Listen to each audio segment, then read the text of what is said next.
Good morning and a very warm welcome to Trent Bridge live for this LV Insurance County Championship fixture between Nottinghamshire and the visitors Glamorgan. Game week 2 in the County Championship this week, and we're halfway through this fixture.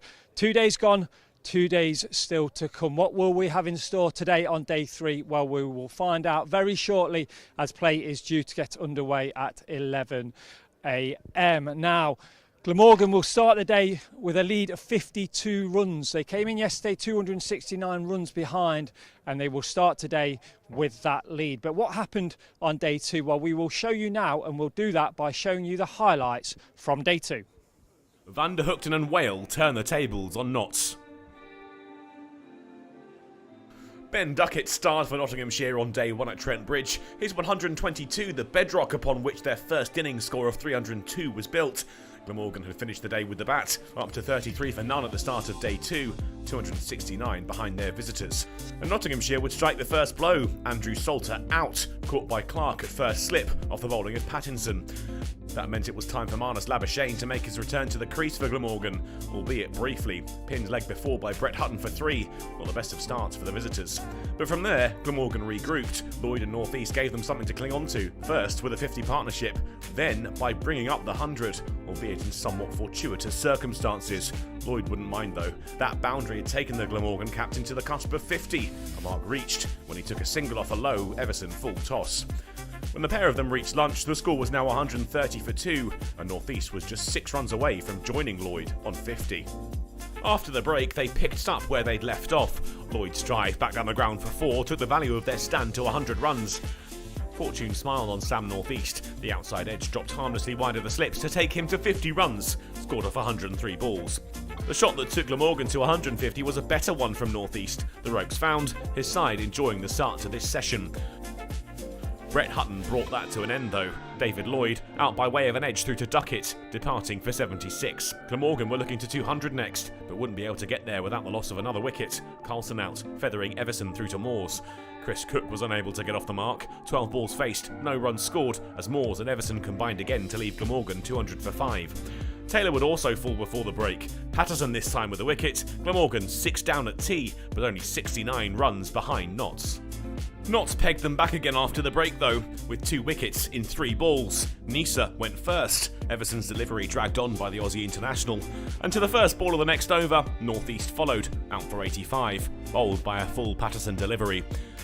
In Whale and Van der Hookton though, Nottinghamshire found themselves on the back foot for the first time. The Glamorgan 9th wicket duo were up for the challenge and quickly took Glamorgan to within touching distance of their hosts with a 50-run partnership, scored off 69 balls. They saw 300 go up on the board. They were now just a couple of runs behind Notts. A pair of Whale 4s then took Glamorgan from level pegging into a narrow lead. Notts were being frustrated. Try as they might, they couldn't find a way to remove the lower order pair, who were now turning the tables. With 2 runs, Van der Hookton had a 50, scored off 80 balls. Could Whale join him?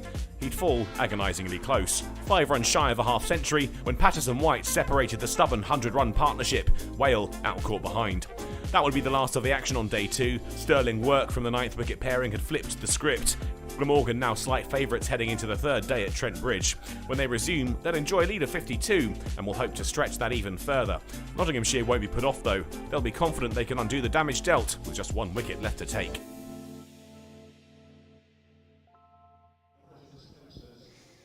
So that was the action from yesterday's play. A real kind of humdinger of a day for both teams in one way as well. From a Notts point of view, ups and downs throughout the day. First session, getting those wickets early doors, getting the wicket of Marnus Labuschagne, obviously a very big wicket, a very big name in county cricket for Glamorgan. Very important wicket that as well. A great ball there from Brett Hutton. But then also some fight back from Glamorgan as well. You have to give them credit. They really fought back at certain points. 2 crucial partnerships through the Glamorgan innings, which kind of meant at the end of the day maybe a little bit of disappointment, a bit of frustration from a Notts point of view. I spoke to assistant coach Kevin Shine yesterday and kind of just asked him whether there was any disappointment and how the feeling was in the group and what we need to look forward to in day 3. Let's take a look back at last night's interview with assistant coach Kevin Shine. You just said to me there, Shiny, one of the tougher days today. Just kind of sum up how you feel as obviously a coach, but also sort of what the lads will be feeling walking off there. I know the lads will be feeling disappointed. We've had a fantastic year of 4-day cricket, and I think there were some really good patches in there, but there were other patches where we probably didn't quite meet the standards that we'd looked to set ourselves. At 248 for 8, that was a very, very strong position. However, I always look at the commitment from the players, and that cannot be faulted. Every single one of those guys out there is committed fully, and the most important thing is we look at it carefully and we say, okay, where are the bits that we're going to look to improve on? And that's what I know this group will do, because they're very, very honest when it comes to reviewing their game. Now, just for somebody that maybe is new to the game and kind of, like you say, was in a strong position there, had their mate down, and then they kind of see what might be classed as tail enders come in and score over 100 as a partnership. How much is that them as batters, performing well against us, potentially, like you just say, potentially doing a little bit better in certain aspects? How can you kind of mix that ratio? Tail enders are almost a thing of the past now. I think they are, aren't they? Those guys have played very, very well there at the end. That was a really good partnership. So what you have to do in those times is really be calm, careful, look at your plans. And I think we knew the plans, we just didn't quite execute there tonight. But as I said, I know this group, and I know they're going to be incredibly honest, and we'll learn from that. And as long as we do that, remember, we've just won a game. A game that was, most people thought may have been fizzling out, and the guys found a way. There's still 2 days left in this game. It effectively becomes a 2-day game. We get that wicket quickly tomorrow, and then we bat, and then we learn from what's happened. So that's what we're going to be looking to do for the next 2 days. For you personally, as a coach, how do you find it up there in the dressing room on days like this? Are you a nervous person? Do you wish that you were even maybe out there still kind of like helping the lads? Or what can you do sort of in the lunch break and the tea break to just regroup maybe, or just give your opinion and see what the lads can do? Well, that's what happens. They generally know. They know what they're trying to do. Now remember, they're not infallible. Professional sportsmen aren't infallible, even though they train to become like that. And here we expect very, very high standards of ourselves, and that's everyone, whether you're support staff or whether you're a player. So I'll look at my input into this. They'll obviously look at their input. We get together tomorrow morning and we work out, right, how are we going to take this game forward. We're making no excuse. It has been a tougher day than we would normally have expected, but the most important thing is how we take it forward. So that was last night. Today is a new day, as we said. Lots of positivity in that Notts camp. Determined to get that final wicket this morning, and then obviously we'll look to bat in the second innings as well. 1 wicket remaining for Glamorgan. The bowlers have literally just kind of warmed up this morning, just had like a little few bowls behind me just to get obviously those arms and fingers and everything ready. That still 1 wicket is remaining, like I say, and we have to focus on getting that first of all, and then the batting will come later on. From Glamorgan's point of view, well, obviously every run that they get now will be crucial and can play a part in that second innings. Now, from a Nottinghamshire point of view, yesterday bowlers, we spoke to Kevin Shine, like I said, like you've just seen as well.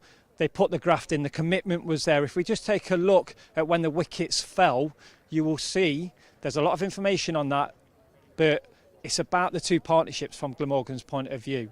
Notts, they went in troughs, they got wickets in certain patches, but they came up against Glamorgan resistance, and those 2 big partnerships, a 3rd wicket partnership and then that 9th wicket partnership for Glamorgan as well. And fair play and credit goes to them, because they really stuck at it and frustrated Notts bowlers, and really that's where we're at the moment. The positivity from Notts' point of view is that they gave it their all yesterday. They came steamrolling in. If you were watching last night as well, James Patterson with the last over, determined to get that final wicket. And the determination is there this morning. Speaking to some of the guys this morning and the lads, they are really focused on getting that final wicket. Now, the umpires are making their way out. The players are ready. And it's now time for me to hand over to your match commentary team. Nick Webb, Dave Bracegirdle. But I've heard that they've got a special guest with them today. That's Loughborough Lightning head coach. It's over to you guys. Well, thanks very much to Aaron. Those of you following on the live stream will have heard Aaron setting up the day beautifully on the live stream. It's the most glorious of mornings. Haven't a clue what day it is. I think it's Saturday, but pretty much all day yesterday with all the football being on, it felt like Saturday. But it is a really, really lovely start to the day. Idyllic conditions for day 3 of Nottinghamshire versus Glamorgan in the LV County Championship Division 2. We've seen 2 very, very interesting days, and you join us with the players, the umpires taking to the field rather leisurely. Just wonder how long they'll be out there, because Nottinghamshire need 1 more wicket, and then we'll have an immediate cessation in play when that wicket goes down, because Glamorgan will begin on 354 for 9. I'm Dave Bracegirdle from BBC Radio Nottingham. Today we've got a very special guest joining us in about half an hour for the day. Chris Guest, the head coach of the Lightning. You'll probably know them best as the Loughborough Lightning ladies team. He'll be joining us and just adding a great deal of insight that I don't have, nor I suspect my good chum, my esteemed colleague here once again from BBC Wales, the voice of Welsh cricket. Good morning, Nick Webb. Good morning. Yes, absolutely no inside credentials from me as well. Otherwise, apart from 40 odd years watching the game and no playing credentials whatsoever. But Glamorgan on 354 for 9, resume 52 runs in the lead. And it will be Patterson to bowl the first ball to number 11, Michael Hogan, who leaves it go through outside off stump, and there's no run. It was rather strange the last few overs last night, in that Nottinghamshire had fielders spread far and wide for virtually every ball of the over against both batsmen, and Glamorgan weren't particularly interested in taking singles, so nothing much happened for about the last 2 or 3 overs. No, we've seen it before where the skipper puts everybody out for 4 balls, sort of inviting the side to take a single, then brings them in for 5 or 6, but he didn't. He left them out and they didn't take a single. It was quite bizarre. Patterson is in to bowl to Hogan, who drives and misses outside off stump through to Moores. Good day for Glamorgan as it turned out yesterday. 2 century partnerships, and they've got quite a decent lead here, Nick, now 52. If they can scramble another 10 or 15 this morning, that's going to mean Nottinghamshire are going to have a couple of really good sessions to get themselves back nicely into a position where they feel they might not be playing catch up for too long. It's an orthodox field with 2 slips, 3 saving the single on the offside, 2 on the leg side, as Patterson is in to bowl to Hogan, who drives to mid-on, and there is no run. There's a man down at third man, grazing just to our right, in the form of James Pattinson, and there is a man on the 45 on the short boundary at fine leg away to our left, the Fox Road stand side of the ground. For those of you that know Trent Bridge, we're opposite the pavilion. As Patterson bowls, and Hogan gets the first runs of the day. Where we've just started in really idyllic conditions here. Glamorgan 354 for 9 overnight. As you join me, a couple of runs taken. Dane Patterson's beginning this opening over of this 3rd day. Glamorgan in a strong position, in truth. They lead now by 54 runs. They had a good time of it with the bat yesterday, and Nottinghamshire are really going to have to bat well today. Glorious conditions, decent crowd inside Trent Bridge. Glamorgan 356 for 9. Michael Hogan playing that one nicely through the point area, as we had a somewhat unexpected visit from our radio listeners, or not incredibly forewarned. Anyway, 356 for 9, first runs of the day. Point retreats towards the boundary as Patterson bowls to Hogan, who drives hard through the covers. He'll get a couple more runs here, might just run for 4, up towards the scoreboard.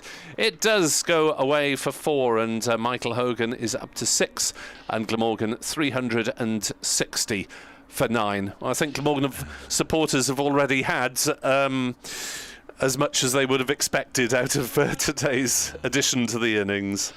Can't see the daffodils or the Welsh flags that were here in the William Clark stand yesterday, but away to our left on the railings of the Fox Road stand there is... do we think that's the Balconeers? The Balconeers and the Glamorgan Travellers group are still here as well, I believe. 360 for 9 as Hogan drives back down the ground, but he hasn't beaten mid-off this time. And 6 runs have accrued off the first over. Patterson now 2 for 65. Those of you joining the game for the first time today, welcome along, and a warning that knots are on Pato cubed. Yes, James Pattinson, Dane Patterson and Liam Patterson-White. Good morning to one and all. If you are joining us via the BBC Sport website, you've found the audio. There are pictures available if you want to watch the action along with us via the Nottinghamshire County Cricket Club website or the Glamorgan County Cricket Club website. There are pictures there which hopefully are synced to our commentary, which of course you're perfectly at liberty to mute if you wish. Brett Hutton's going to bowl the second over, I should point out. Glamorgan 360 for 9. Our umpires for this one, Richard Illingworth and Chris Watts. And good morning to our scorers, Roger Marshall and Andrew Hignell. Brett Hutton's going to bowl to Tim van der Houten, who's on 56, Dutch international. Let's just go through to the keeper. Simon Hinks, the former Kent player, is the match referee. Working the screens here at Trent Bridge, Ian Smith does a fabulous job as ever, and we always have to say good morning to Paul Harrison, who looks after the players over in the dressing room there, doing the towel run and making them tea and toast whenever they wish. Good morning, Paul. Everybody doing a fabulous job, and lovely to see so many people here inside Trent Bridge. Looks an absolute picture in the sunshine. Brett Hutton. There are 2 slips for van der Houten, and he's guided this down through a non-existent gully region down to third man for a single, and van der Houten on to 57. So positive start made by Glamorgan, and it's not beyond the realms of possibility that they might be looking for this 5th and final batting bonus point. They're 39 runs away, and they've got 7.5 overs in which to get it. So if 1 or 2 do come out the middle of the bat, yes, it'll have to be a very good day for Michael Hogan to get that far. Stephen Mullaney just bringing in Liam Patterson-White, who was on the leg side rope, brought him in, saving 1. Brett Hutton bowls, and Hogan a play and a miss, pushed at fresh air. Got a sub-fielder on in the white floppy sun hat. That's Sol Buddinger, the attacking, aggressive left-handed opener who played in both the Blast and the Royal London last year. So we'll try and work out who's off the field for you. It's somewhat concerning for Nottinghamshire to have someone off at the start of the day. Here's Hutton in to bowl. A meaty swish of the bat from Michael Hogan, looking to drive it up towards mid-off. James Pattinson does the fielding. So seeing the 3 Patos, seeing Dane Patterson bowl the first over, Brett Hutton bowling this one. Can see Stephen Mullaney, can see Asiba Mead, Clark and Duckett as ever in the slip cordon, and Ben Slater down at third man, who's going to be brought into action now. It looks to me as if it's Joey Everson who's off the field. Bowled nicely yesterday, got 3 of the 9 wickets that went down. Yeah, can't see Joey Everson. I wonder if that could affect his place in the batting order. He batted 5 in the first innings. 362 for 9. Brett Hutton bowls nice and full, worked onto the leg side. Liam Patterson-White does the fielding. And there's no run, end of the over. Glamorgan beginning the day on 354 for 9. They've added 8 over the first couple of overs, so healthy progress made, and that stretched the advantage to 60. BBC Radio Nottingham, BBC Wales, BBC Sport Online with you from Trent Bridge on the most glorious of third mornings here between Notts and Glamorgan. Thanks for your comments via Twitter yesterday. Brace Cricket or Nick Webb 2017. Ian Holmes last night. An excellent day for Glamorgan against an especially strong attack. And after the early loss of Marnus Labuschagne, terrific 9th wicket partnership. It was between Wheel and Van der Hoogten, who put on a century. Wheel went just before the close as Hogan tries to turn it off his pad. The ball lobs up, might have provided a catch for short leg had there been one, but there isn't. Richie Muck tweeted, nice to see the tail enders having a great knock. Need Marcus to hit the right, but Marnus to hit the right buttons with his bat. And he enjoyed the coverage on live stream as well as our commentary. Thank you for your kind words, and thank you on behalf of our video wielding colleagues. Can I just I'll do it after this ball because he's already coming down the runway. Taunton alert it's going to be. Patterson is into bowl. A short ball. Hogan tries to smite it somewhere into the Fox Road and misses. Essex need 84 to beat Somerset, a game that was almost over in 2 days but not quite, and you fancy Essex might just roll to victory today. 84 needed. They are 4 for 3. Oof, they were 1 down last night, weren't they? Yeah, Nick Brown went last night. Alistair Cook has gone this morning to Peter Siddle, and the night watchman Sam Cook has gone to Chris Overton. So 4 for 3 chasing 84. You can follow that, of course, via the BBC Sport website if you're not linked to either of these two counties.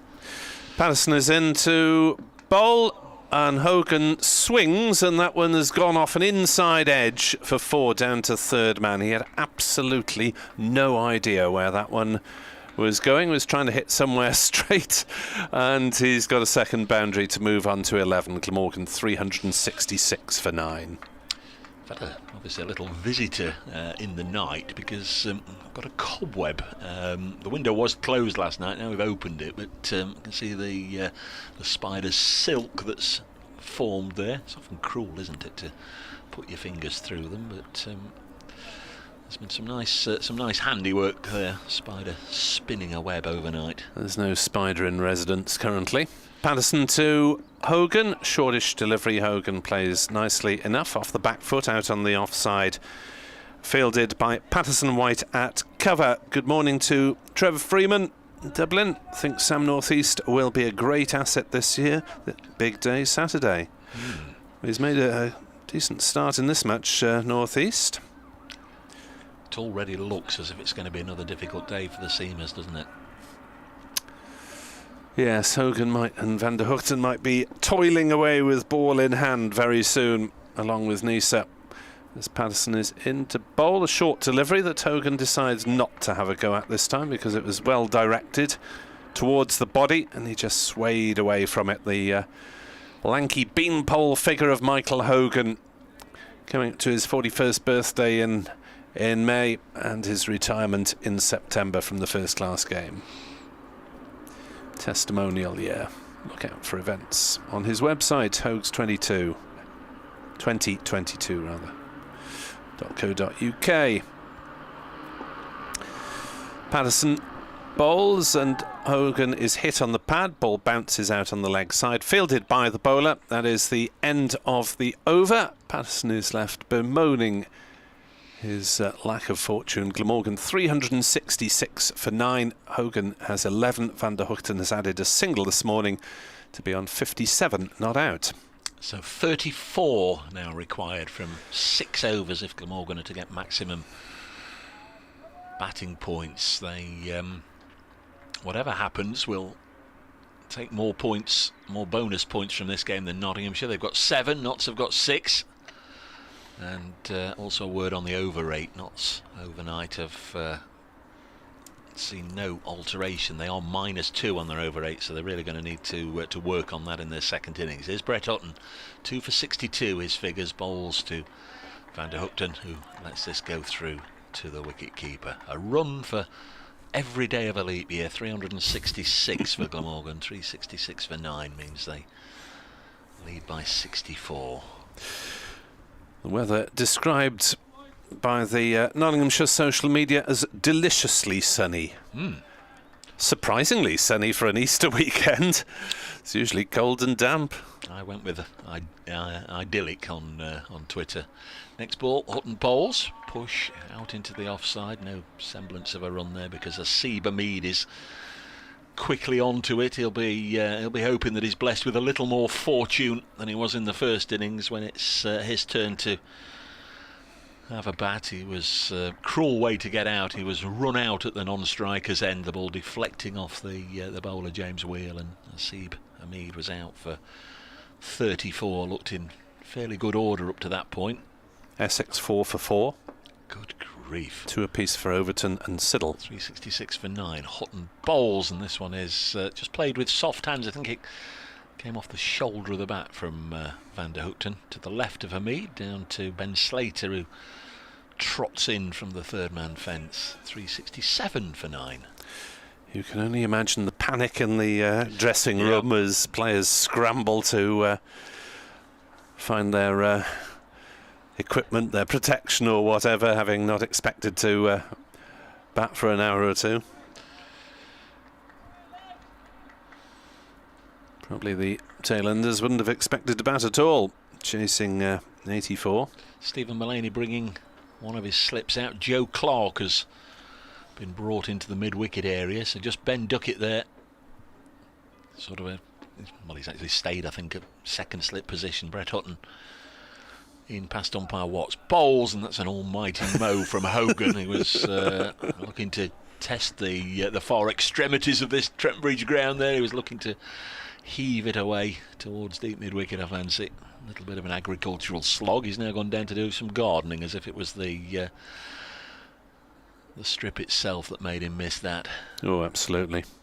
Otherwise it would have been lodging in the goal mouth at the City Ground. At Brace Cricket at Nick Webb 2017. If you want to get in touch, one or two people sending messages through, we'll attend to them in the fullness of time. Thanks very much.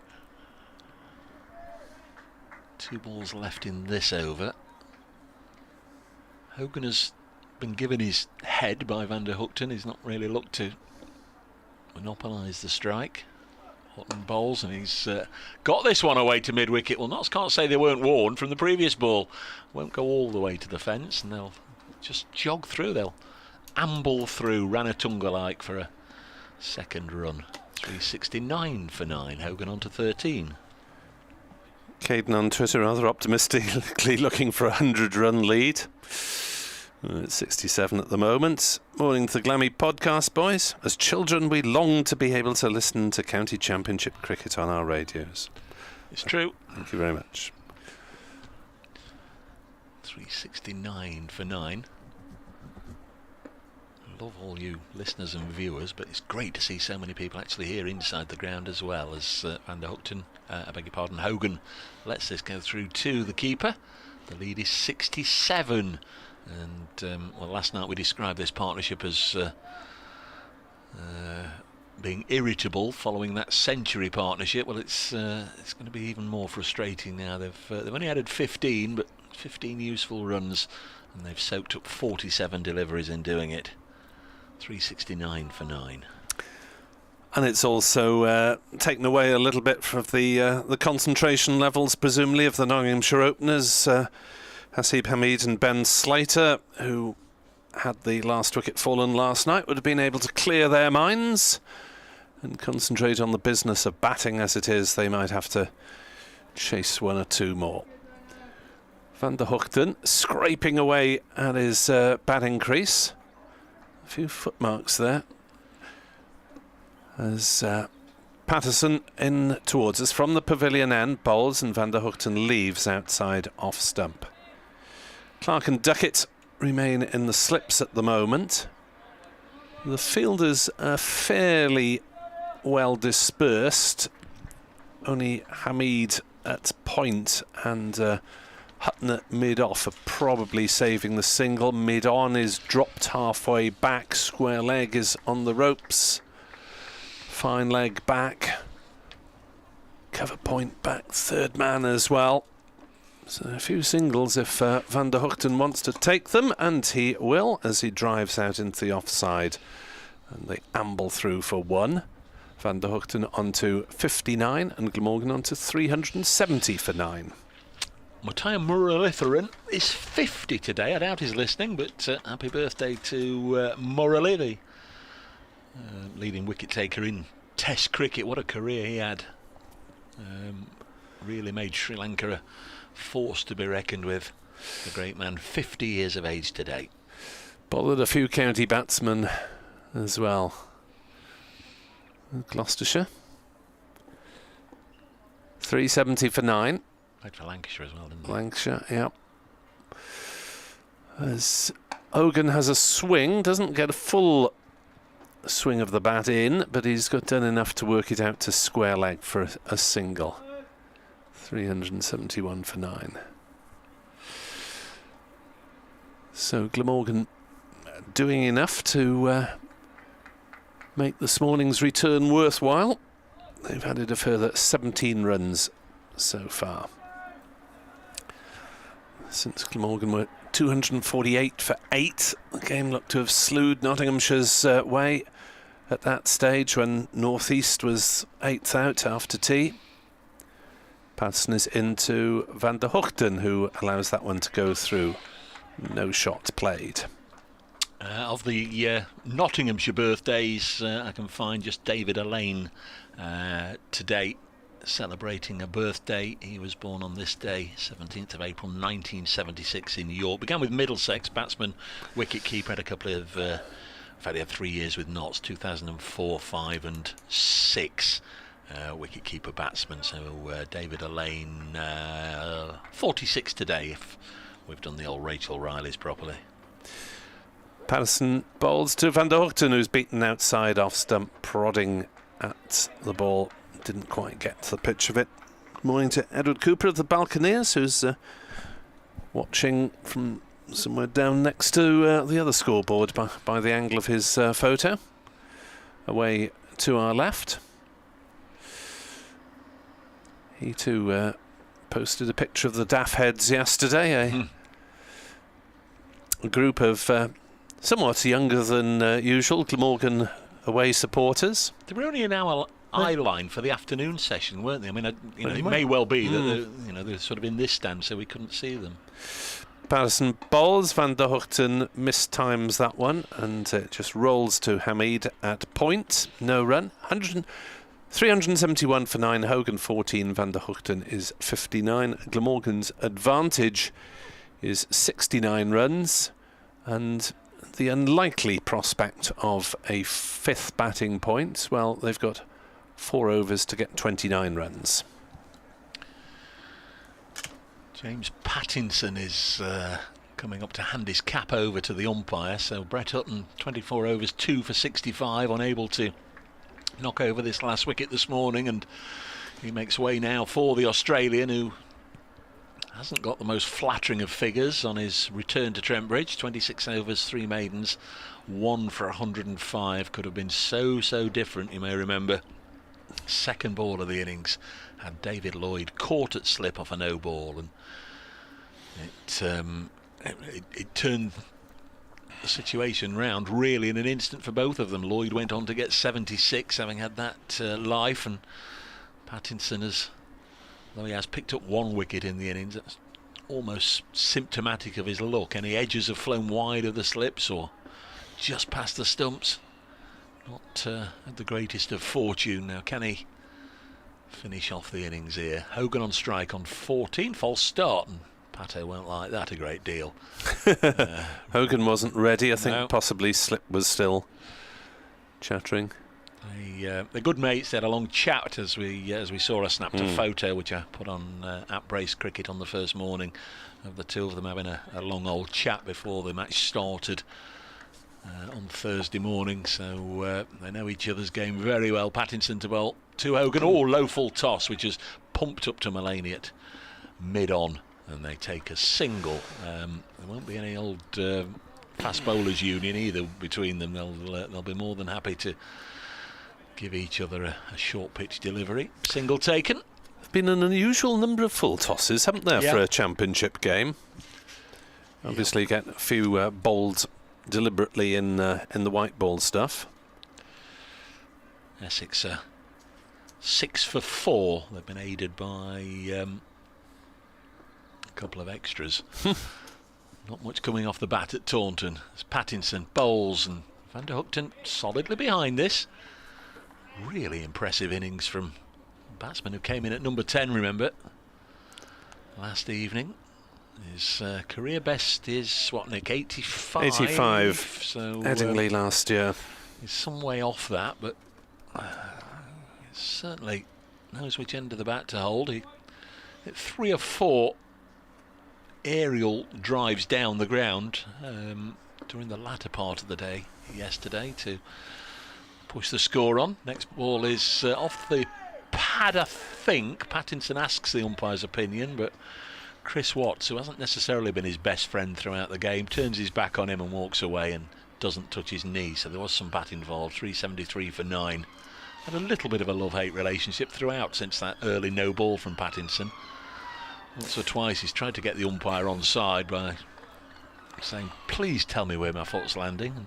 Then an LBW appeal a ball or two later has been turned down, and it seems like everything has gone back a little bit. I don't necessarily think James Pattinson and Chris Watts are going to be sharing Christmas cards this coming winter.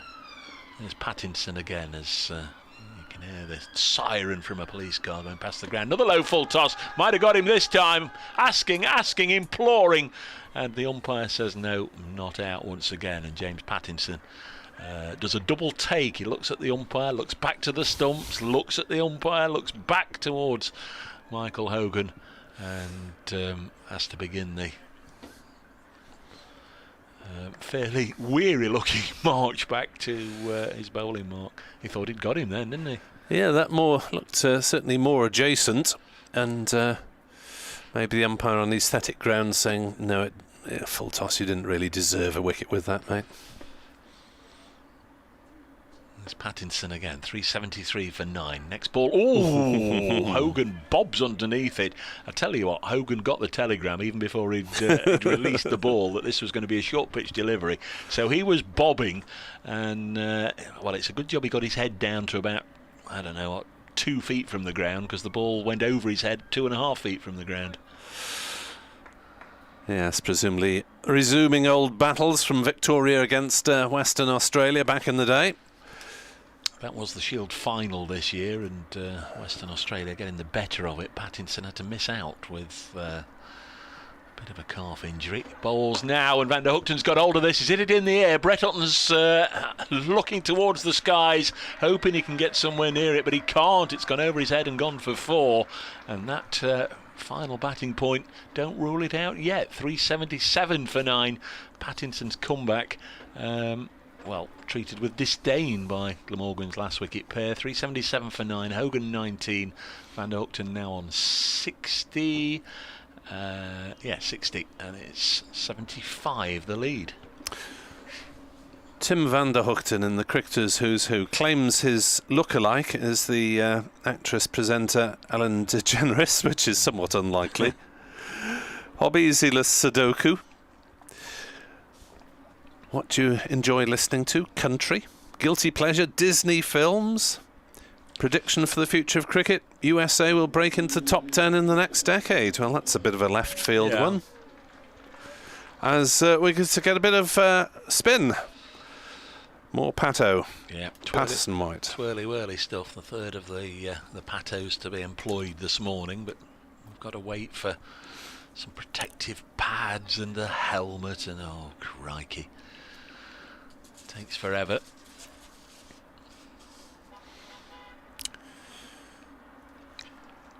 So where will the field be deployed now by Stephen Mullaney? He himself is at slip. They are spreading a little bit. Yeah, he's got to have a good look at this over, Stephen Mullaney, just to see if there is any real intent to push hard for this 400, because if they are going to get 23 off 3, I think they've got to have a bit of a go this over. Mid-on is 3/4 back, mid-wicket is on the fence, backward square leg on the fence.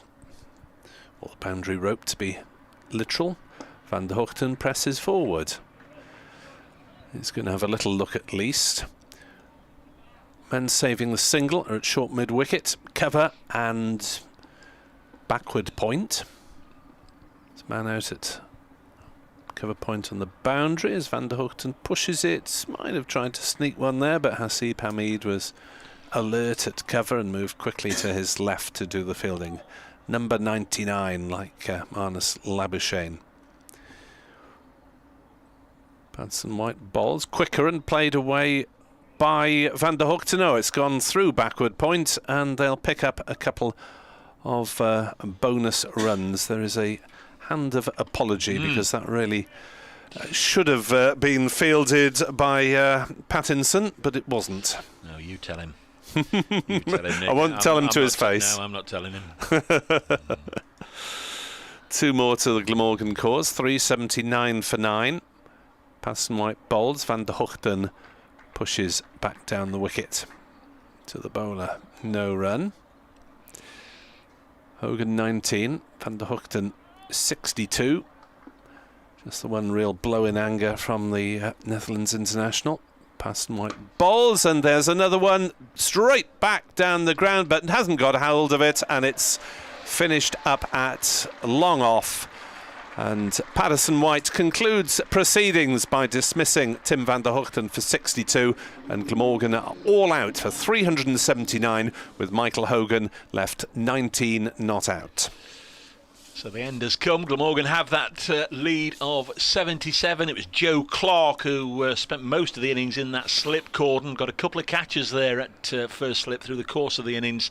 Finds himself backpedaling and just getting himself under the ball there at a deepish mid-off, and took the catch comfortably. Tim van der Hoogten caught Joe Clark, bowled Liam Patterson White for 62, batted for 2.5 hours, faced 115 balls and 9 fours. A really good innings from Tim with 2 M's, and it's got Glamorgan up to a very, very decent first innings score and a decent first innings advantage of 77. They come just short of a maximum batting bonus point, but they'll be delighted with that. 379 when the 8th wicket went down. It looked as if Notts might even eke out a slight first innings lead to 48 for 4. They were 54 behind at that stage, but then the century partnership for the 9th wicket, and a fairly decent contribution for the last wicket as well of 25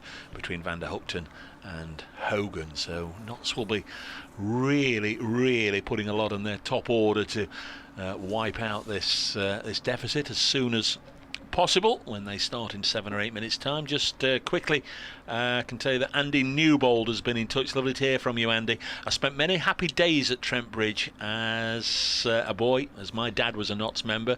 I'm now retired in southern Portugal, and I just can't believe I'm seeing the action at Trent Bridge via the excellent feed. Thank you all. So one there for Kirsty and the team who look after the live stream. It's well, it's just Nick and myself, and whoever else joins me through the course of the summer with the words. But all the plaudits to Kirsty and the team for setting up the live stream, and glad you're enjoying it in southern Portugal. Thanks to everybody that's been in touch. We'll try and get to it through the course of the day at Brace Cricket at Nick Webb 2017, and there's going to be a slight break in play. I'm on standby in case Radio Nottingham come for an update. Should we just do the bowling figures? That would be very nice. While we wait, Pattinson 27 overs, 3 maidens, 1 for 111. Hutton 24 overs, 4 maidens, 2 for 65. Patterson 26 overs, 8 maidens, 2 for 71. Mullaney 6 overs, 1 maiden, 0 for 26. Joey Everson, who hasn't been on the field this morning, 16 overs, no maidens, 3 for 67. And Liam Patterson White, 8.5 overs, 4 maidens, 2 for 22. So he chipped in with wickets 9 and 10. Glamorgan's main contributors then: Sam Northeast 85, David Lloyd 76, Tim van der Hoogten 62, and James Wheel 45. Michael Hogan, of course, would have got a century had he not been left on 19 not out. Lovely morning here in Trent Bridge then, and we'll be back with you on BBC Sport Online in around about 5 minutes after Dave has updated BBC Radio Nottingham listeners, and he'll be joined then by Chris Gast. Thanks very much to Nick. More from Nick after the midday news, and just going to do that update for BBC Radio Nottingham in just a second. Just speaking to the listeners around the county.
started? When does it get underway? Where are the players at the moment? We've had some pre-season games. Our first league game is on the 14th of May, so we're having a good little run into it. We played against Thunder last week. We played against Sunrisers down at Chelmsford on Thursday, and we had a game against Leicestershire under 15 boys yesterday. So we've had 5 warm-up games at the moment. The girls are going into a little bit of county cricket over the weekend. So Monday is the start of the Women's County Championship. So we've got some girls from Notts heading up to Northern Cricket Club to play in their league up there against Lancashire, Yorkshire. So that's where they're off to this weekend. A bit of a recovery day for them from a couple of days of cricket. And Lightning is essentially the East Midlands based group made up of county players from Nottinghamshire, Derbyshire, Leicestershire and Lincolnshire. That's part of the group? Yeah, they're part of the group. So we've got each of those players represented in the pathway, so through the academy. And obviously historically a lot of people who came to uni made up the Loughborough Lightning franchise, and there's still players from that as well. So we've got some players who are studying from out of region as such in counties, but they're playing for us in the senior team, and similarly with the academy. We'll be back underway here in just a moment. Asiba Mead and Ben Slater, the 2 Nottinghamshire openers, are out there, and the Glamorgan side just taking their places in the field. Does everybody that plays for Lightning, then, you are based at Loughborough University, but are they students at Loughborough University? We've got a real mix. So some are students, some are ex-students, and I think the way the game's moving, there'll be people who aren't students and just want to make a career out of cricket. The professional contracts that are in the women's game now are only looking like they're going to keep on growing. So it's a real opportunity for girls to see it as a career option as well. So is your side comprised then of county players, the 4 counties you mentioned, and students at the university? Yes, yeah. We're a bit of a hybrid. We're a bit of a mix. Going to be Michael Nisa. He's going to bowl from this, the Radcliffe Road end. The left-handed Slater's on strike. There are 3 slips, and in bright sunshine, the innings underway with Notts, remember, a first innings deficit of 77. And this one would have gone down the leg side, but hits Ben Slater on the pads. Anybody who saw the live stream or saw the photos, or indeed was here in the ground on the first day, will have seen how green the strip looked on the first day. Bit of a greenish tinge to it yesterday, but plenty of hot sun on it. And although I guess you can actually say there's flecks of green in it now, it's getting paler and paler, as you'd expect as the game goes on. Nisa bowls, Slater solidly behind this, pushes it out into the offside. Kieran Carlson, the Glamorgan live wire in the covers there, rushes in and does the fielding. 0 for 0 Nottinghamshire, having just begun their second innings. I should say that Notts finished their stint in the field with that -2 over 8, so second time around they'll have to attend to that. Glamorgan were -1 at the end of Nottinghamshire's first innings. Here's Nisa in once more, bowls this one well wide of the off stump, and it goes through to wicket-keeper Chris Cook. As a coach, I know you're doing a different role today. You're here, you're watching it, you're enjoying it, hopefully with us. But as a coach, when you watch first-class cricket and the county game, what are you looking for? What do you take from it, if anything? Just looking for the plans that the bowlers are going for. So Nisa's started, looks like he's just trying to find his line here a little bit at the moment. The second ball made Ben play, but the first 2 are perhaps a little bit off. Slater on strike again, pushes this one again out to Carlson, and there's no run.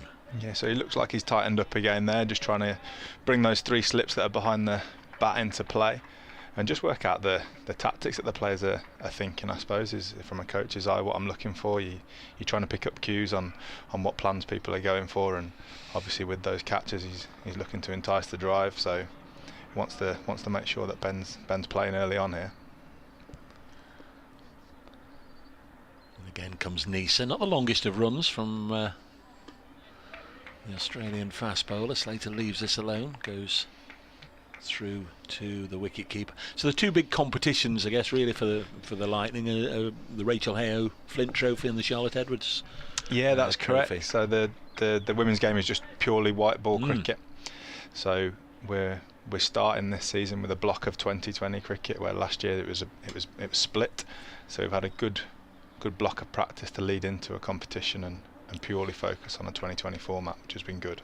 There's one or two sides that have gone out to Spain for a bit of warm weather cricket, isn't there? This has gone through to the keeper. We had Chloe Brewer with us on commentary. It's a maiden, by the way, 0-0 at the end of the first over. We had Chloe Brewer with us on commentary down at Hove last Sunday, and then they were heading off to Spain. The Stars, the Southeast Stars, have gone out there to play the Western Storm. That's right. Yeah, they had a couple of games out there. To be fair, our day down in Chelmsford on Thursday felt like we could have been in Desert Springs. The weather was absolutely delightful, and similarly yesterday. So, yeah, we looked at options from a Lightning perspective, but the key thing for me is making sure that we're getting some competition. So, with those two teams playing each other, there was opportunity to play other teams back here, and the weather's been perfect for it, to be fair. Where was your funding come from then? Through the university or through the ECB? So through the ECB centrally fund things. Some of the other regions add top-up funding, so Thunder and Diamonds have added some top-up funding to contract additional players from within their counties, but in the main the funding comes through the ECB there. It's Michael Hogan from the pavilion end, going to bowl the second over of the innings. Sasib Hamid is on strike. That's a good delivery. Hamid, well, he holds the pose. He pushed at that one. It's always, your guess or your guess as to whether he actually played at it with any great intent. He held the pose a little bit, but certainly what you can say, Hogan hitting his straps. Good delivery first up. Yeah, he found that area of uncertainty to start with, drew Hamid into a shot. Like we said before, he's actually strengthened that cordon in there with the gully as well, so he's got 4 people behind the bat looking to take that edge, and lovely start there from him. Lloyd at first slip, Northeast at second, Labuschagne at third as Hogan bowls, and Hamid chops it down, and whether he's gully or in sort of a 4.5 slip position, Kieran Carlson is now I don't know, a little bit of fun and jollity out there. You can imagine the Glamorgan fielders are really on a high here. They've had the upper hand at the halfway stage of this match, and Carlson and Labuschagne with a low 5. Meanwhile at Taunton, no further alarms for Essex supporters. 23 for 4 now in pursuit of a victory target of 84. They were 4 for 4. Knox looking for the first run at Trent Bridge in this innings, and a little bit of extra bounce there, short and wide from Hogan, but not close enough for Hamid to cut away, and he leaves it alone. Looks to be a lot of carry from this end, which is probably the reason for the addition into that cordon there. Looking to take the top half of the bat as well. Certainly carrying through well. Did a lightning game here last year, the T20 game they played, the bright purple strip. There's another game here this year, isn't there? We'll bring Chris back in a second. Hogan bowling and Hamid defends.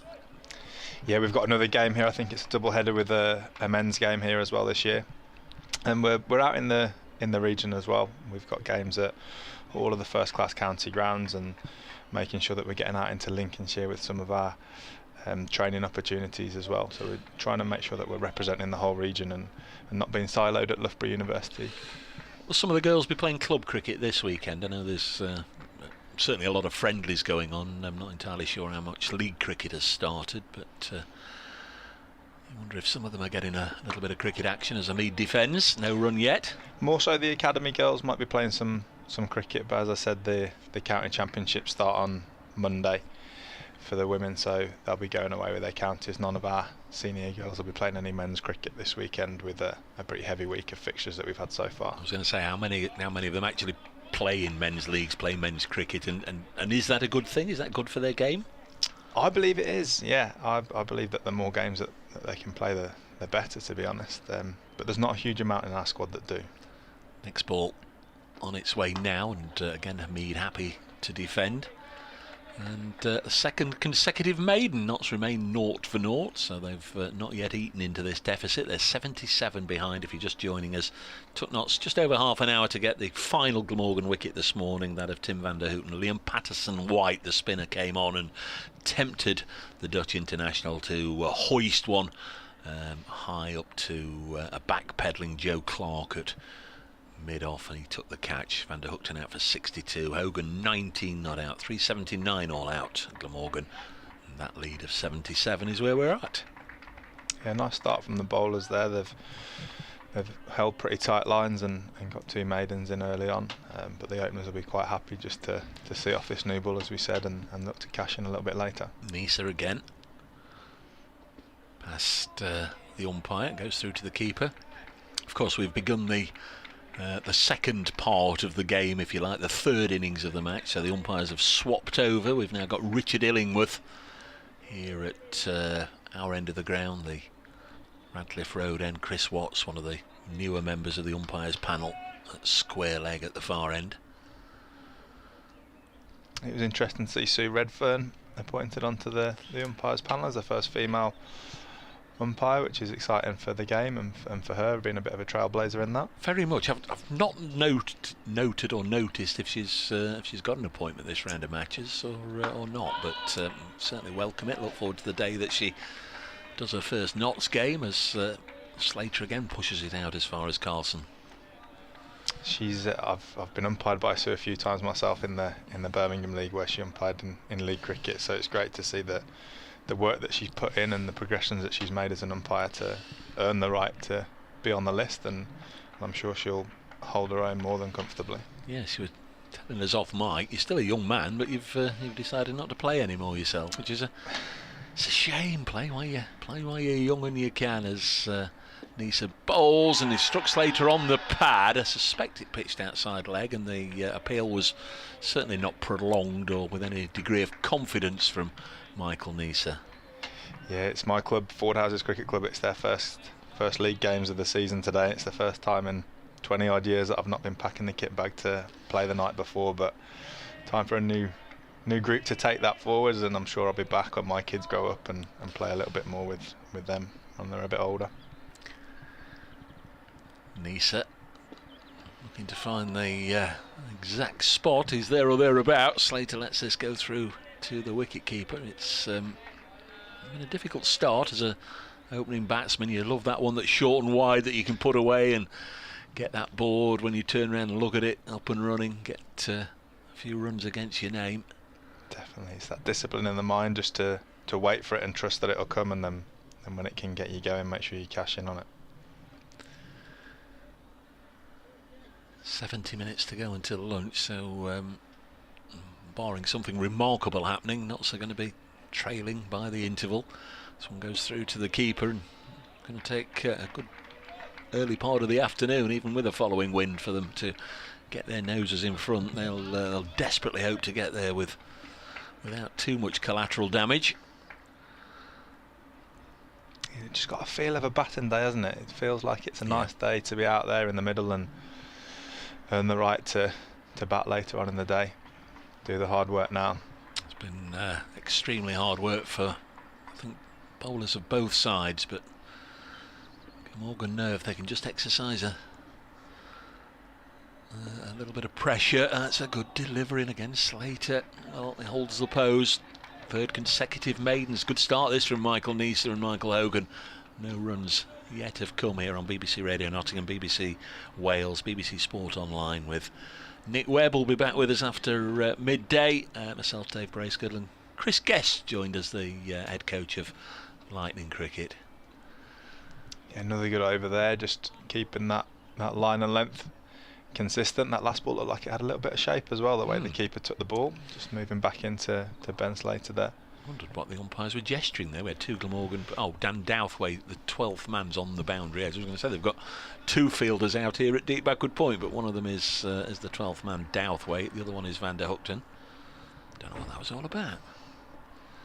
Here is Nisa from the pavilion end, bowls, and again Hamid pushing at fresh air rather than the ball, just outside the off stump.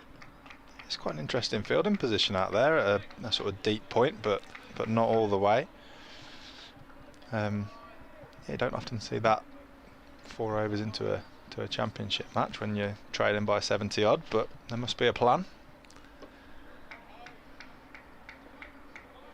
Yes, I suspect if they are going to see Notts get their first run on the board. They'd rather it was a single than a boundary, and they've got him out there patrolling the ropes. Hogan bowls, and Mead this time pushes it into the covers. There's Andrew Salter doing the fielding. Yeah, again, some good consistency. Hammering around that 4 stump line here, trying to draw Hamid into a shot. 6-3 offside field, as you normally see at the start of the innings, and on the leg side a long leg, a mid-wicket and a mid-on, fairly routine. 4 fielders there in the catching cordon, just waiting for an edge as Nisa bowls to Hamid. This one middle and leg sort of line, and Hamid just helps it up to mid-on, and there's no run. Crowd respectfully quiet, watching on, I would think, enjoying the sunshine. Many of them probably here for the first time this year. We've had good crowds over the first 2 days, so some will have come along, I'm sure, for most of the match. One of the great joys of county cricket has been able to follow the twists and the turns over the course of it. This one's popped up in the air, and Asib Hamid is out. It just got big on the batsman, and off the shoulder it looped gently to Kieran Carlson. Stood in a position where he might be expecting the ball to come at him a great deal of speed quicker than that. It just looped up, and Asib Hamid has got a duck and marches off without a run on the board. Nottinghamshire 0 for 1, and Glamorgan in the 4th over make a breakthrough. Yeah, a bit of pressure there, 3 maidens on the trot, and that line length we were talking about on this wicket, from that end in particular, that extra bounce just took the shoulder of the bat and popped to that fielder at the gully, sort of 4th and a half slip that they'd reinforced that region with. Good piece of bowling, good plan that's come off and worked for them there as a group. New man should be Ben Duckett, who of course made a century in the first innings, but that's a disappointing return for Asib Hamid. As I said earlier, he was playing so nicely in the first innings and then unluckily run out at the non-striker's end as Duckett's drive deflected off James Wheel. Always a terrible way to get out. Now he's gone. It really was the most simplest of dollies to Kieran Carlson, as it just looped up off the shoulder, and here is Ben Duckett, the left-hander, on his way out to the middle. So we've got a pair of left-handed Bens going to be at the crease together. Yeah, they need to build here, don't they? Build a bit of a partnership. Need an early one just to ease those nerves a fraction. These two guys work together, and if Ben Duckett can build on his first innings form, and that'll be a good sign for Notts. But certainly an excellent start from Glamorgan here with the ball, and looking to keep that pressure on and build. Really was in fine order in the first innings, Duckett. Tempted to talk him up, or not to talk him up too much, because we all know the curse of the commentator. I have said both he and Joe Clark will return, well in his case return to the England ranks this summer, and Clark will get an opportunity for the first time. There's certainly some spots up for grabs in that side. It looks like it's definitely not a settled side, a settled unit at the moment, is it? So some early season championship runs will push people up into the reckoning, that's for sure. I don't know.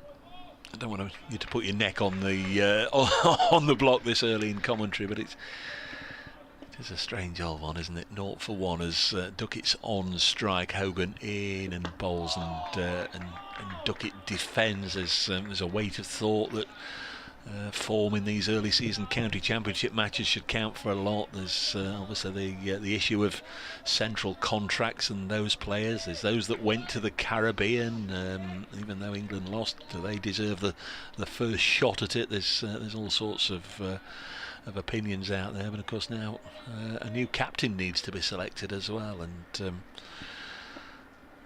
it doesn't seem they're overflowing exactly with likely candidates, as this one strikes the pad but balloons away on the offside. 0 for 1 at the end of a successful over. It's been 4 consecutive maidens, but for Glamorgan that last one a wicket maiden. Yeah, very nice over again there from Hogan. Slightly different plan to Duckett, so the gully fielder dropped down into third man point, came up into the ring, so it looks like they're going to a different approach there. Must have felt that the shoulder of the bat was a good option for Hamid with the low hands that we saw through the winter in the Ashes that he looks like he plays with, and that paid off for them. But for the England selection, it's definitely up in the air at the moment, isn't it? There's a lot of things to be boxed off. Managing director, coach, captain. I would imagine that the spots are up for grabs. Like we say, no one's stuck their hand up who's been given the opportunity just yet. 0-1, Slater on strike. Here's Michael Neser. We're looking to add his name to the list of wicket takers. This one goes through to the keeper. I guess it's same in the women's game. We've just had the recent World Cup. Anya Shrubsholes announced her international retirement. I guess the girls are all itching to get out there playing and prove that they can be the next cab off the rank and turn what is I guess a love of a game into a lucrative career. Absolutely, and the opportunities are there now, and we're starting to see the likes of young Alice Capsey as a 16-year-old burst onto the scene in the 100 last year. There's other examples of that throughout the country, and just giving them the opportunity to train and practice and spend time on developing their game is putting pressure on those players in the England spots at the moment, and that's what we need for them from an international side.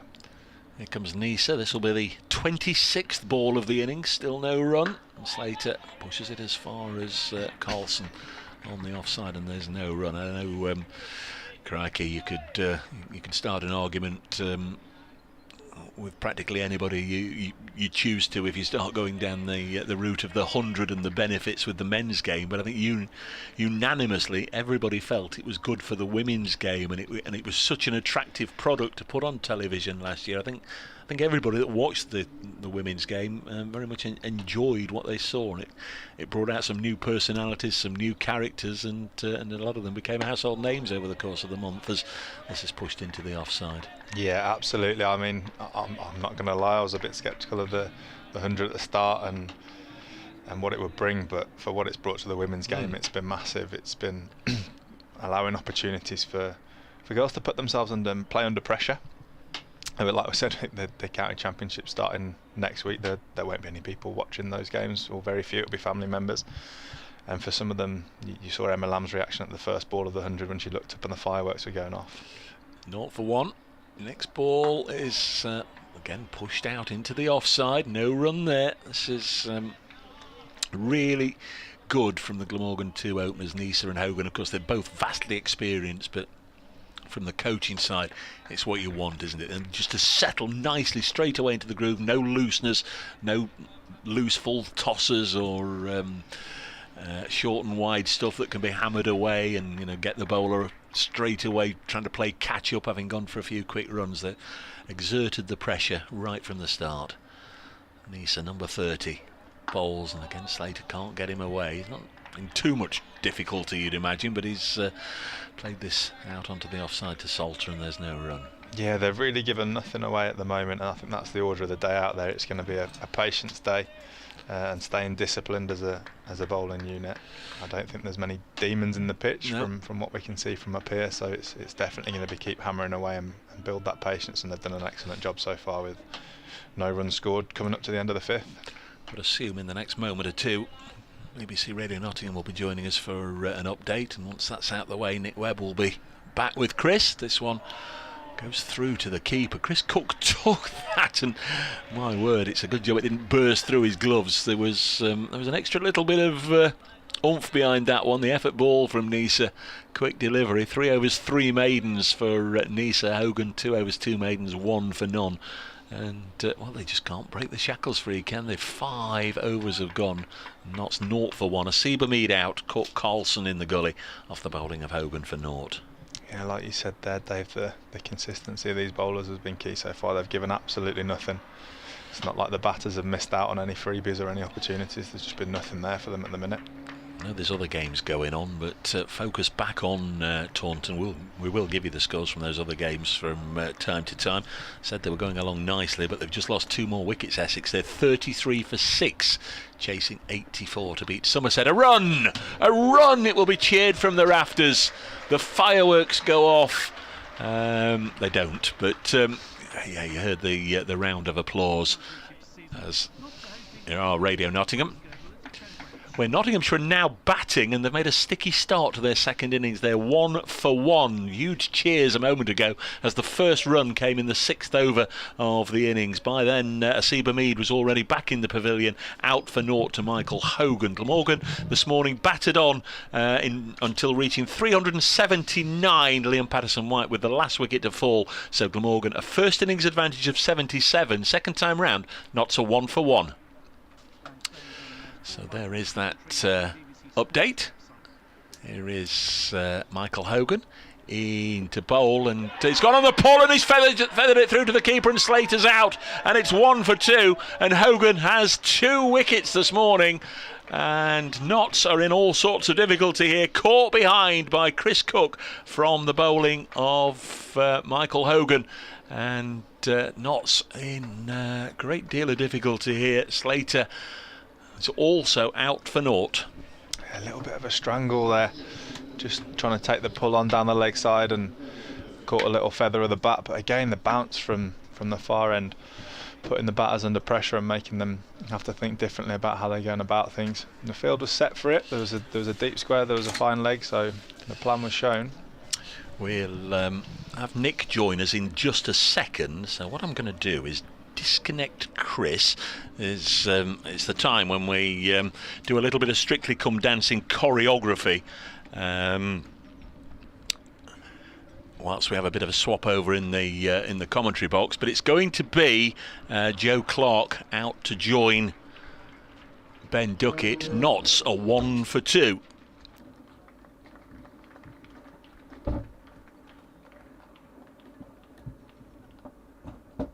So we'll just get Chris back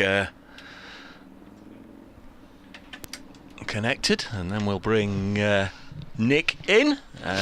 You're comfy there, Chris, now in your in your new eyrie. Very much so. Very much so. Yeah, not a great start for Notts here. Like we said, this hour before lunch was going to be crucial, and unfortunately for Notts, they're 2 down early, and pressure's building on Duckett and Clark now out there to be the ones that pull something together. They can't really afford to lose any more at the moment, and that extra fielder has come back into the cordon now, so we've got 3 slips and a sort of fourth and a half slip, maybe gully region to the right hander.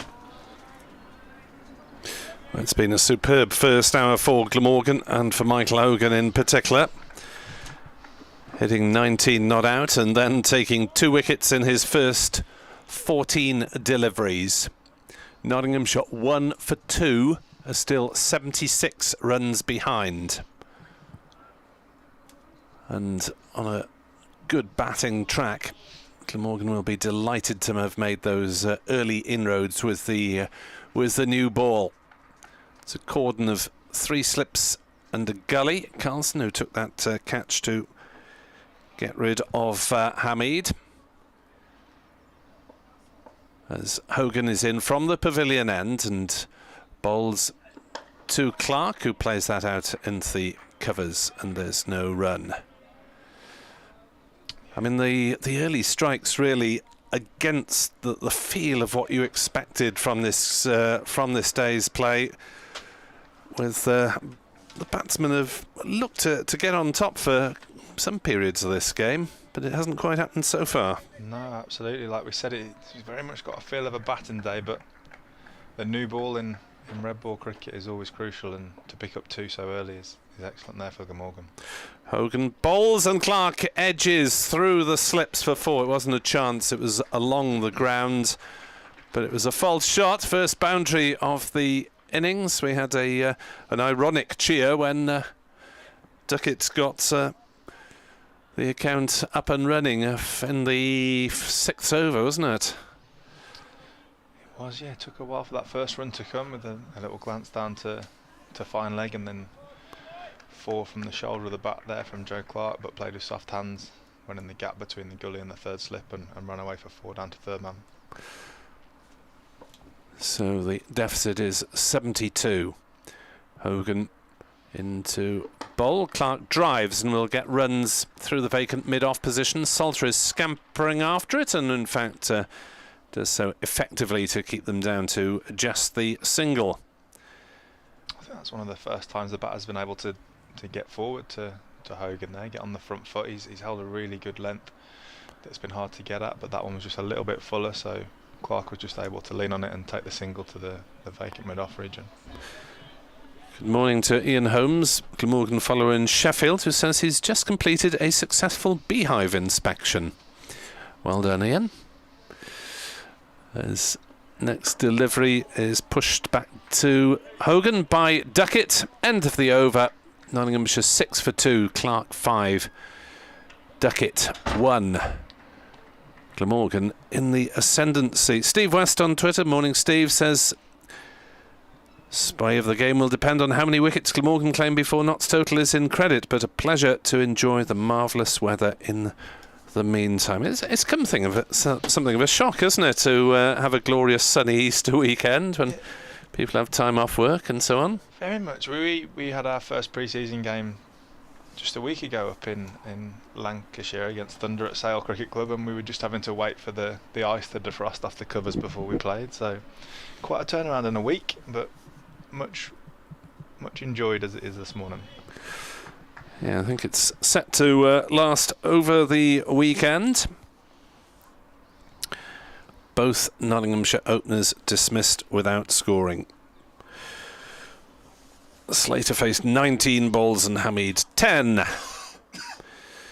Michael Neser then, the burly Queenslander, in from the Radcliffe Road end to bowl, and played down off an angled bat by Clark, down towards wide third man. They'll just take the single. 7 for 2 Nottinghamshire. Yeah, looks like he's just making sure he's playing with some soft hands here, does Clark, with the slips in play behind him. Just letting the ball come to him and almost running it down there to that deep point region. Batting to come. Well, Everson batted at 5 in the first innings, but was off the field for the first overs of the day, so not quite sure whether he'll come in at 5 again. Presumably Mullaney is more likely, followed by Moores, as that's through outside off stump from Neser. Through into the gloves of Chris Cook. No shot played by Ben Duckett. And Patterson, White, Pattinson, Hutton and Patterson. I've picked a good game to start off in terms of the tongue twisters. Yeah, they're throwing it out there, aren't they? And we've got the well, we won't have the Slater Salter conundrum in this innings. Anagram of each other. 7 for 2 in the East Midlands sunshine as Neser bowls, and there's an appeal for LBW. Sounded as if there might have been a bit of bat in there. Neser sinks theatrically to one knee, giving it a bit of the Rodin's thinker there in mid-wicket, but I thought there might have been a bit of bat initially. Yeah, potentially, maybe just pitched outside leg as well, but certainly would have been not going over. So it would have been clattering into the stumps for height, but if he's dodged one there, got to make sure he cashes in as Duckett. But again, pressure building and building these dots. It's looking challenging out there for the batters at the moment. Neser's just conceded a single so far, as that's outside off stump, and Duckett allows it to go through. And where are we time-wise? These two won't be able to bowl through till lunch, you wouldn't have thought, but they will have a rest and maybe be able to come back relatively early in the afternoon. Van der Hoogten and Wheel, plus David Lloyd, the other members of the seam attack, and we had Labuschagne in the first innings bowling seam as well. Here is Neser in, and Duckett struck on the glove there as he wrings his hand, pushing forward, and Neser's doing his best to flog some life out of the pitch.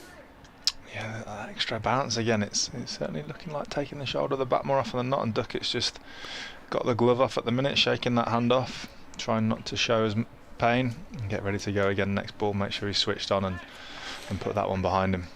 Tall man like yourself, you'd have fancied banging a few down on a pitch like this, wouldn't you? A few years ago I would have done, yeah. There was some nice carry in there. I don't think I'd fancy it in white ball cricket the way that the game's going at the moment, but a red ball in hand, yeah.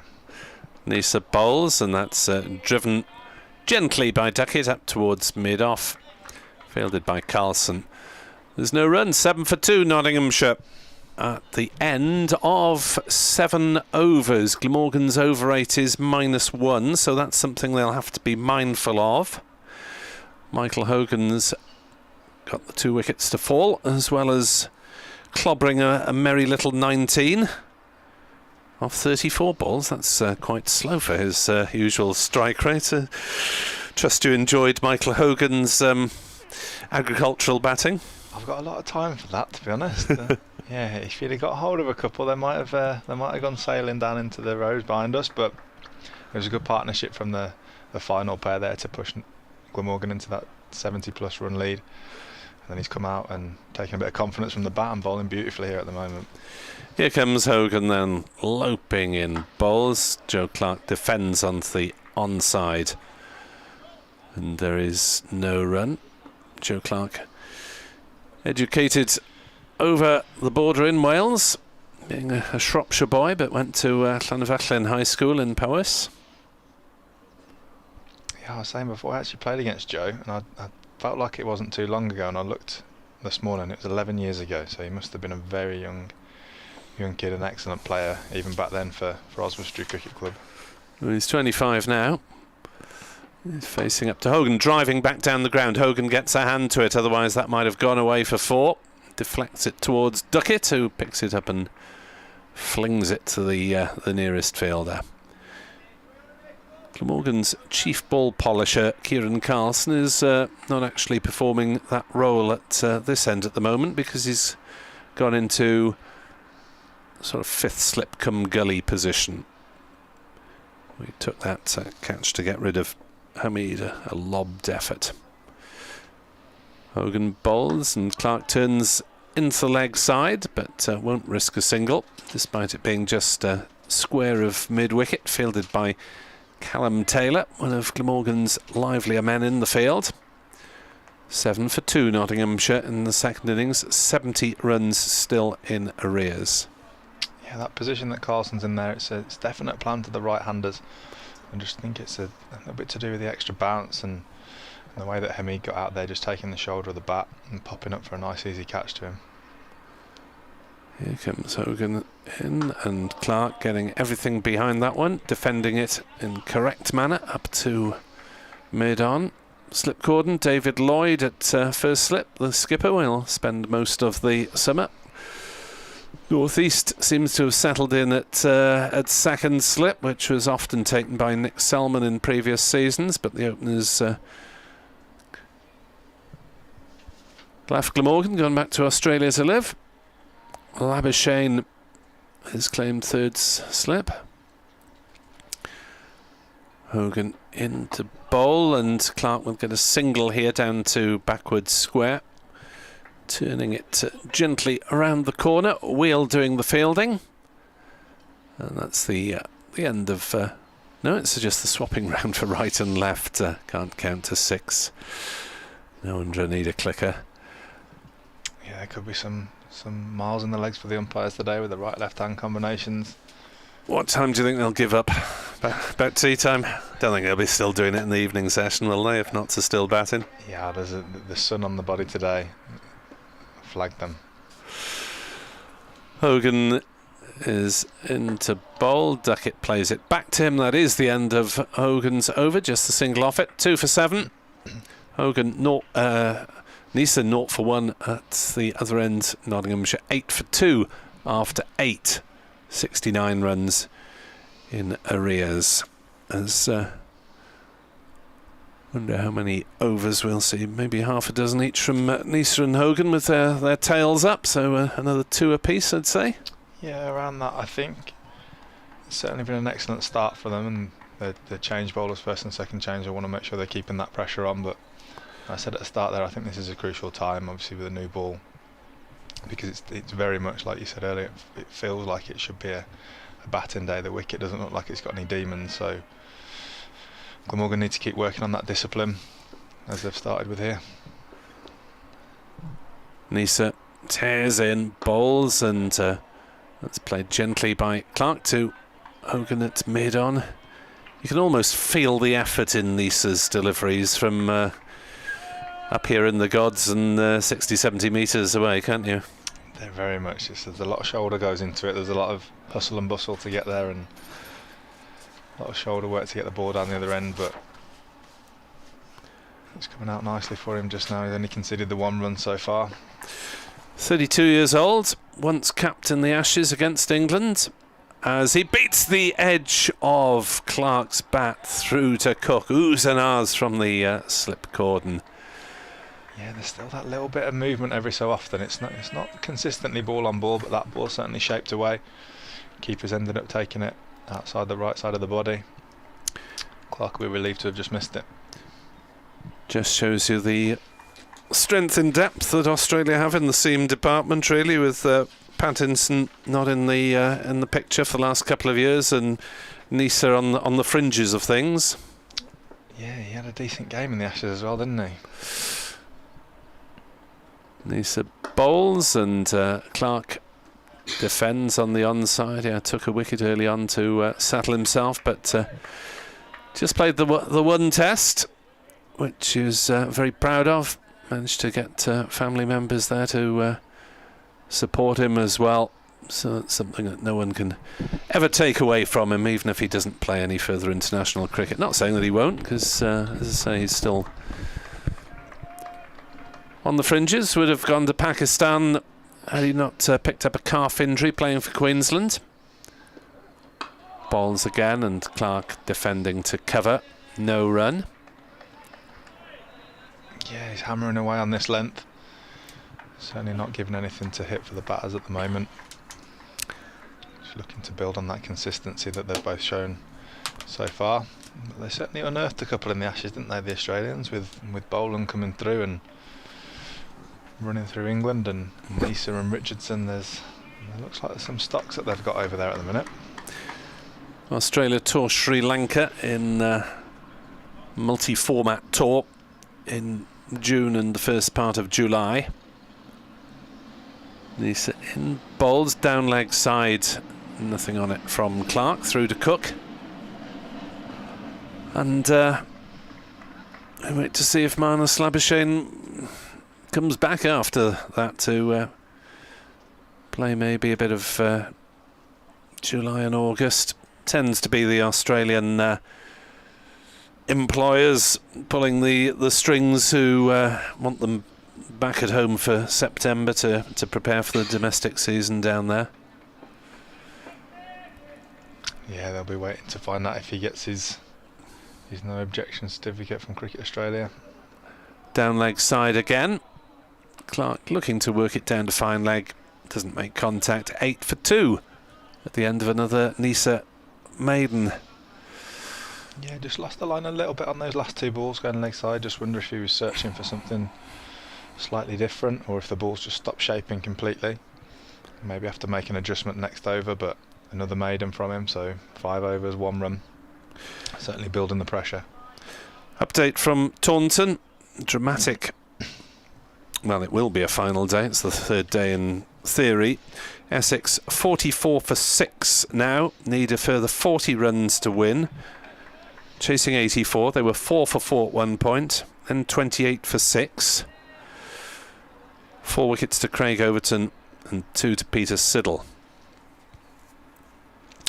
Hogan bowls and off a thick outside edge. That's run down to Labuschagne at 3rd slip, and he makes a good stop to prevent any run to Ben Duckett.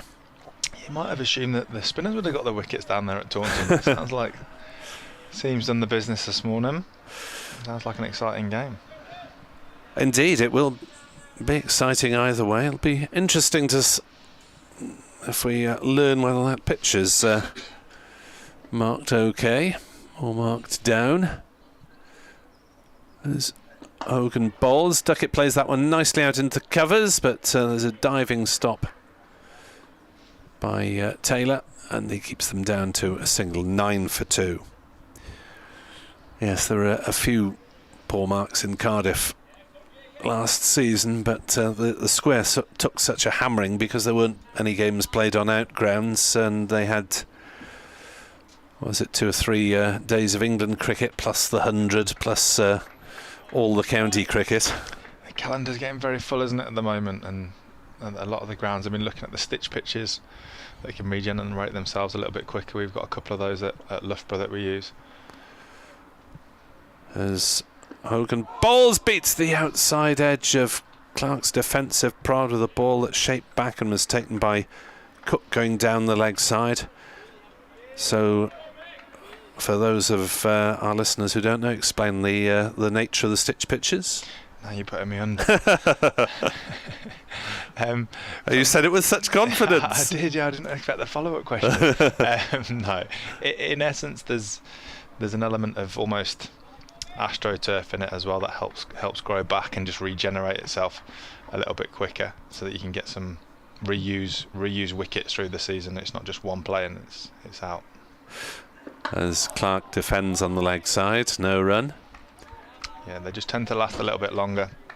And there's been a couple, the game that I spoke about that we played up at Thunder at Sale Cricket Club, they've got some in there to try and help with the fixture backlog that they've got at Lancs with second team cricket. Like you said, the 100, the Thunder women's side being up there as well. So there's just a lot more cricket trying to be fitted in, and groundsmen are looking at ways that they can counter it, and that's one of them that they've been using at the moment. Yeah, there's just the one women's game scheduled, I believe, at Sapphire Gardens this summer, as this one is turned on the leg side by Clark straight to mid wicket, and there's no run. Western Storm are playing at Sapphire Gardens on, I think it's May the 14th, whatever the Saturday is around there anyway. Unfortunately I won't be able to see that one because I'll be up in Durham. Couldn't be much further away then, could you? Nice. That's the first game of the Charlotte Edwards Cup, so that would make sense. That's the first round of fixtures on the 14th of May. And we're at Loughborough on that day against Diamonds. As Hogan in to bowl, Clark defends. Back to the bowler, no run. 9 for 2 at the end of the over, and that's the short format, the 2020, that one. 2020 competition we start the season with, yeah. And the 50 overs, is that still the Rachel Hayhoe Flint one? It is indeed. It is indeed. We get a couple of games in that before the 100, and then have a break for the 100, and come back and finish it off in September time with the final played at Lords this year, which is exciting for who can get there. Absolutely. Always a big occasion for cricketers of any age and status. I know the Wales team of leading club players had their game against MCC there a couple of days ago, and a lot of excitement. It's obviously a prestige occasion for them. Yeah, I saw that, and there's another one down there for the women's on Friday. As Nisa bowls, chopped away by Duckett, straight to point, no run. The MCC women's side are playing on Friday, I believe, against, I think they've got a game against Middlesex Women and Sunrisers, and potentially one other game. I think it might be a best of 11. So there's 3 games down there. We've got a girl who used to be in our system who's going to be playing in that next week, and is certainly excited about the opportunity to play at Lords. I still get excited about the opportunity to commentate at Lords, so it must be even better out in the middle. I can well imagine. Is the excitement about the lunch or the cricket? Both. 9 for 2. Nisa to Duckett, who took his bat away from that, but with the deviation of the ball, it looks as though that looked initially as though it might have found the edge, but it's doing a bit still. Yeah, they're definitely finding some movement. It's like I say, it's not consistent, but on the odd occasion the ball is tending to nip off the seam, so these 2 opening bowlers have stood the seam up nicely, and it's just finding it on the odd occasion, making it challenging out there for the batters, more challenging than we first thought it might be. Hogan striking twice early on. It was Hogan hour, really, first hour of the day. Nisa bowls, and Duckett fences that away. Decent enough shot, looking for the backward point area, but diving stopped by Salter to his right at point, and there's no run. Yeah, I don't think Nisa will mind that. There's a little bit away from the body there from Duckett with the 3 slips in play behind. I don't think he'll be disappointed with we're seeing that shot there from Duckett, particularly as it's gone to point and not cost him anything. So he'll try and draw him into that again, I'm sure. Other games in Division 2 of the County Championship at Derby. Derbyshire with a massive first innings advantage. Sussex making a better fist of it second time round. 74 without loss, still 257 behind. Nisa bowls and Duckett slightly squared up, playing to mid-off. There's no run. Haynes 46 not out or 19 not out, and from the Glamorgan point of view, they'll certainly be hoping that Sussex get a few miles in the legs of the Derbyshire bowlers. As thank you very much indeed to Chris for the last 50 minutes or so. He'll be back after lunch, and Dave Bracegirdle rejoins us to inform BBC Radio Nottingham listeners, as that sees Duckett shouldering arms outside off stump, and there's no run. 9 for 2, 68 in arrears, Nottinghamshire. Other game in the second division looks as though it's drifting slightly, unless Durham can enforce the follow-on against Leicestershire. Durham 428, Leicestershire 210 for 6. Durham are Nottinghamshire's next opponents. Nisa in bowls, turned on the leg side. There'll be runs here, a couple of them to square leg for Ben Duckett. 11 for 2. Rod Stewart time for BBC Radio Nottingham. I think Stewart's more of a football man than a cricket man, isn't he? 10 for 2 then at the end of the over. 11 overs gone, not 67 behind. Maggie May, I think it is, that's been piped through our ears in this particular moment. I'm sure they'll come for an update in just a second.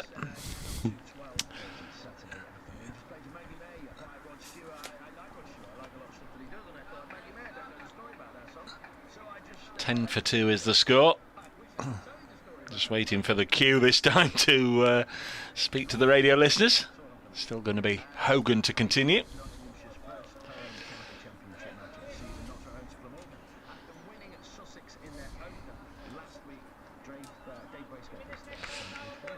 Large crowd here enjoying the sunny conditions, but I'm sure they didn't come along today expecting this script. Nottinghamshire second innings are 10 for 2.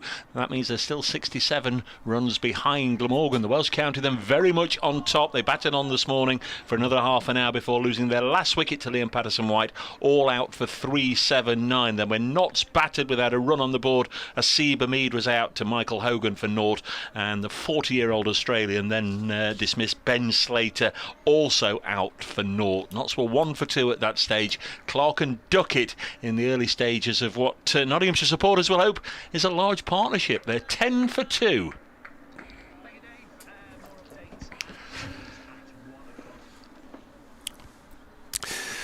Here is Hogan then to bowl to Duckett, who's forwards and driving out on the offside. Very good afternoon, or whatever time of day it is, with Charlie Hemphrey, the former Glamorgan and Queensland batsman, who's messaged to say that he is watching us.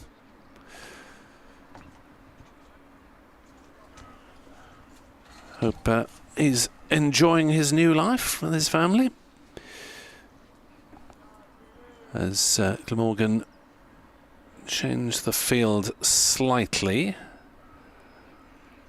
Wheel is jogging round from point to a mid-off position. 10 for 2. Hogan 2 for 8.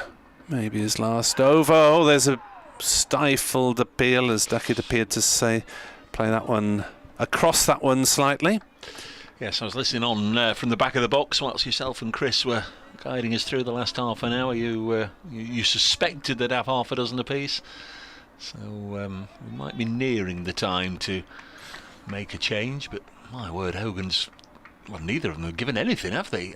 Nisa, 6 overs, none for 2. Hogan, 2 for 8. There's Hogan round the wicket to left-handed Duckett. And he edges that one just wide of a diving Labuschagne at third slip.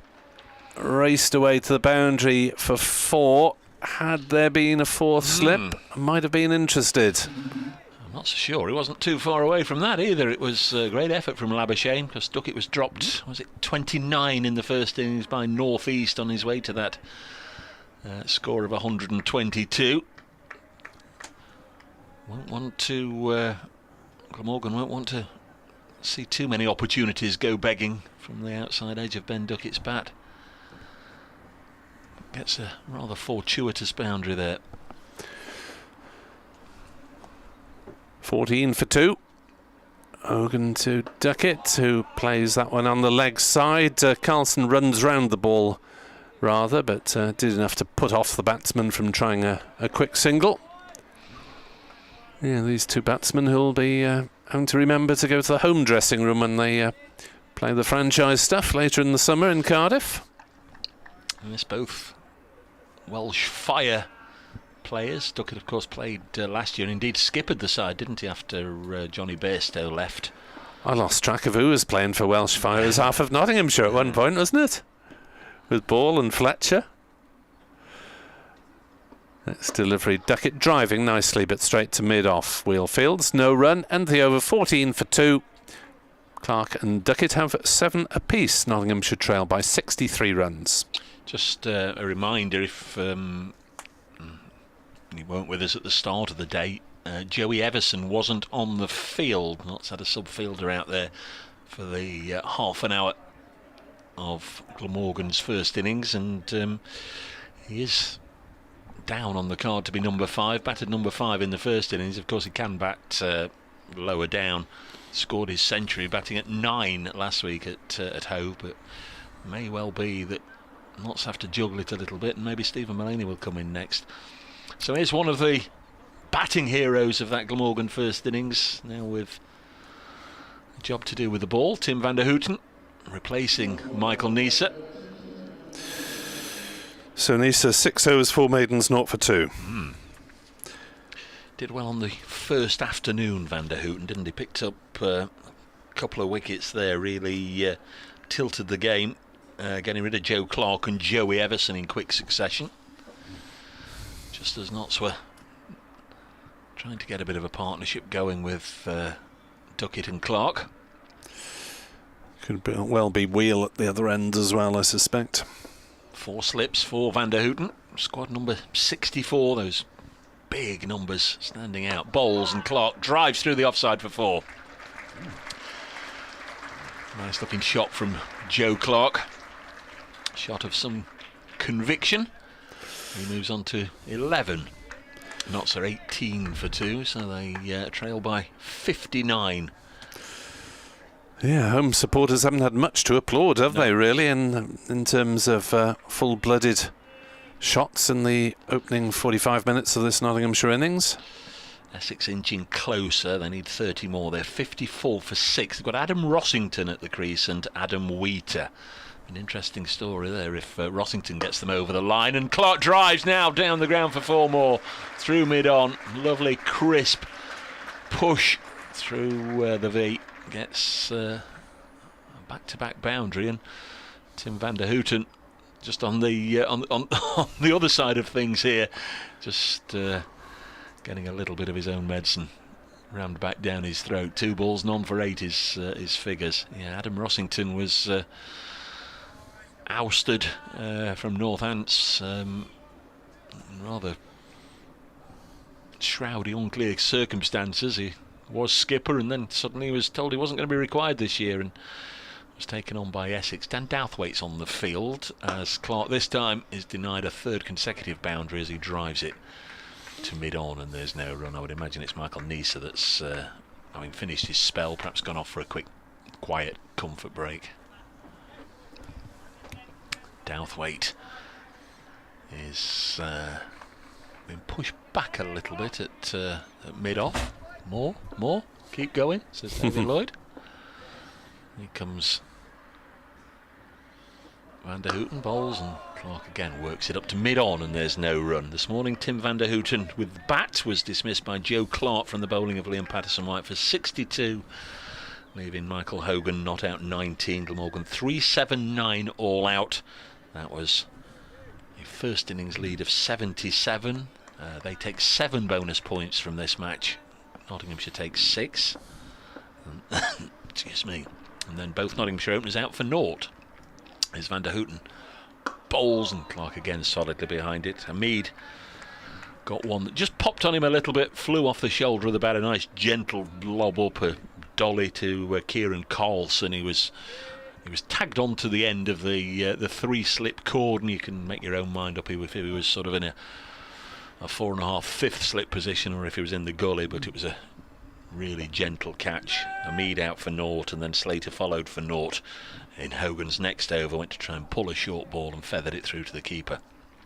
Next ball flicked down the leg side, and the keeper's taken it, but neither bowler nor umpire interested. It was a risky, lazy sort of flick at the ball from Joe Clark as it went down the leg side, but from his perspective he'll be grateful he didn't get anything on it. 22 for 2 at the end of the over as we move to within about 20 minutes of the luncheon interval. Tell you what's happening in the other First Division games at Bristol. Gloucestershire 32 for 1 in their second innings. That's still 117 runs behind. Yorkshire made 376 all out with a century from Harry Brook to put them in the ascendancy there.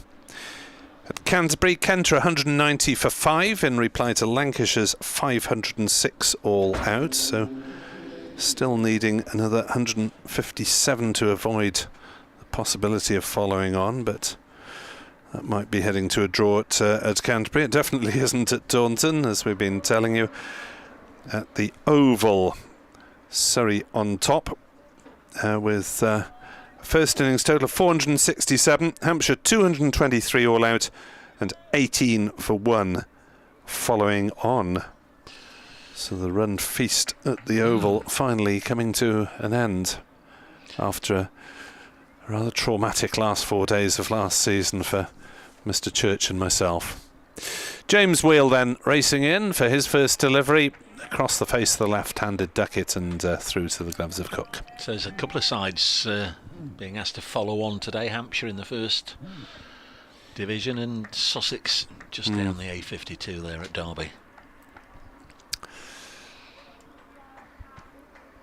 Yes, Derbyshire is actually I said Glamorgan's next opponents, then the next but one opponents, next away opponents, is getting ahead of myself. Middlesex are the next opponents on Thursday in Cardiff, as that's a swing and a miss from Duckett. That wasn't really there to be slashed away outside off stump. It was a little bit too tight for the body, and just maybe fortunate to get an edge on it, not to get an edge on it. Down to 2 slips now. Northeast is no longer in the cordon. Labuschagne is probably doing most of the talking out of those 3, I suspect, alongside David Lloyd and Chris Cook, current and former captains. Wheel in, bowls and beats Duckett's defensive prod through to Cook again. James Wheel looking for his first success with the ball of the match, though he did contribute 45 with the bat. Generating a fair degree of pace at the moment with this ball that's in its 14th over. Nottinghamshire 22 for 2, having been 1 for 2. As Wheel bowls, allowed to go through. No shot played by Ben Duckett. No, it must be a strange feeling. What I've never been really, well, certainly accustomed to, but to be out there playing like he did 2 days ago, Duckett, imperious batting to get to 122, and then you come out the same match,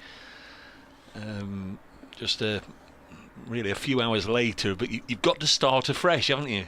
Wheel bowls and Duckett plays that one to point. Salter stops, no run. Things are different. The bowlers are fresher than they were obviously towards the latter part of his innings. The ball is newer and harder. It's perhaps doing a little bit more off the wicket. and the temptation just to carry on slapping it to the boundary as he was in that first innings. The temptation must be there, but he's restraining himself very nicely at the moment. 22 for 2 as Duckett faces wheel and runs one down to third man for a single. 23 for 2. Taunton Claxon. 7th wicket has gone down there. 57 for 7. Adam Wheater is out. The two at the crease are now Adam Rossington and Simon Harmer. 57 for 7, chasing 84. They'll be coughing into their pints of cider at Taunton this morning. Dan Douthwaite is leaving the field because Michael Neser has had his quick comfort break, changed his boots, and is back on the field. Steve West comments after Nottinghamshire's slow start. So the last time I saw opponents in similar states was when Roland Lefebvre and Basil Barwick were bowling for Glamorgan in limited overs cricket back in the 90s. That was. They were both very economical bowlers. And that last wicket has gone to Craig Overton again, so he's got 12 in the match, 7 for and a 5 for. So we were saying, was it yesterday? We were saying, he's somebody who he's just excels in county championship cricket, but just doesn't quite look at home in Test cricket for whatever reason. The disparity between the two levels is never more obvious than when you're watching the likes of Overton. There's Van der Houten bowling to Ben Duckett, who just pushes this out, eases it out as far as Kieran Carlson. It's 23 for 2. 15 minutes or so ago, or so to go until the luncheon interval here at Trent Bridge. We're in the 15th over of this innings already. Notts have meandered their way to 23 for 2. Was it 5 maidens to begin with? Something of that order, as Neser and Hogan had the ball on a string at the start, picked up a couple of wickets, did Michael Hogan. Nice looking shot from Duckett, and that was one of the shots of his first innings that we all remember. Punched down the ground for 4, and Duckett into double figures on 12. A touch of gloves with his mate Joe Clark. They've added 26 and it's 27 for 2. Yeah, Duckett did survive a very loud LBW shout early on from Michael Neser, which looked pretty adjacent looking at a clip of it. Maybe just a fraction of doubt, as Dave suggested. I thought it might have been a bit of bat in, but I think it's probably, as Dave suggested, whether it was pitched outside leg. Van der Houten's gone round the wicket to bowl to Duckett, who really zeroed this one in on his toes. Pitched it nice and full up there. Yorker length delivery that Duckett jabbed down on, and we'll be pleased to keep out. 27 for 2. So in all probability we won't see Joey Everson at 5. Maybe Stephen Mullaney and Tom Moores, Liam Patterson-White. Joey Everson at some point, you'd hope. James Pattinson, Brett Hutton and Dane Patterson, and forced away into the offside. Cries of catch it, but to my eyes it went all the way along the ground past Salter, and they come back for a second run as the throw comes in from Michael Neser in front of the Smith Cooper stand. 29 for 2. Nottinghamshire still 48 runs behind. Yes, Glamorgan, having claimed those 2 early successes, will be very keen to get one more before the deficit is wiped off, you would have thought. Van der Houten a little bit expensive early on, though. He's gone for 14. This is his 11th delivery bowled, and Duckett mistimes it back to the right arm bowler. Lovely day, pleasant day if you're in the area and considering coming along. There's plenty of room, very, very nice conditions indeed. Traffic fairly light today. I think people who are going away for the Easter break have probably gone, so not too much on the roads today. This one would have gone down the leg side. Thuds into the pad, end of that over. Van der Houten second, he's none for 14. Nottinghamshire 29 for 2. They lost to Mead for naught and they lost Slater for naught at the start of an innings which saw them begin 77 behind. They're now 29 for 2. Oh dear, oh dear, oh dear. 60 for 8 as Simon Harmer comes and goes for naught. Peter Siddle with that wicket. 60 for 8 chasing 84. If you want to follow the action in that one via the BBC Sport website, you can. Yeah, well, if you follow the text page as well, you get updates from all around the country as well as the commentary. So it's a good one to watch out for. Just search for BBC Cricket on the website. And you'd imagine, unless we tell you otherwise, you'd imagine when we finish at 1 o'clock, that would drift into extra half an hour, wouldn't it? Almost certainly they'll take the extra half an hour there before lunch, because both sides could win at 60 for 8. So you might want to stay with us till the lunch and break, and then follow the action. Wheel is into bowl, and Joe Clark defends to mid-off, no run. 48 now, the Nottinghamshire deficit.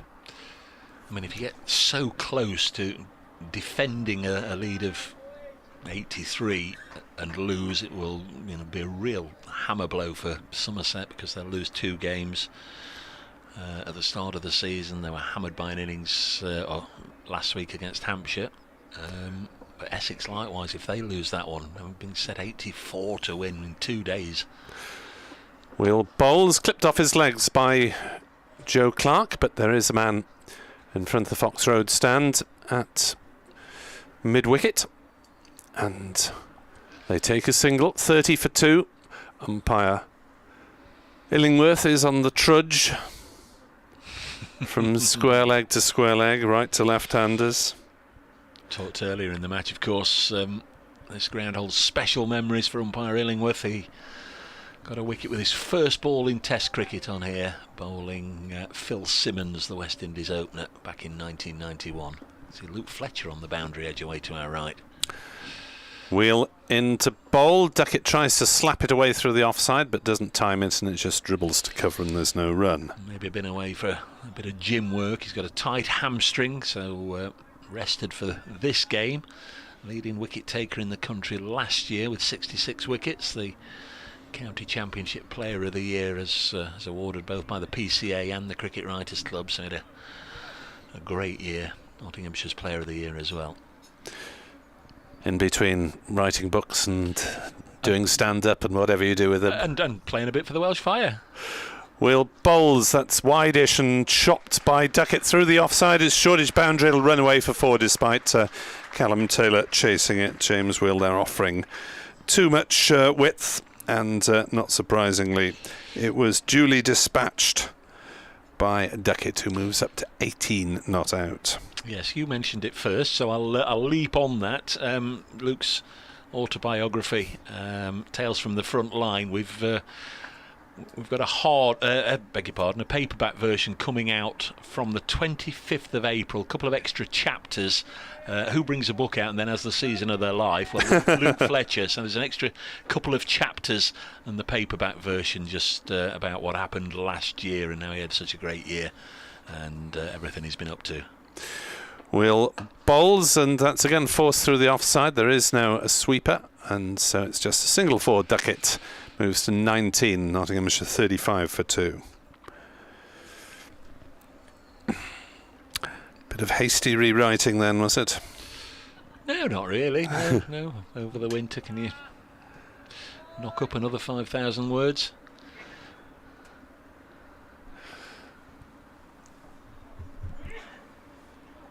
So 2 slips remain for the right-handed Joe Clark, who's on 16 not out. Glamorgan not quite on the defensive, but fielders out at wide third man on the boundary at square leg and fine leg. 3 outfielders therefore, and we'll have a crack from around the wicket just for a change, and Clark defends to cover, no run. 35 for 2. Wheel 2 overs 0 for 7. Van der Hoogten 2 overs 0 for 14. And these two really need to try and keep up the pressure that was imposed by some excellent spells from Hogan and Nisa. Yes, Mark Mod Lang reminds me of a game that I was at, 1981 here. Last match of the season, Notts v Glamorgan. Glamorgan all out for about 60, says Mark in their second innings. Or Notts all out for 180. Hadley and Rice running riot. Yeah, that was the day that Nottinghamshire won the 1981 County Championship, and I think Eddie Emmons was very much to the fore as well. Mark, I was sat for that one. The old par stand upstairs, so that's roughly where the Smith. Well, it is where the Smith Cooper stand is now, but sat upstairs there. I think I've got a few photographs somewhere. Richard Hadley waving a stump around Tim Robinson. Very smiley. Notts winning the county championship. Crikey, 40 odd years ago. Van der Houten bowls, and this is eased into the offside. And Marnus Labuschagne, who's left the slip cordon to pop into the covers, picks the ball up. 35 for 2. He's probably telling the skipper to bring him on to bowl by now, I expect. Might just be a treat to look forward to this afternoon. A little bit of Marnus Labuschagne again, and of course he got Ben Duckett out in the first inning, so he may well be saying, I'm the man for the job, he's my bunny. Well, Labuschagne's bunny pushes this one up to Carlson at mid-off, and there's no run. 73 for 8, Essex. Down at Taunton, there's been some extraordinary games over there, down there over the last 2 or 3 years, hasn't there? I think one was against Essex, wasn't it, when Essex won the title? Was that the year before the COVID season? 35 for 2, I think it was. Next ball, slapped through the offside by Slater. Width offered by Ben Duckett, away for 4 runs. Nice looking shot. They also played, of course, in that Bob Willis Trophy final, didn't they, at Lords in 2020, Somerset and Essex. Somewhere in the depths of autumn. Yep, that's absolutely right. Yeah, it edged into October, didn't it? 39 for 2. And when that had finished, they had finals day at Edgbaston in front of absolutely nobody except the media. Notts winning the blast in 2020. Van der Houten in again, 39 for 2. Duckett lets this go through to the keeper. He's got 23, Clark has 16, and ever so quietly they've added 38 since the loss of Ben Slater. He went for naught, as did Asiba Mead just before him. Did you have to sing Sweet Caroline because there was no one else on the ground to do it? I think that's a contractual obligation for 2020, isn't it? There were, there was. There was pipe music, the being boomed through the tannoy. This goes through to the keeper. The crowd noise and the crowd singing Sweet Caroline and what have you. Makes it sound better on television, apparently. Yes. I wasn't a huge fan of the old piped crowd atmosphere for sporting events. I did a few commentaries off tube because of travel restrictions, and thought, where's that noise coming from? There's no one there. I'll tell you the best of that I encountered as Duckett pushes this up to mid-off. Start of the 2020-2021 football season, Wimbledon had just come in the league. Their new ground, they've been in a season or two, hadn't they? Been playing at Kings Meadow, but their new ground hadn't been completed, so they played the first few games of the 2020-2021 season at Loftus Road, QPR's game. Nobody in the ground, behind closed doors, football league match. I was there. They played the piped-in crowd noise that they normally play, obviously, for Queen's Park Rangers games. So all the way through, I think it was Wimbledon, Shrewsbury, all the way through, you kept hearing, come on, you R's, come on, you R's. So what that did for the players of Wimbledon and Shrewsbury, I'm not entirely sure, but... See you after lunch. Thanks very much to Nick Webb as in comes James Wheel. This is dropped down on the leg side. We're 2 minutes away from lunch. I don't know if Chris wants to dash off and be in the queue for the goodies, or wants to pop in for the last knockings here. 39 for 2, but Nick's got to do an update for BBC Radio Nottingham. I beg your pardon. They'd welcome him, I'm sure, but BBC Radio Wales. James Wheel has ball in hand. Chris Guest back alongside me, head coach of Lightning Cricket, as Wheel bowls down the leg side, tickled away by Clark, got enough on that to take it wide of the keeper and away for 4. 43 for 2. It's a lovely day. Have you been out and had some fresh air? I had a little pop out just now, tried to soak up a little bit of how it was feeling in the ground, and yeah, it's beautiful out there. Nice little recovery here from Clark and Duckett as well, just ahead of lunch, and they'll just be keen to get there now, make sure no further damage and go into lunch. Two players that obviously I've watched at close quarters for the last 2 or 3 years. I know Joe Clark had his away from cricket issues, but I do, and I continue to say it, I do think they will play international cricket this year.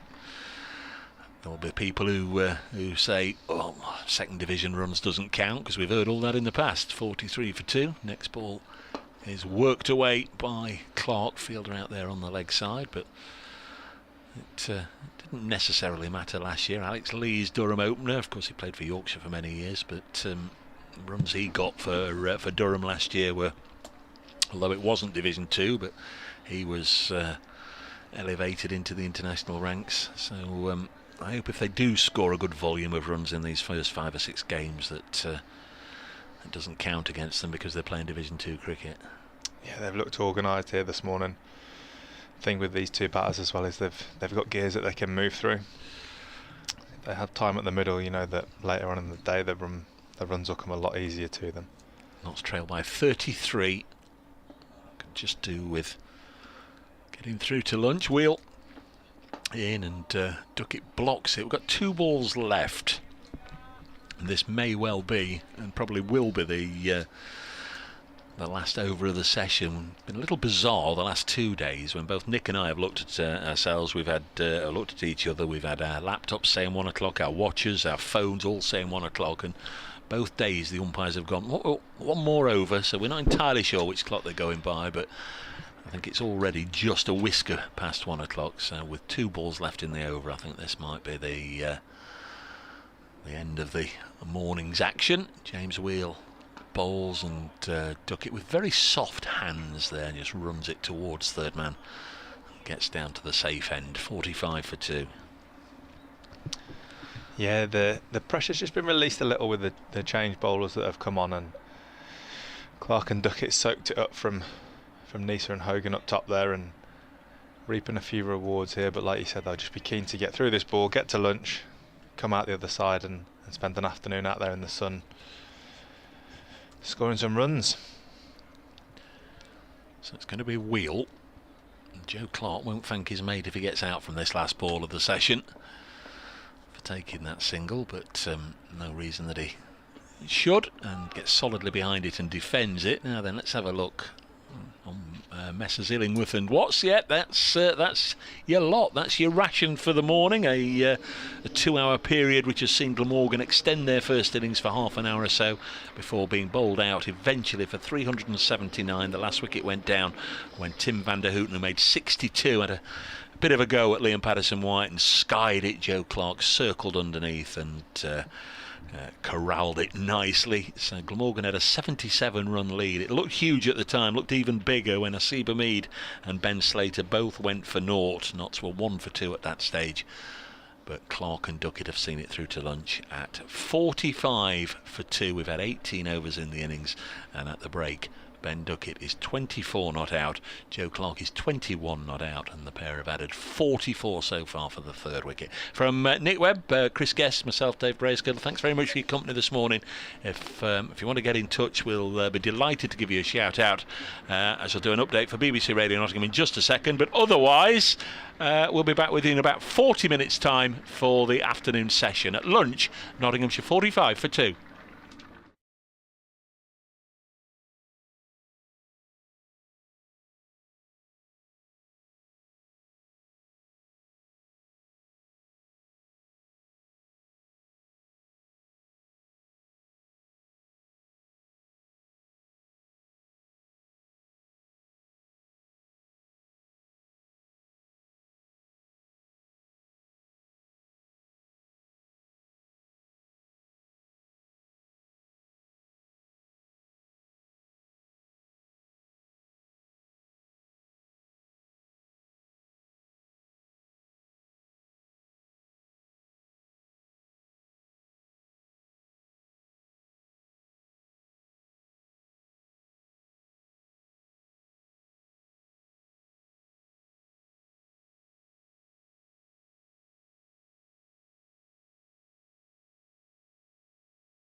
Welcome back to Trent Bridge for the afternoon session.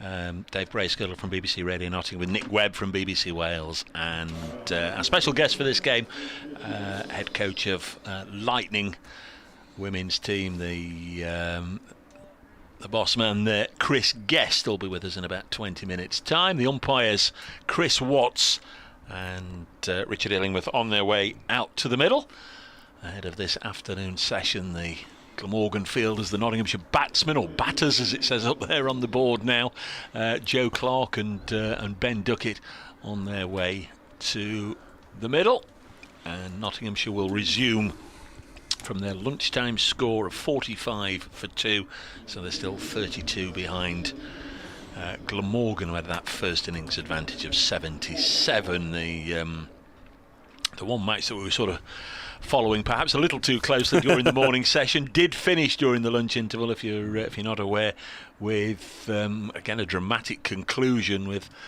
Essex chasing 84. They lost their 9th wicket with the scores tied, but then got over the line with a leg by. So Essex have defeated Somerset, the first result in this round of matches, but of course it is still relatively early on day 3 in all of the matches, so it may well be that we have to wait until tomorrow for some more results. We'll keep abreast of the other scores, bringing them from time to time as we go along, and whilst I've been nattering away, the players have taken shape out there, and it looks as if we're going to have some cricket breaking out in the next moment or two with Tim van der Houten, who most expensive of the Glamorgan bowlers this morning, 3 overs, none for 18. He was on a bit of a hiding really, because Nisa and Hogan gave nothing away in their opening burst, and van der Houten's already made his mark in this match by scoring 62 to turn what looked like a narrow deficit for Glamorgan into quite a healthy advantage. It was a terrific innings from him. He's going to get us underway and post his own individual lunch. To talk you through it, it's going to be Nick Webb. Thank you very much indeed. Vegetable pie, chips and vegetables. Not that you asked. What did you have for lunch, Nick? Van der Houten bowls and Duckett plays the first ball of the afternoon session out on the offside. Duckett 24, Clark 21, the not out batsman. Slater and Hamid, the out batsmen, both dismissed by Michael Hogan without tripling the scorers, as they say. Van der Houten is starting up around the wicket, the left-handed Duckett. Just a couple of slips, 5 saving the single. Fine leg and third man back as Duckett defends up to mid-on. There's no run. So Glamorgan really turning the game round in the last session of day 2 and the first hour of today, and Nottinghamshire then putting together this little partnership that's got them heading back in the right direction. There's Van der Houten on this beautiful afternoon is in to bowl to Duckett, and he plays that one up to mid-on, and there's no run. If I remember rightly, we sort of commented yesterday, both afternoon sessions, day 1 and day 2, they've sort of been round about 110 runs and 2 wickets, haven't they, days 1 and 2. So if we have a similar output this afternoon, not that it will be, now we've mentioned it, Notts would be 155 for 4. There'd only be 80 in front, 80 for 4. Morgan still very much in the box seat. Van der Houten bowls and Duckett plays that one to mid-off. Carlson, there's no run. Good afternoon to Edward Bevan, who's enjoying proceedings from sunny Trebanos, and will be joining the BBC commentary team for Glamorgan against Middlesex, which will also include David Pritchard and Kevin Hand from the visitors. Yes, good afternoon, Eddie, the Don. Nice to see him again, and hope he's there when Notts come down in July. Sure he will be. Van der Houten is into bowl, and that's clipped away nicely on the leg side by Duckett. Ball clattering into the advertising hoarding at square leg of the England sponsors. Would you buy a used car from the... Oh, yes, that's what I meant to. 49 for 2. Duckett is on to 28 not out. Always nice to feel one off the bat, start of a new session, out of the middle. That's Van der Hoogten bowls, and that's run away for a single down to third man, off an angled bat by Ben Duckett. 50 up for Nottinghamshire for a loss of 2. They were 1 for 2. As a ripple of applause goes around Trent Bridge. I shall probably miss the end of play on day 2 against Middlesex because of rugby commitments coming back. Priorities, Nicholas, priorities. I go where they tell me, to a certain extent. And who might that be then? It's a women's international between Wales and France at Cardiff Arms Park, so I shall be able to walk down the Taff from cricket to rugby. Which is always a pleasure. Michael Hogan is going to share the bowling duties at the start of this afternoon session. It was Hogan who did the damage at the start of this Nottinghamshire innings. 2 wickets already to his name. 2 for 12 from 6 overs. Lengthening his stride as he comes in from the pavilion end. Bowls to Duckett, who just has a little look at him and blocks the ball, pushes it up to Kieran Carlson at mid-on, and there's no run. Carlson, who was dismissed for, was it 9 yesterday, he was dropped on naught. But had a special day on this ground last year when he led Glamorgan to Royal London One Day Cup glory. Absolutely, he'll remember that for all his career. Yep. 22 he made yesterday. Glamorgan vice-captain. Got him down as 9. Next ball is just hurrying Ben Duckett into a defensive push. It might just have shaped back into him a little bit. He was deep in the crease, didn't go anywhere. Just managed to keep it out. He's gone down, done a bit of wandering rather than gardening. He went down there and had a chat with Joe Clark, and he made that that gesture with his hand as if the ball was wobbling a little bit. Yeah, Sam Northeast said a bit of swing crept in midway through the Glamorgan innings. From in front of the committee rooms, here comes Hogan, bowls to Duckett. Plays this on the leg side. There's Sam Northeast there having a runabout. So the 2 slips are David Lloyd and Marnus Labuschagne. We saw Northeast at second slip for most of the morning, and Labuschagne having a runabout, but they've switched over. He probably wants someone to talk to, yeah. Marnus. Always on. Cricket badger. A lot of high numbers there. The 3 behind the wicket. Number 46, Chris Cook.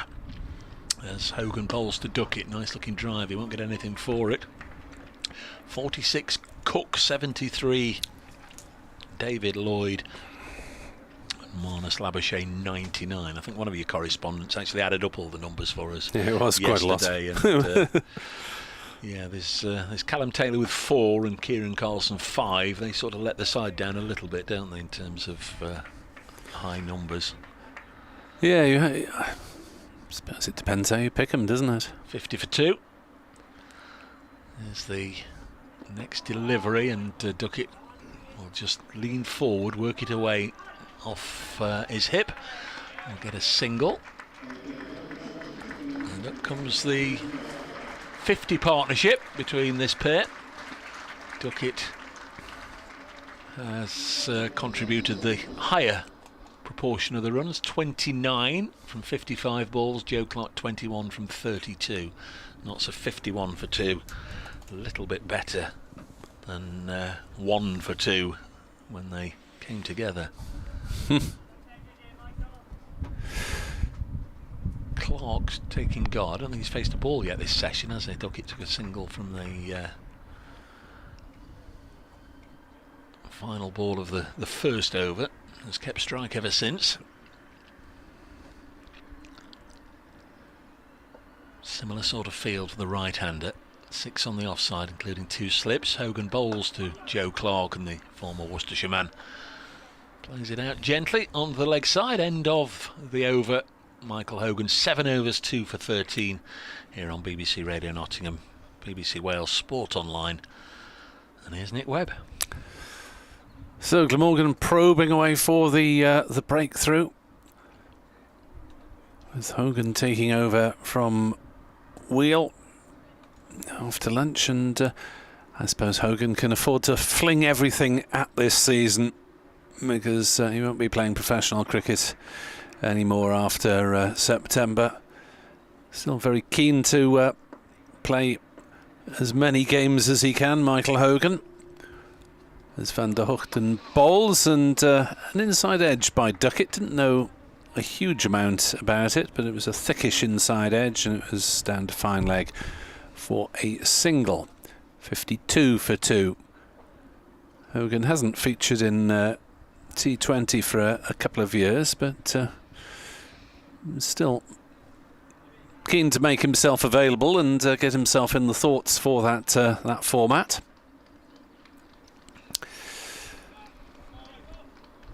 Which starts for Glamorgan on the 26th of May, away to Sussex. Van der Hoogten bowls, and Clark shoulders arms outside off stump through to Cook. And a rare piece of fixture planning. Glamorgan have 3 away games in the southeast of England in the space of 4 days, so that will cut down on the motorway miles this year. I don't know if Joe Cook, Glamorgan's resident eco-campaigner, has had a phone call to the fixture arrangers. Let's cut down the miles, boys. As they play Sussex on the Thursday, Surrey on the Friday, and Middlesex at Radlett on the Sunday. As Van der Hoogten in. Bowls. Forward comes Clark, defending up to mid-on, and there's no run. Of Nottinghamshire's away blast fixtures, I think the most eye-catching and intriguing one is Lancashire, which are going to play a T20 game at Stanley Park in Blackpool for the first time. All right. That could be interesting. A Sunday afternoon in June in Blackpool. Lovely ground. We've been there once before, 7 or 8 years ago, and it just rained all day. Oh. Driven by Clark down the ground, but Carlson is across to intercept from mid-on and prevents any run being taken. Nottinghamshire starting off against Worcestershire here on 27th of May. So you've only got 1 game list that weekend, but oh no, the Sunday here as well against Northants, to apologise. Nice little double-header over that weekend. Van der Hoogten bowls, shouldering arms, Clark outside off stump. No run, and of course you think that's bank holiday weekend, but it isn't, because they've shifted the bank holiday this year, haven't they, to Thursday the 2nd, in honour of Her Majesty. We got a 4-day weekend. Glamorgan, in honour of Her Majesty, play on the Thursday night at home, the Friday night in Taunton, and the Sunday back in Cardiff. Van der Hoogten bowls. Forward comes Clark, defending up to mid-on. Carlson does the fielding. 52 for 2. The deficit is 25 runs. There's been a little bit of talk about why this particular round of matches couldn't have been delayed a day. Start on Friday, yesterday, Friday, Saturday, Sunday. So there is potentially some cricket for Easter Monday, but would have made sense. We should really say it when Chris is on air. I think there's some women's matches on Monday. So if you need your cricket fix on Monday, sure we can get an update on that from Chris when he's back on air after 2 o'clock. As Hogan comes in, Duckett drives back, and Hogan makes a fine stop. It'll just go down as a little dot, won't it, in the umpires in the scorer's book? But there was a flurry of action there as that was pitched up and driven crisply back by Ben Duckett, and a fine stop from Hogan. Or the scorer's tablet in some cases, and Dr. Hignell still there uses pens and paper, but they of course have to do a computerised system at the same time these days. Yeah, still think they keep a book going though, don't they? 52 for 2 is the score. Duckett on 31. Pushes this into the offside. Made 31 at Hove last weekend. Then just quite unexpectedly got out, which does happen, of course, in cricket. But it's one of those where he was looking to be very comfortable at the crease, looked to be settling himself in for a long innings, and a little surprise when he was dismissed. Went on not yesterday, the first day, of course, made 122 in the first innings.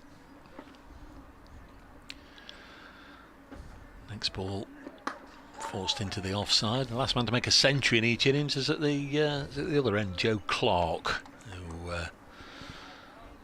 did it a couple of years ago. Mentioned that game over with Essex beating Somerset by 1 wicket, and Yorkshire might press home a victory against Gloucestershire today. Gloucester 64 for 2 in their second innings, still 85 adrift. And Surrey will have hopes at home to Hampshire as well, with Hampshire 2 down and still 183 adrift at the Oval. Hogan bowls, and Duckett again gets everything behind it. And Kent might be possibly heading for a follow-on. 214 for 7 now, still 292 behind Lancashire at Canterbury. I know in these warm conditions some captains might be reluctant to bowl back-to-back, but they might run out of time in that game otherwise. 52 for 2. I'm going to correct myself in a second because I've looked it up now. This is pushed back to the bowler by Ben Duckett, because Joe Clarke did get 100 in each innings against Warwickshire here last game of the 2019 season, but he wasn't the last man, of course, because Asiba Mead did it at New Road against Worcestershire last year. Century in each innings. It's fairly rare. Have to go back a little way. Brendan Taylor did it in 2016, Russell Warren in 2003, and Johnny Morris in 2001. They're the only ones this century for Notts, as this is played onto the leg side, and Hogan's over comes to an end. 8 overs, 3 maidens, 2 for 13. What was that TV programme? Was that Hogan's Heroes? I think it was a World War II one, wasn't it? In a prisoner of war camp or some such. Seem to remember from back in the day. Do you remember that, or have I dreamt it? I can remember the title, yeah. But can't remember anything about it. Kieran Carlson did it for Glamorgan, 2 centuries in 1 match at round 2 last season. 259 runs for once out at home to Sussex, and they still lost. There's Van der Hoogten from the Radcliffe Road end, bowls, and Clark's hit on the pad, pushing forward. It's just clearing of the throat from behind the wicket. Carlson had a purple pad. His first 6 innings last season contained 2 centuries, 3 half-centuries and a duck. Going on about special performances and finishing on a losing side, of course, Craig Overton's taken 13 wickets in this Somerset-Essex match, which has recently finished. 13 wickets on the losing side. 7 for and a 6 for. Van der Hoogten bowls slapped into the offside. I was looking through the covers there as Clark looked to force between point and cover, but didn't time it, and it just rolled gently to Salter at point. There's a bit more life in the flags today, isn't there, at the far end? By no means are they blowing off the flagpoles, but they were hanging very limply for most of the first 2 days. But just a little bit of a gentle breeze, and I would imagine the seated spectators will be enjoying that. Just a little bit of a ripple. Van der Hoogten to Clark, who's hit on the pad. There's a big appeal this time. Van der Hoogten ended it slightly earlier than the slips did. Didn't feel quite right from this angle initially, and replay suggests it might well have been going down. 52 for 2, 25 runs in arrears. Nottinghamshire will breathe easier once they nose ahead. It's really, as we've been saying, it feels like a day for batting. Nice warm temperatures around 18-19 Celsius. Clark defends to mid-wicket, no run. And similar tomorrow, maybe a degree cooler. And then I think things not going downhill rapidly, but getting a bit cooler again on Monday. Well, it'll be bleak next week for Notts, whatever, because we're up at Chesterley Street. Whenever Nottinghamshire play Durham up at Chesterley Street, it's 3 sweater weather at the very least. It's always cold up there. Will Mr. Emerson admit it, though? No, that's the question. no. Van der Hoogten bowls outside off stump. No shot played by Clark. He thinks a summer day up there is 3 degrees. Beanie hats on, gloves on. Mind you, I think he did admit it was chilly this morning. Chris Drew says, I hope Glamorgan managed to find a coaching role for Michael Hogan. Well, I don't think he's up for that. Absolute stalwart for the club. And but Michael Hogan is going back to Australia. So if he does take any sort of role within cricket, it will be back home. Van der Hoogten bowls. Clark plays to mid-wicket, and there's no run. End of the over. I've been playing for around about 20 minutes or so in this afternoon session. Nottinghamshire went to lunch on 45 for 2, so they've added just 7 runs since the break. There was a boundary from Ben Duckett, and we've had 3 singles as well. Duckett's on 31, Joe Clark is on 21. And Glamorgan's quest for a 3rd wicket in this innings again is in the hands of Michael Hogan. Should be another update for Radio Nottingham in a moment or two. It was a career best match performance for Overton, 13 for 87. 52 for 2. There is Hogan bowling and Duckett defence. I said earlier on, of course you've got to take something into consideration, the fact that he knocks over county sides for fun, but not quite so easy in Test cricket. Of course, I guess one of the main reasons is that the calibre of the batsman he's coming up against in Test cricket. Obviously, by the very definition of the format he's playing in, he's coming up against the very, very best in the game, and it's going to be a test, isn't it? Yeah, 52 for 2. 31 to Ben Duckett on strike. Will force this off a thick and open edge down to 3rd man. Van der Hoogten does the fielding. 1 more to the total. 53 for 2. Clark hasn't scored since lunch. No, he didn't see the strike for the first couple of overs, and has been very watchful since. He's one of those players, though, that can just suddenly go through the gears and will take 8 or 12 off 3 or 4 balls, and the next minute, he's waving his flag, his bat up high to the crowd. There's Hogan past Chris Watts, gets a run down to long leg. 54 for 2. If it does get cooler over the next few days, there'll be plenty of snooker to watch on the BBC as well, if you are kept indoors. 17 days worth, I understand. It is a remarkable venue. I don't know if you've been, Nick, to the Crucible. It's terrific. You just feel you're so close to the action. Next ball is blocked by Ben Duckett. I've not been for many a year, but very much enjoyed it when I've gone. 54 for 2. Yes, I covered a couple of Welsh tournaments in Newport towards the start of my career, but unfortunately haven't been able to fit it in since.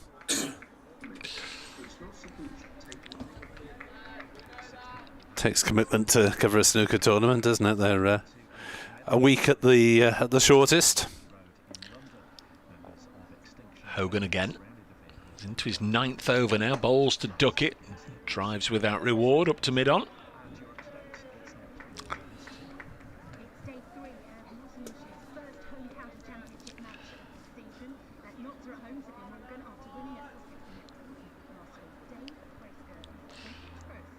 Absolutely glorious conditions here this afternoon. A full and animated crowd, very much enjoying the action here as Nottinghamshire try and fight back. They were plunged into real difficulties early on. They were 1 for 2 as both openers, Asiba Mead and Ben Slater, fell for ducks this morning. Nottinghamshire were 77 behind on first innings after Glamorgan were bowled out for 379. Just wonder if Ben Duckett has just been spared there. A difficult chance for Sam North East, but he gets away with it with a single. So Notts was 77 behind on first innings. They've eaten their way towards much of that. They're 55 for 2 currently. Just wonder if that did... Yeah, I wonder if we can be provided with a replay of that, whether we have got a shot of that clip by Duckett towards mid-wicket. I thought it might have carried, might have been a half volley. North East going down low as it was. He didn't take it cleanly, whether it was on the half volley or on the full. 55 for 2 as Van der Hoogten moves into his 7th over round the wicket, and that's edged. It didn't carry, I don't think, to second slip. They're down looking despairing on their knees, Lloyd and Labuschagne, but I think that fell short of Labuschagne.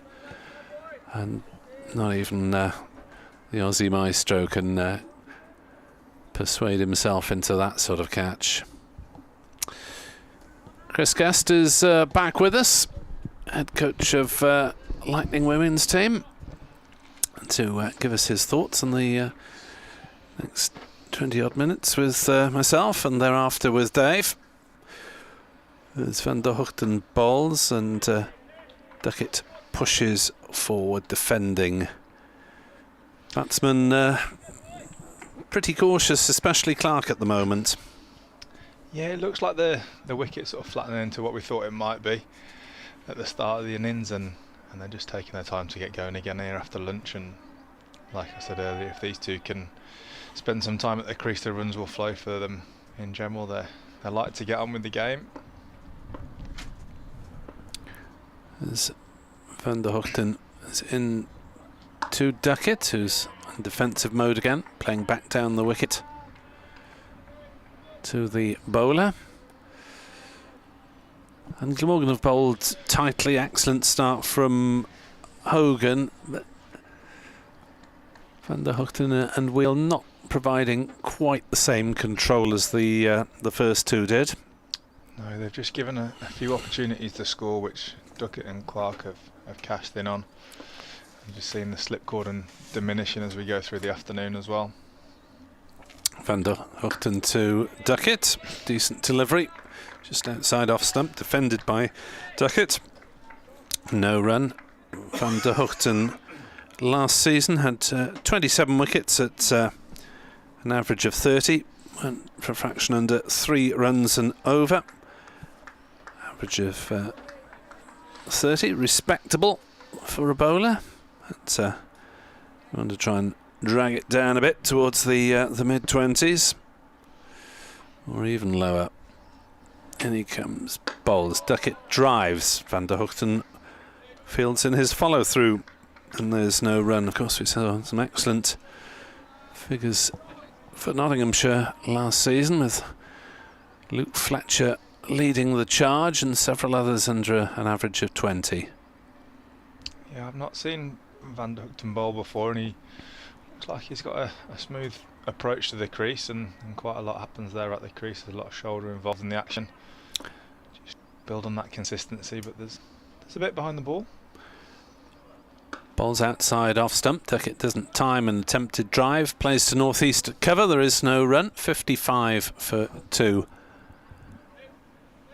Van der Hoogten 0 for 24 as he completes his second maiden. It's quite a good fast bowler's build, isn't he, Van der Hoogten? Broad across the shoulders. He looks like a strong boy. Yeah, I don't think I'd fancy arm wrestling him. Michael Neser, similarly burly build. Michael Hogan, stringy. Lots of arms and legs. Yeah. Very fit indeed for cricket. Yeah, bowling with good skill as well this morning. Not all about the the muscle and the brawn, how you stand that seam up and how you can make the ball do the work as much as your body. And he comes then to start a new over to Joe Clark, and Clark plays that one to wide mid-on. At the non-striker's end, Ben Duckett wanted a single. Joe Clark did not. And it was probably wise. So it was travelling quite hard up towards Nisa. And Hogan's an old-fashioned sort of cricketer. He likes to stay fit for cricket by playing cricket, if you see what I mean. Yeah, get the overs under the belt, and a bit like Jimmy Anderson. As Hogan is in to bowl, and off the back foot Clark plays to mid-off, and there's no run. Yes, I think Hogan would probably tear up his contract if he were forced to rest as often as Anderson and Broad are. Yeah, I'm not sure that they're all that keen on it either, reading between the lines, but he certainly bowled with good skill and discipline this morning. Like you say, an example to the younger bowlers coming through, how to maintain and get the best out of yourself. There's Hogan bowls, and this is turned up to mid-on. I remember him saying at the end of one season, which he'd finished quite strongly, I was a bit overweight at the start of the season, and I just laughed at him because there wasn't an ounce on him at any point, I don't think. Yeah, it's amazing the toll it puts on your body though, and if you're carrying that little bit more, it can feel a lot heavier than you think. Hogan bowls, Clark defends on the leg side. Still just the single since lunch for Joe Clark.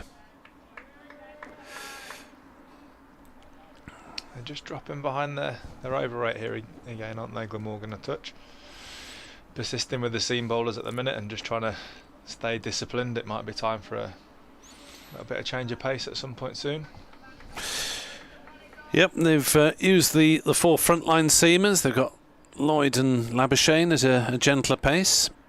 As Hogan bowls, and there are runs for Joe Clark. 4 of them through mid-wicket, clipped away as Hogan for once overpitched slightly, and the ball rattling into those adverts at the Fox Road side of the ground.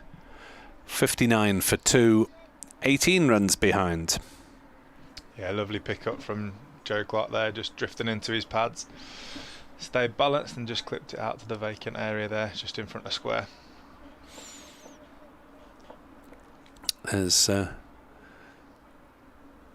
Hogan into bowl, it's again drifting down leg side, and it's clipped away down to fine leg. There's a stop by Van der Hoogten, but they're comfortably back for 2 runs, so Hogan just losing his direction a touch towards the end of that over, and it's 61 for 2, 16 runs behind. I mean, in your playing days with on the Worcestershire staff and minor counties cricket, did you find it a battle with weight? Were you Jim Bunny? How did you approach things? Certainly never be described as a gym bunny, that's for sure. No, I found that the hard side of the game. I enjoyed the bowling.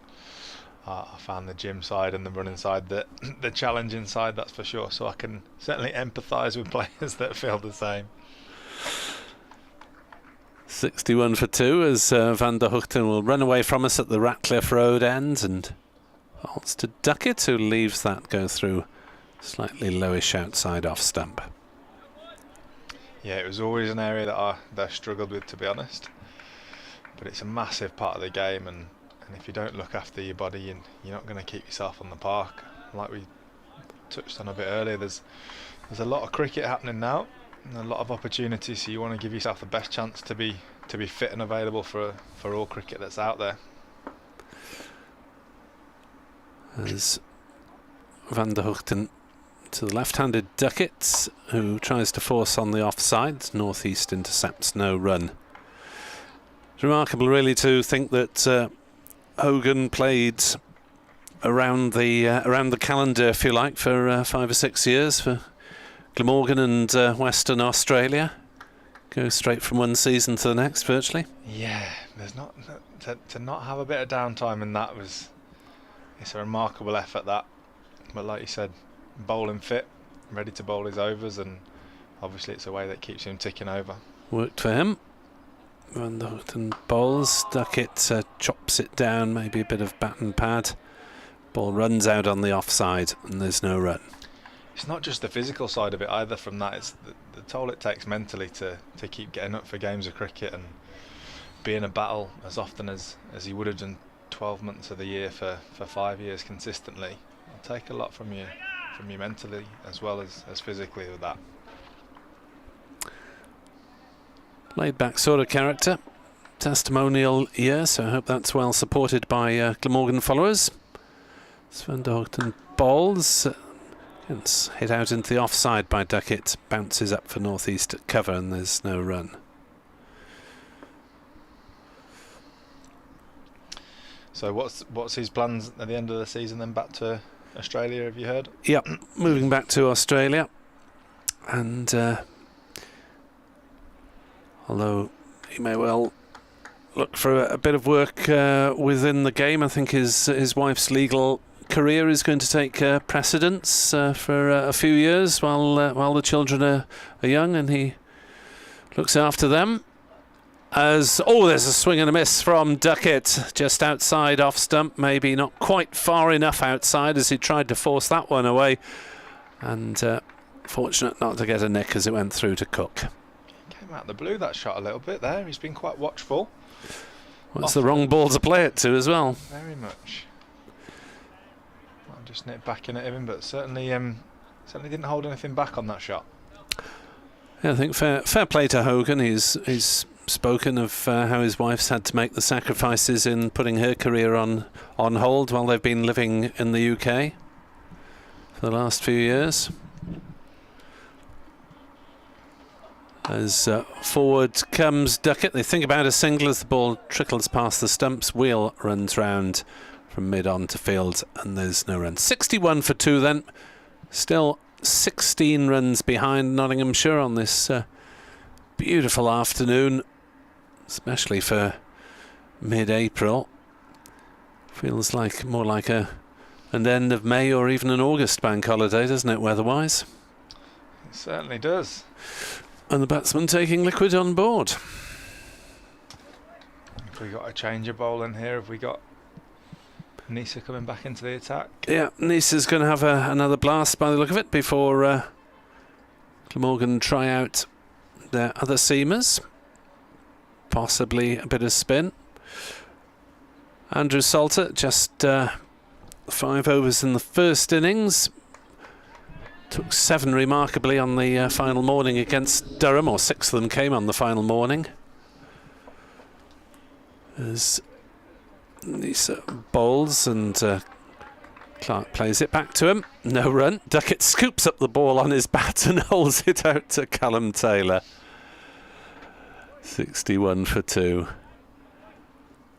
Yeah, Andrew Salter claimed about 6 wickets within an hour as a succession of Durham batsmen slogged out and got out, skying catches, getting stumped.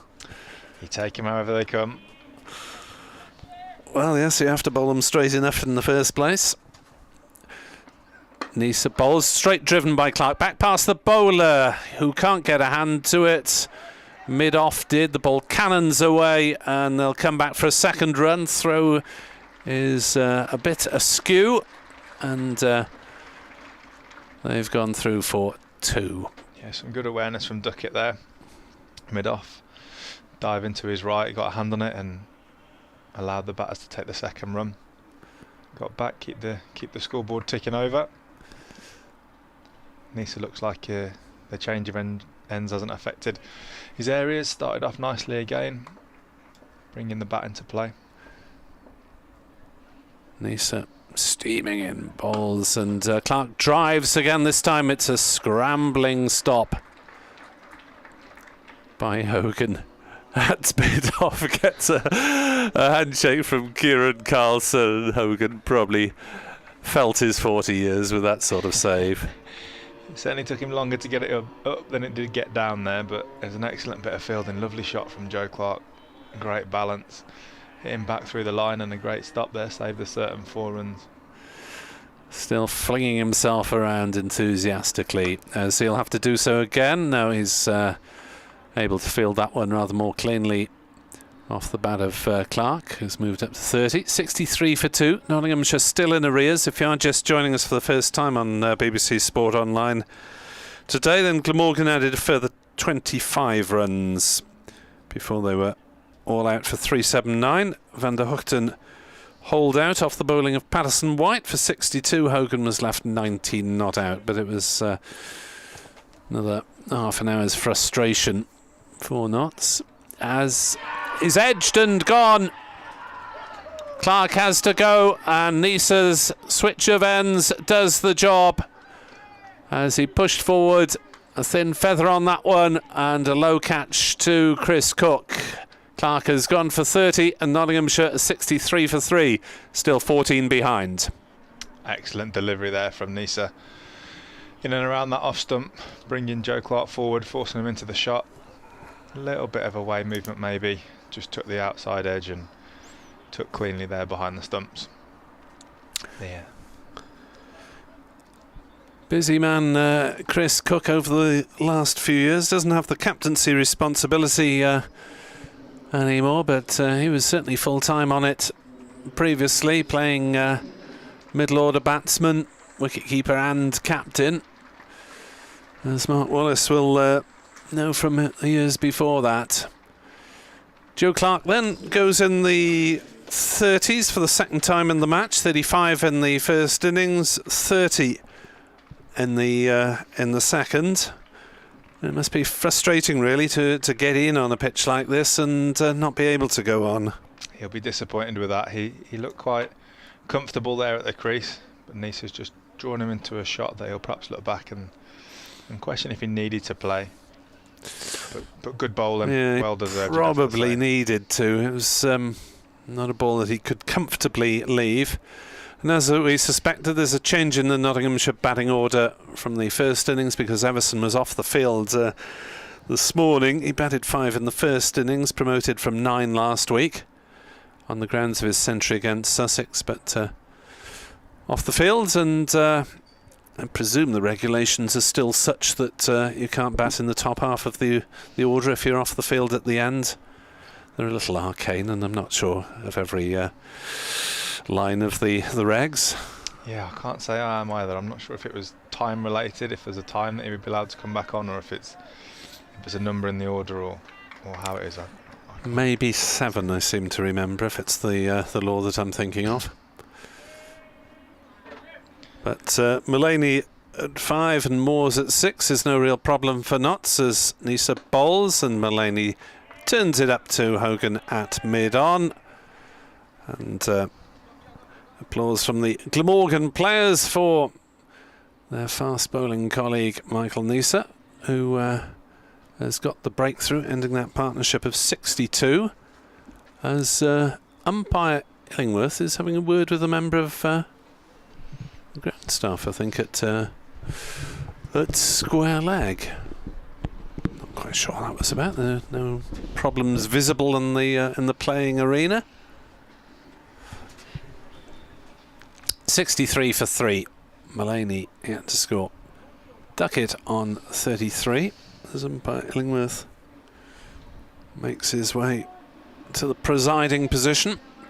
Mr. Watts at the other end, not a previous first-class cricketer, when the new names full-time on the expanded panel this year, though has been on the reserve list and therefore will have done the odd county game for the last few years. Van der Hoogten bowls and Duckett defends to mid-on, and there's no run, fielded by Wheel. Yeah, key time here now for Notts, still trailing by 14 and 3 wickets down already. They'll be hoping for a good partnership to get above and beyond the Glamorgan score, and then start to think about building a bit of pressure themselves. But for now, just fighting to stay in the game a fraction. Over 8s might be a problem for both sides, as Van der Hoogten bowls and Duckett hits it firmly back past him, but Wheel fields and there's no run. Notts -3, Glamorgan -2. Yeah, it seems to be a problem across the game, doesn't it? With getting the overs in time. I'm not sure where it's come from and what brings it on, but you don't often see the over rates being adhered to easily, that's for sure. Van der Hoogten to Duckett, who slaps that one away backward of point on the offside. There'll be a comfortable single.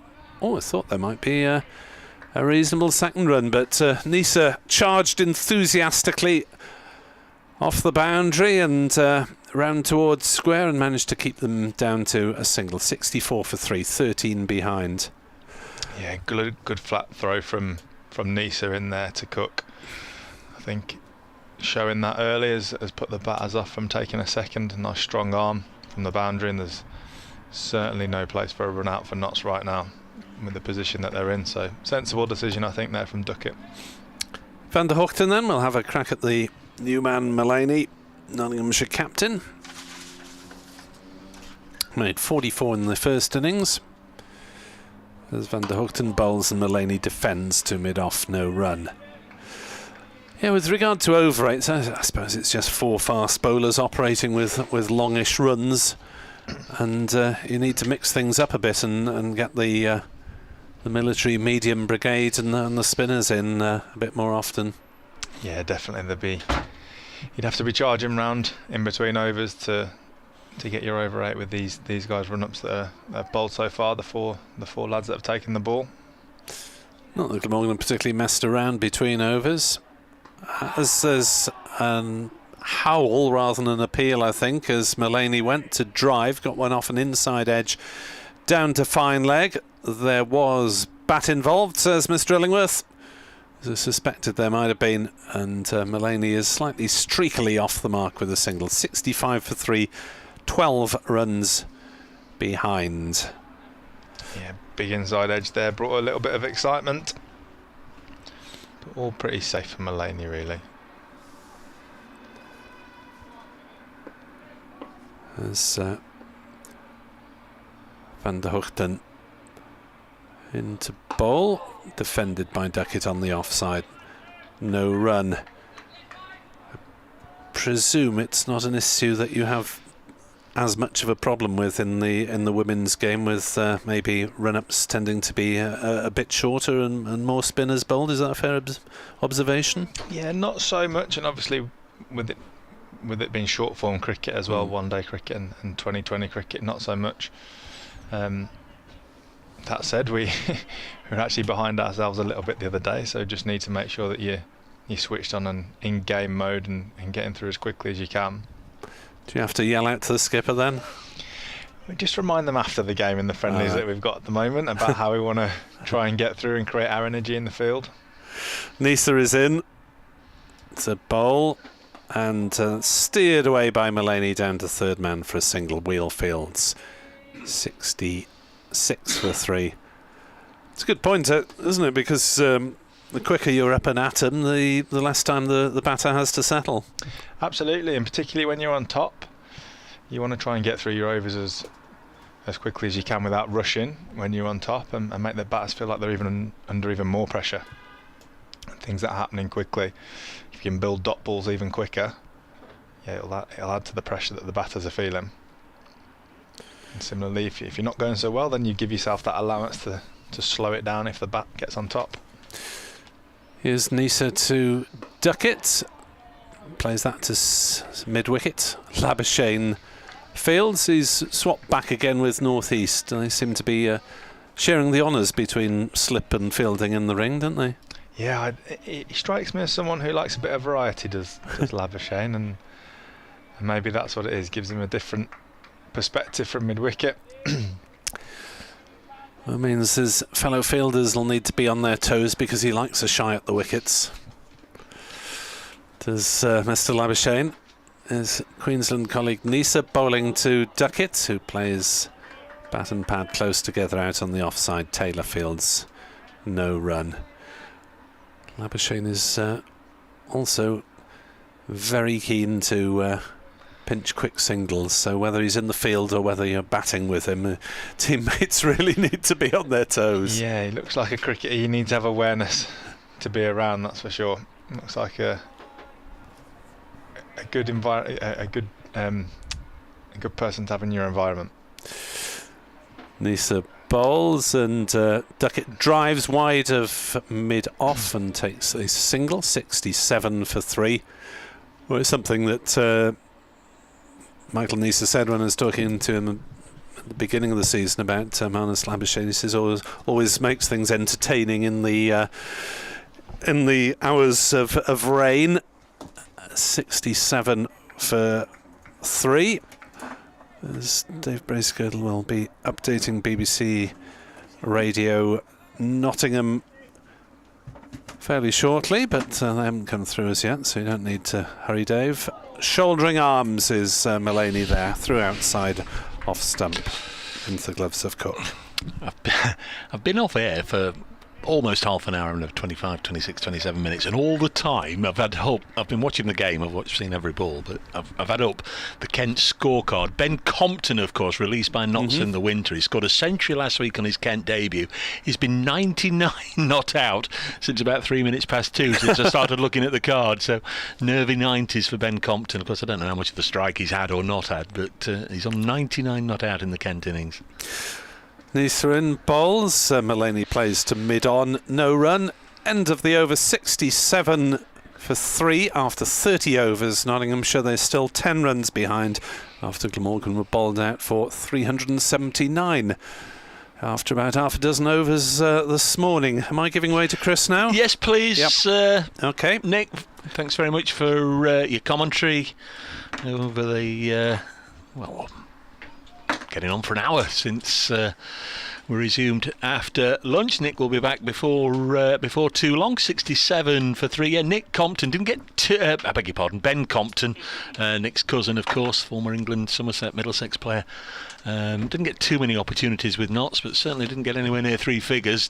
100 for Kent last week as Van der Houten starts a new over and Duckett pushes into the offside and is 1 run away from back-to-back hundreds. That's the way to impose yourself and announce yourself, Chris, at a new county. It gives you a bit of leeway, doesn't it, that 200s in your first 2 games? If he gets there.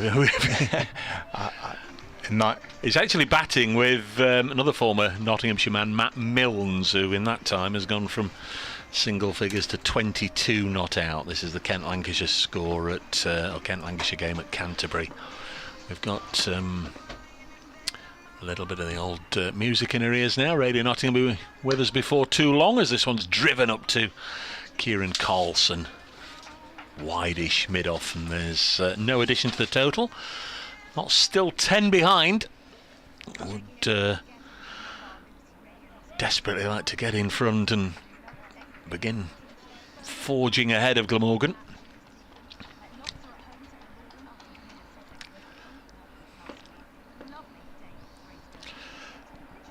You're all too kind to me this afternoon. Nottinghamshire 67 for 3 here, which means they are still 10 runs away from technically making Glamorgan bat again. They're 10 runs behind, but they're 3 wickets down. We lost the 2 openers this morning, both for naught, Asiba Mead and Ben Slater.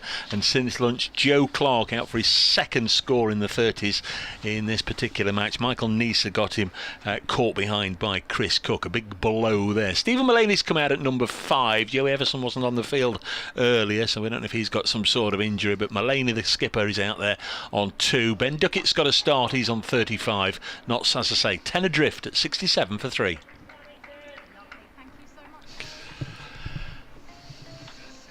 Not missed too much over the last couple of deliveries as Van der Houten round the wicket to Duckett. Glamorgan very much in the box seat, and a lot really is. Chris, depends on Duckett going on and on and on and on. They need a big one from someone, don't they? Mullaney gave that last week, and they'll be hoping for it from one of these two. Van der Houten bowls Duckett, not jinxed on this occasion, works it to point, and there's no run. One result from this round of matches, if you're just switching on a dramatic final day, or final session, I guess, at Taunton, where Essex began the day in pursuit of 84. That's all, 84 to beat Somerset. They were 3 for 1 overnight. Suddenly found themselves 4 for 4. Craig Overton got 6 wickets. They were 84 for 9, just limped over the line by 1 wicket as Duckett gets this through the gap, penetrates that ring of 3 on the offside, and will, I think, come back for 3. Yeah, a little bit of relay work there, and it's Carlson with the throw into the gloves, and Duckett gets the 3 to take him to 38. 70 for 3 at the end of the over, and he's a good counter, is Ben Duckett, as we always say, and he will keep striking. Ben Compton is still on 99 down at Canterbury. Nervy 90s. The nervy 99s. Yeah, it's nice to see Duckett just leaning into that shot there and picking up a 3. We had a discussion at Lightning around the lack of 3s in general in the women's game, that there's not always that many, and our analyst outlined that to the players and said that for every time that there would be a crate of drinks on it, and we had 5 at Chelmsford the other day. So he's played a good card getting them running harder, so but the boundaries aren't always as big as well, to be fair, no, are they? Not, a little harder to run 3 as in comes Nisa from the pavilion end, bowling to the left-handed Duckett, and a gentle push into the offside, and just you know, for the inquisitive amongst us and the complete and utter buffoons like the one you're talking to. The other change is the ball slightly smaller. Yeah, it's a slightly smaller ball. And is that across the format? All women's matches, be it county games, 50 overs or 20 overs. Next ball is guided by Duckett down towards third man. Well, I'm almost toppling out of the window here to see the ball just go over the ropes as Van der Houten throws himself at it, and a boundary for Ben Duckett, and Notts now only 3 behind. They're 74 for 3. Yeah, slightly smaller across all formats, and the boys have started using it actually under 13s and under 14s as a bit of a transition from the real junior size ball into men's balls. They started to use that size ball as well at 13s and 14s county age group cricket. I guess it is a little confusing if you know, as we were saying earlier, you've got a player that plays white ball with a slightly smaller cricket ball as Duckett pushes this up to mid-off, and then at a weekend, you know, they get the chance to play men's cricket with a red ball that's larger than the normal one. You know, I asked you earlier if you were in favour of it or whatever, but I guess that can be quite a transformation. Yeah, it's definitely a challenge, but I just look at it as just another problem to solve. Yeah, it's just another problem to solve as you would try and solve a batter's technique. If you were bowling at them, you just got to solve how you're going to get your wrist around that slightly bigger ball. 74 for 3. Nisa in to Duckett. Again, he opens the face. Just seems the simplest thing in the world, doesn't it, to open the face when there's plenty of pace on the ball and just guide it down to third man. So often, especially club cricketers, you'll see them get into all sorts of difficulties, just trying to overhit it. And I know they're not playing in some cases on as good a tracks as you get in the professional game, but that delivery, if you can just open the face and just angle it away, you don't need to try and knock the cover off it or anything, just guide it away. Simple runs. Absolutely, it just keeps the scoreboard ticking, and it's a nicely controlled shot from Duckett there. 75 for 3. Mullaney has 2. It was the very peak of his powers last weekend at Hove, career best score of 192. There's a wicket gone down at Canterbury, but it's not Compton, it's Milnes at the other end. Has he got out there for yet? 22. No, he's still 99 not out. So it must be about 40 minutes that he's been on 99. 75 for 3. Like I say, he might not have faced a ball since. I've not really kept a tally on whether the number of deliveries has gone up or not, but another wicket's gone down as well. Now he might be left high and dry. He's 246 for 9 as he's defended back to the bowler. A first bowler for Mr. Gilchrist of Kent. I can't say I'm familiar with his work. What's his name? Nathan Gilchrist of Kent. I'm not overly familiar with him, I have to say, but I do know the gentleman that's come in at number 11, another former Notts man. In fact, he's played for a lot of counties. Jackson Bird, another Australian. There's a lot of Australian seamers over here doing a good job. There seems to be, doesn't there? And Nisa on show here is bowling very nicely. It's been an excellent follow-up spell after his opening spell, and picked up that wicket of Clark and building pressure here on Mullaney, and Duckett not letting Mullaney get away at all. Duckett has 43. Taps his bat and then holds it aloft. Van der Houten round the wicket, bowls. Oh my word, I thought he'd nick that. A good delivery. Ben Duckett gives the bowler a bit of a stare. You often see it's the bowler who stands there staring at the batsman, but this time it was the other way round. Van der Houten turned and set off walking, and Ben Duckett, perhaps if you zoom in on him, perhaps he was just having a bit of a double take there, having a bit of a blink at that one. Definitely pushed at it. You can tell by the way he's gone down and done some gardening. He wasn't at all happy about how that one was executed. Yeah, nice ball there from Van der Houten. Comes in again and bowls, and he's gone to slash that one away. Just a fraction more width offered there, and I'm sure his eyes lit up. A chance to score runs, and didn't get anything on it. As we said in the last over, maybe just then, just maybe, if he just guided it down to third man, he would have got runs. Yeah. We've got a screen here which says press any button on your remote control, and of course we've got that much paper here now, Brace Girdle, you fool. I don't know what we've done with the remote control, but the screen will go off any second. There we are, Nick's got it. Look, he's at the back playing computer games. No, he wasn't. We found the remote, so the screen hasn't gone off. Couple of runs here to Duckett on the leg side. He will move to 45, and the score will go to 77 for 3. And the significance of that, Chris? The score's a level. Nicely played from Duckett there, just easing it into the leg side, and he's been impressive with how he's been looking to turn all of his ones into twos, making sure he's looking to keep it ticking and keep the scoreboard going, but to bring the scores level. 3 wickets down. I'll be hoping that this partnership can take them into a decent lead. So effectively, not so 0 for 3, they're not, they're 77 for 3, but effectively 0 for 3, and now they're in front by a run. This is worked away on the leg side, not to winning. Glamorgan needs 7 wickets. Maybe 6 wickets. I really ought to. I'm sure if I send a message to the Notts dressing room, I'll get a message back that Joe is this or Joe is that, and it won't necessarily, because you don't like to tell the opposition whether you're one short or not, it won't necessarily be all too revealing, but we'll find out, try and find out what the problem is with Joey as the day goes on. Next ball to the skipper, Stephen Mullaney, pushes it back in bright sunshine, good strong shadows around all the players, and it remains 78 for 3. Yeah, it's a beautiful day out there, isn't it? Like I said, the league cricket season starting, plenty of people out playing their first league game of the season.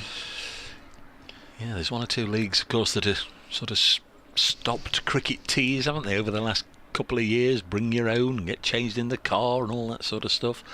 Next ball, this one goes through to the keeper.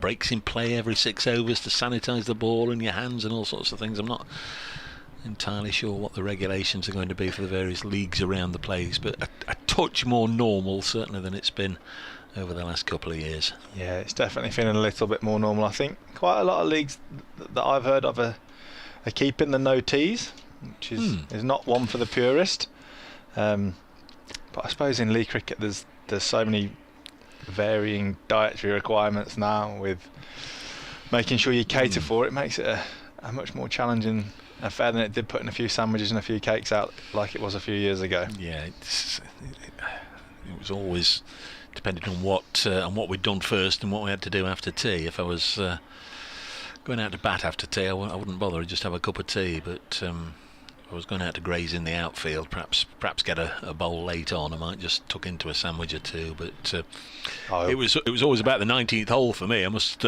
admit, club cricket, get back, have a drink with the opposition and talk over the day, and very much enjoyed the social side of the game, but play it hard whilst you're out there, especially if there's points at stake. 78 for 3. Duckett pulls this onto the leg side, and there's no run. Labuschagne doing the fielding. Yeah, I would agree. The social side of the game is massive, and the 19th hole would definitely be my favourite. I've started playing a little bit of golf myself of late with a few friends from home. So we're enjoying the 19th hole in a different location than the old cricket pitches that we used to, but I definitely enjoy that side of it. I said the other day, we're in the time of the year where all amateur cricketers want to play cricket and we're all professional cricketers want to play golf. 78 for 3. Next ball is pushed back by Duckett to Michael Neser into his 10th over now, and he's only gone for 11 runs, and he's got that wicket of Joe Clark. My word. Jackson Bird is 8 not out, but Ben Compton still 99 not out. Blimey. It's getting on for 3/4 of an hour now, at least. I don't know how long he was on 99 before I even switched to that scorecard. I just thought I'd have a little look at the scores from elsewhere, and the first one I noticed was, oh, crikey, Ben's going to do it again. Played a handful of games for Notts over the last couple of years, and I let him go in the winter. Found a home at Canterbury. Century last week, and on the brink of one here as Duckett pushes this into the covers, and there's no run. You often see it, don't you? Just a change of scenery, new surroundings, and you can just find something different. Whether that's just having to prove yourself again or whatever that is, but you often see it happening. People move and start their career as well somewhere else. So hopefully that's something for him to kick on. Very much so. He looked a very talented player, but it's all about numbers, isn't it, in the professional game, especially when you're sort of on the fringe of things, as he was here. Duckett gets a single. Let me just have a look. So for Nottinghamshire, Ben Compton, 5 first-class matches, a total of 98 runs, and a top score of 20. I mean, that's not going to do it, is it? That's not going to cut the mustard. That's not going to get you an extension, that. No, and it didn't. Goes to Canterbury. It starts with 100 last week, and as I keep saying, he's 99 not out against Lancashire at the moment. 79 for 3. Neser bowls, and again Mullaney pushes it into the offside. No run. 2 slips. David Lloyd and Sam Northeast's gone back in there. It seems almost as if they're doing it by numbers. Northeast and Labuschagne swapping over to hear the captain's anecdotes. He's just brought Labuschagne in on the drive there on the offside.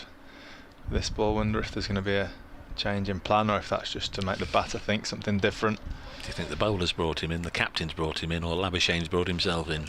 One of the 3. Yeah. Mullaney still has 2. Again, nice forward defensive push back to Neser. 79 for 3. This morning Glamorgan batted on for about half an hour before losing their final wicket. Van der Houten out for 62. It was really, really good effort from the batsman coming in at number 10. Hogan, the last man, 19 not out. Liam Patterson-White with the final wicket to go down. Obviously then the 10 minutes between innings, and then Notts were quickly in disarray. Halfway through the 6th over, they found themselves 1 for 2 as Hasiba Mead and Ben Slater both departed. Yeah, fantastic opening spell from Glamorgan, and they really put the pressure on the Notts guys and picked up those 2 quick wickets. Now we're going to have some twirly-whirly stuff. Glamorgan, as the guys have been saying, need to attend to their over rate a little bit. They're -2, but this is the fella last week. They got 7 for career best 7 for Glamorgan against Durham. It's Andrew Salter coming on to have a bowl. Right arm off spinner. Yeah, Ben Duckett. I was just going to say Ben Duckett. Usually doesn't take too long before he turns to the switch hit or the reverse hit, and Glamorgan know that because they've got 2 fielders there ready for it. Yeah, I was going to say it's not a particularly attacking field, but they're closing off Duckett's options by the looks of it. There's 2 on the sweep, orthodox sweep, 1 just behind and 1 in front, and then there's 2 behind square offside as well to try and counter his reverse sweep as well.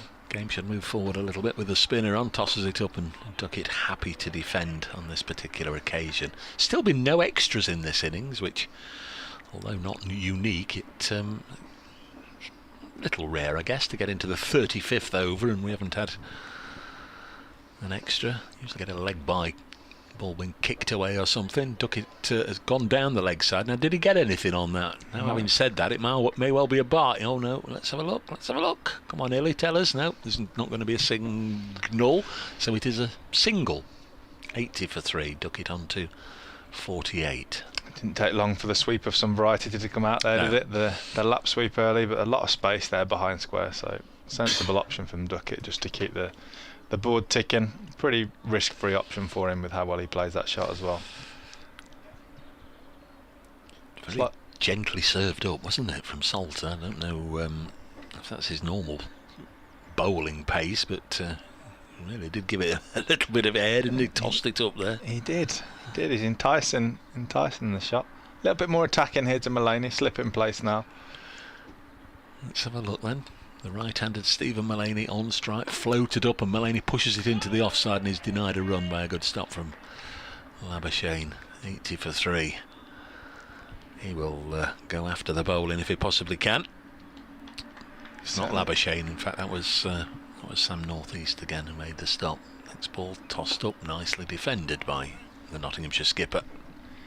Yeah, he's enticing it, isn't he? He's enticing some aggression from the Notts bowlers, definitely getting it up above the eye line. It's a good cover driver, Stephen Mullaney. If there's anything outside the off stump, he'll be looking to force it away there, but this one is able just to, again, angle it down on the 45 for another run. 81 for 3. Notts lead by 4, and Duckett within 2 of a half century. Yeah, he's batted well this morning, Duckett. Played to his strengths, kept it rotating. Salter bowls and backed away there, and the ball followed him a little bit, end of the over. So tidy enough start from Andrew Salter, plenty to work with there. 1 over just the 2 singles conceded. Nottinghamshire 81 for 3 here on BBC Radio Nottingham, BBC Wales, BBC Sport Online, and through the respective counties' websites on the live stream. If you wonder where, there are pictures available to view of this contest, and again, those of you that have commented on the stream this year, thanks very much. Those comments have been passed on to Kirsty and the team. Thank you very much. Those people enjoying the graphics and the different cameras around the ground. It's nice to be able to keep on top of what's going on out and about if you can't make it into the ground. Nisa continuing, 10 overs 1 for 12. The ball to Mullaney, and this one's guided wide of the slip cordon. A little bit of work down here for James Wheel. Not seen too much of James Wheel this afternoon. I think it's the first time I've mentioned him. He was down here grazing on the rope in front of the Radcliffe Road stand. And my word, set the fireworks off. Ben Compton, many congratulations. Back-to-back hundreds. First game for Kent. He's been in the 90s, and he's certainly been on 99 for a long time, but he has reached his 100. Nisa bowls, Duckett leaves this one alone. I can stop looking at that scorecard now. To tell you the score, really, Lancashire in that match, a huge first innings score of 506, Kent a 254 for 9, so they're a long way behind still in the contest despite that 100. Yeah, it sounds like it's a bit of a one-man show down there for Kent at the moment with the bat. Backing up a century in the first game with one today, and trying to fight to keep them in the game there against Lancs. Here again is Michael Nisa. Bowls to Duckett. Another defensive push. Elsewhere, Division 1, Bristol, Gloucestershire 93 for 4. Second time around, still trail Yorkshire by 56 runs. Essex beating Somerset by 1 wicket you know about, and at the Oval, Hampshire following on many runs behind. They're 137 for 2 in their second innings, still 107 adrift. Sussex also following on in Division 2. They're 136 for 1 against Derbyshire. Next ball through the offside, and that's a lovely way for Ben Duckett to go to 50. Reaches the landmark for the second time in the match. Now what he'll be looking to do is go on and emulate his first innings century. Duckett 52, faced 113 balls, 7 fours, and again he's looked a high quality batsman. And again, if you've not heard it before, you can hear it now. Ben Duckett will play again for England this summer. Just looks organised in his game, doesn't he? He looks composed. He looks like he's got a good handle of how he wants to go about building an innings. And he's facing a lot of balls at the moment, which is exactly what he needs to do. Nisa bowls to him, pulled away. Cries of catch out there on the leg side. It's Labuschagne, and you'd actually say he's in no man's land, isn't he? He's not saving one at square leg. He's now not out on the fence. A ridiculous position to be in, and the ball very nearly found him. Yeah. And the other thing is, they didn't take a run. He's a long way back there, but it went quickly to Labuschagne, and he's only... Well, he's at least 2/3 of the way back towards the fence. Yeah, he's hit that very well, which has meant they've not got a single. Nisa bowls, and well, Duckett, I don't know, how do you call that? He's banged in halfway down. He's got all the time in the world. He's flat batted it to mid-off somehow. Yeah, slapped it to mid-off, and there's no run. 86 for 3. Yeah, he looks like he's in control of how he's spending time in the middle there, Duckett, and hopefully he's worked out a way to bat for a longer period of time. We've all seen the swashbuckling Duckett, but he's certainly taking his time and building an innings here. But there's still an intent to how he goes about it. Yeah. He looks busy at the crease. He looks like he's trying to keep the strike rotating. He's got all the shots. He's got a good cricket brain. He plays all around the world in all formats. And I can't believe there's a better number 3 in the country right now. Did have a little taste of international cricket after that magnificent year he had with Northants in 2016. Played that winter in Bangladesh and India. There's Salter, tosses it up, and Mullaney happy just to help it back to the bowler. 86 for 3. We're, I'd imagine, round about halfway through the afternoon in terms of overs, because we've still got 18 overs to go. Next ball is defended. Back to Salter. It might be just a perception here, really, but there seems to be more runs in the start of the season championship this year than perhaps the last couple of years. I don't know if that's true or not, but it certainly feels like there's more scores coming on the board early. Next ball is pushed into the offside, because we had for 2 or 3 years that regulation where the visiting captains could rack up at grounds and say if they wanted a bowl. That's now gone out of the game, been a couple of years out of the game. Mullaney has gone after Salter. He's dragged it away towards mid-wicket. Didn't properly get hold of it. Will get a couple of runs. Kieran Carlson doing the fielding. And comes the throw on the bounce to Cook. Notts lead by 11. They need a heck of a lot more. There's still a lot of time left in this game. 4.5 sessions left in this game. And Glamorgan will... if they're patient, if they keep things as tight as they can, wickets will come over the piece, and they should have enough time left to go on and win the game. That will be the thinking. Whether it turns out like that remains to be seen. 88 for 3. Certainly Duckett is the one big fish that they'd like to land this afternoon. Next ball sees Mullaney work it past the bowler's dive, but Kieran Carlson prevents the single. Yeah, intriguing phase of the game here with Salter on. How well Duckett can play spin, and he's certainly looking to entice Mullaney to try and hit down the ground. So could go one way or the other here. These two batters could take a liking to Salter, or he might draw the mistake. He nearly got it out of Mullaney there. Certainly didn't go where he was intending when he used his feet, and just found a space out there towards deep mid wicket. That's the voice of Chris Guest, the head coach of Lightning, the women's side, based not too far away at Loughborough, just over the border. Oh, now then a bowling change. made by David Lloyd, the Glamorgan skipper. We saw him turn to Marnus Labuschagne in the first innings. Nick telling us all about his leg breaks and his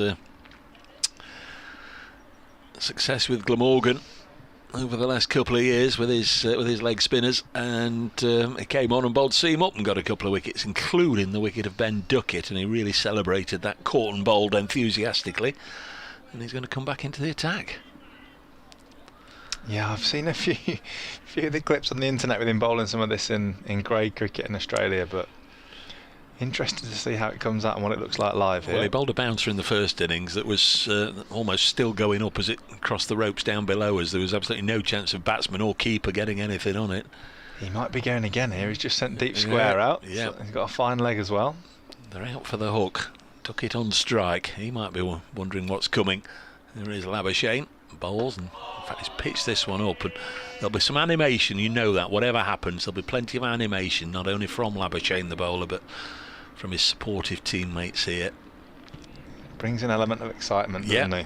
I mean, that was just a pretty straightforward forward defence that's got quite a lot of energy going for it, that, from the Glamorgan team. And with all due respect to him, had it been James Wheel who'd bowled that delivery, I'm sure there wouldn't have been the same response from everybody.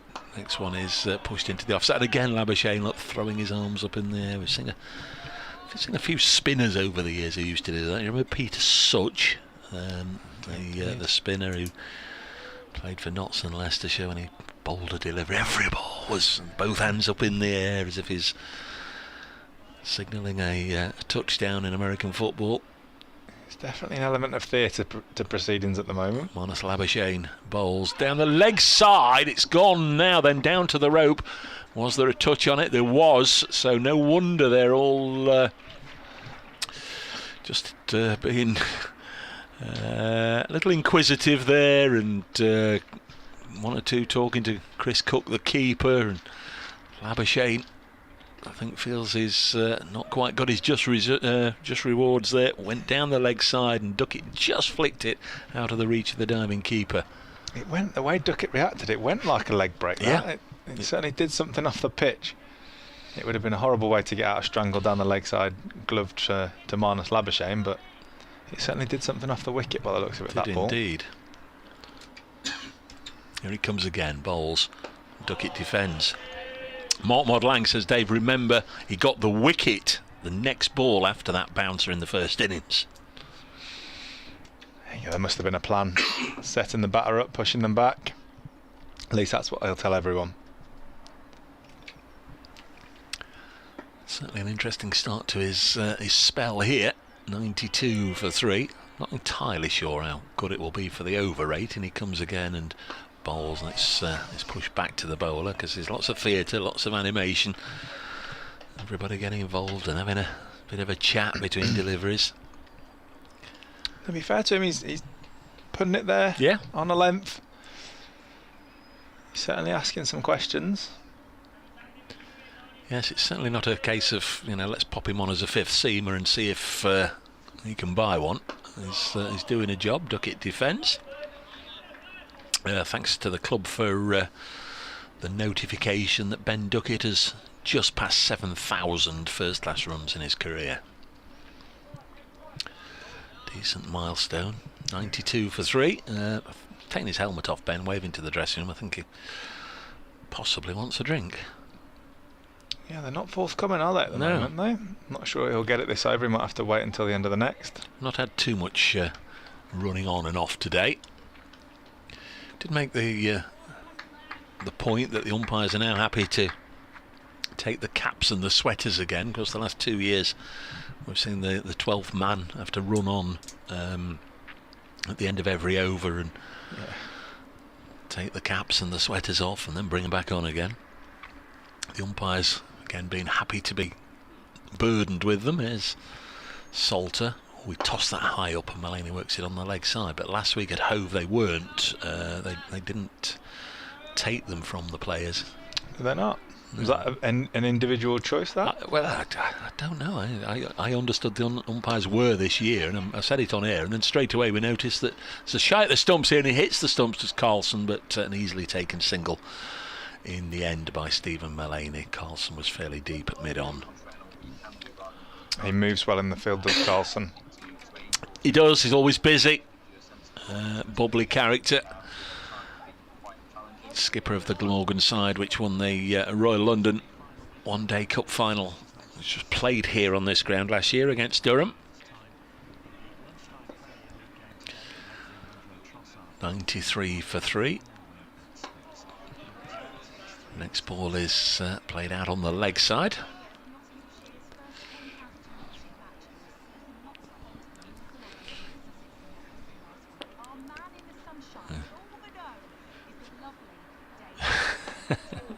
You're so kind.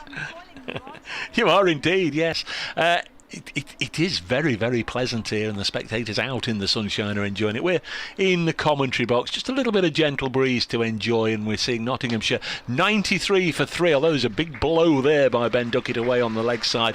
Duckett has recently passed his half century. That 4 takes him to 60, but he's lost Joe Clark since I last spoke to you, out for 30. Joe Clark caught behind of Michael Neeser. Notts have an overall lead of 20 runs in the glorious sunshine.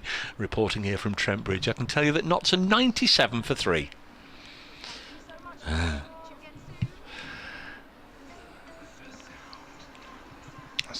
Lovely shot from Duckett there. Sweeping in front of square. They can't close his sweep down at the moment. He still managed to get a little paddle and then a hard sweep in front of square.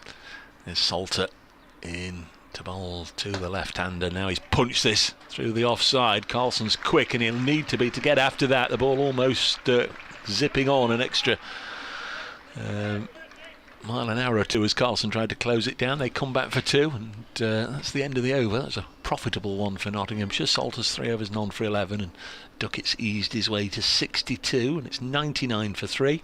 A lead of 22. Firing all sorts of figures at you there. Beautiful shot there. Like I said, I feel like something can happen every time Salter's taking the ball at the moment, whether that's going to go in the Glamorgan favour or in the way of Notts. I definitely feel like it's a key little phase of the game here. He's putting it up there, he's flighting it up, giving the batters the opportunity to come down, use their feet. We're at the halfway stage of the day's allocation. We should have 96 overs, and we've got 48 to go. The last 2 days, Chris, I don't want to frighten you off, but the last 2 days we've finished at 7 o'clock both days, and that's why we've got a slow over 8, and both sides in the negative at the moment. Yeah, they've got a bit of catching up to do, haven't they? Both sides at the moment. So Duckett has had a cooling drink. He's taken a towel and wiped the forehead, and metaphorically is sat himself in for what he hopes will be the second part of his innings. He's 62 not out, made 122 in the first innings. Mullaney, career best 192 against Sussex at Hove last week. Lots could do with him sticking around as well. Plays this delivery from Labuschagne onto the leg side. No run on this particular occasion. Salter's clearly one of those bowlers that at the end of his over he goes away and he thinks about it and whatever, because he's just been whirling his arm over and turning it, and I guess he's just thinking how it's coming out and what he's going to do. Next one's cut straight to him, and the aforementioned Andrew Salter opens the batting as well for Glamorgan. Does a good job with the ball. Yeah, makes the stop. He's replaying his over in his head there, isn't he? And thinking through his plans. Duckett countered him very well that over, so he's certainly got him thinking. Next ball allowed by Mullaney to pass through to wicket-keeper Cook. He seems to have calmed down a little bit as well here, Marnus. There's not so much theatrics after the ball in his second over, a very excitable first over. It's been very interesting to see how this goes, how long he'll have. I suppose that really depends on whether he's picking up wickets or going for runs, but another full pitch delivery up there towards middle and leg of Mullaney, works it out towards mid wicket, and there's no run. 99 for 3. Notts going along at just 2.5 and over. This is the 40th over of the innings. Next ball very nearly drags back onto the stumps there. It, I suspect, was angling down the leg side. It hit the pad of Stephen Mullaney. It took all the pace out of it, and it ran back and probably 3 or 4 inches away from clipping leg stump on its way through to Chris Cook. Yeah, one of those horrible ones that just takes the thigh pad and can take it completely off the line that it was going and pull it back into the stumps. He'd have been animated there, that's for sure, had he managed to dislodge the Nottinghamshire captain. Next delivery is incoming, and Mullaney gets behind it. End of Labuschagne's over, and that's a maiden. 2 overs, 1 maiden, none for 4. Keep me on skip. Yeah, it's important the batters keep their concentration here. It's obviously not as threatening as Hogan and Nisa were up top, but he's putting the ball in and around the right area, and they can't get complacent with how they're going about playing him. Like we've said all day, the wicket looks good out there. The more time he can spend out there, the easier it will become. Salter-Duckett rivalry will continue. Spinner hands his cap to Richard Illingworth, who you'd imagine will be very much on his side. He won't, but you know what I'm saying. Illingworth, a purveyor of spin himself, slow left arm spinner. Wonderful career, mainly with Worcestershire. A little bit of Derbyshire right at the end. Bowls to Duckett, who misses that one. It goes through to Chris Cook. Just looked a little flat at that ball. Maybe thinking about how much air he's given it here to Duckett. 1 out, square of the wicket on the leg side. Duckett flails this on the bounce to Labuschagne in the covers. So there's protection square of the wicket on either side. Nobody at mid-wicket. Well, there's a mid-wicket, but nobody out on the mid-wicket fence. There's a mid-wicket saving 1, and that full toss sees Duckett pull it to mid-wicket for 4. Had there been a man out there, that would only have been a single, but that was a poor delivery. And Duckett's in the sort of form which will make his eyes light up to that sort of loose, floaty delivery that Salter turned up, and he clipped it away. No messing. It brings up the 100 for Notts there, 103 for 3. He wasn't going to miss out on that with a lot of space in the leg side to hit to. He could pick his spot, and a comfortable, easy boundary for him there. Played for Brisbane Heat in the recent Big Bash, Ben Duckett, so they've come up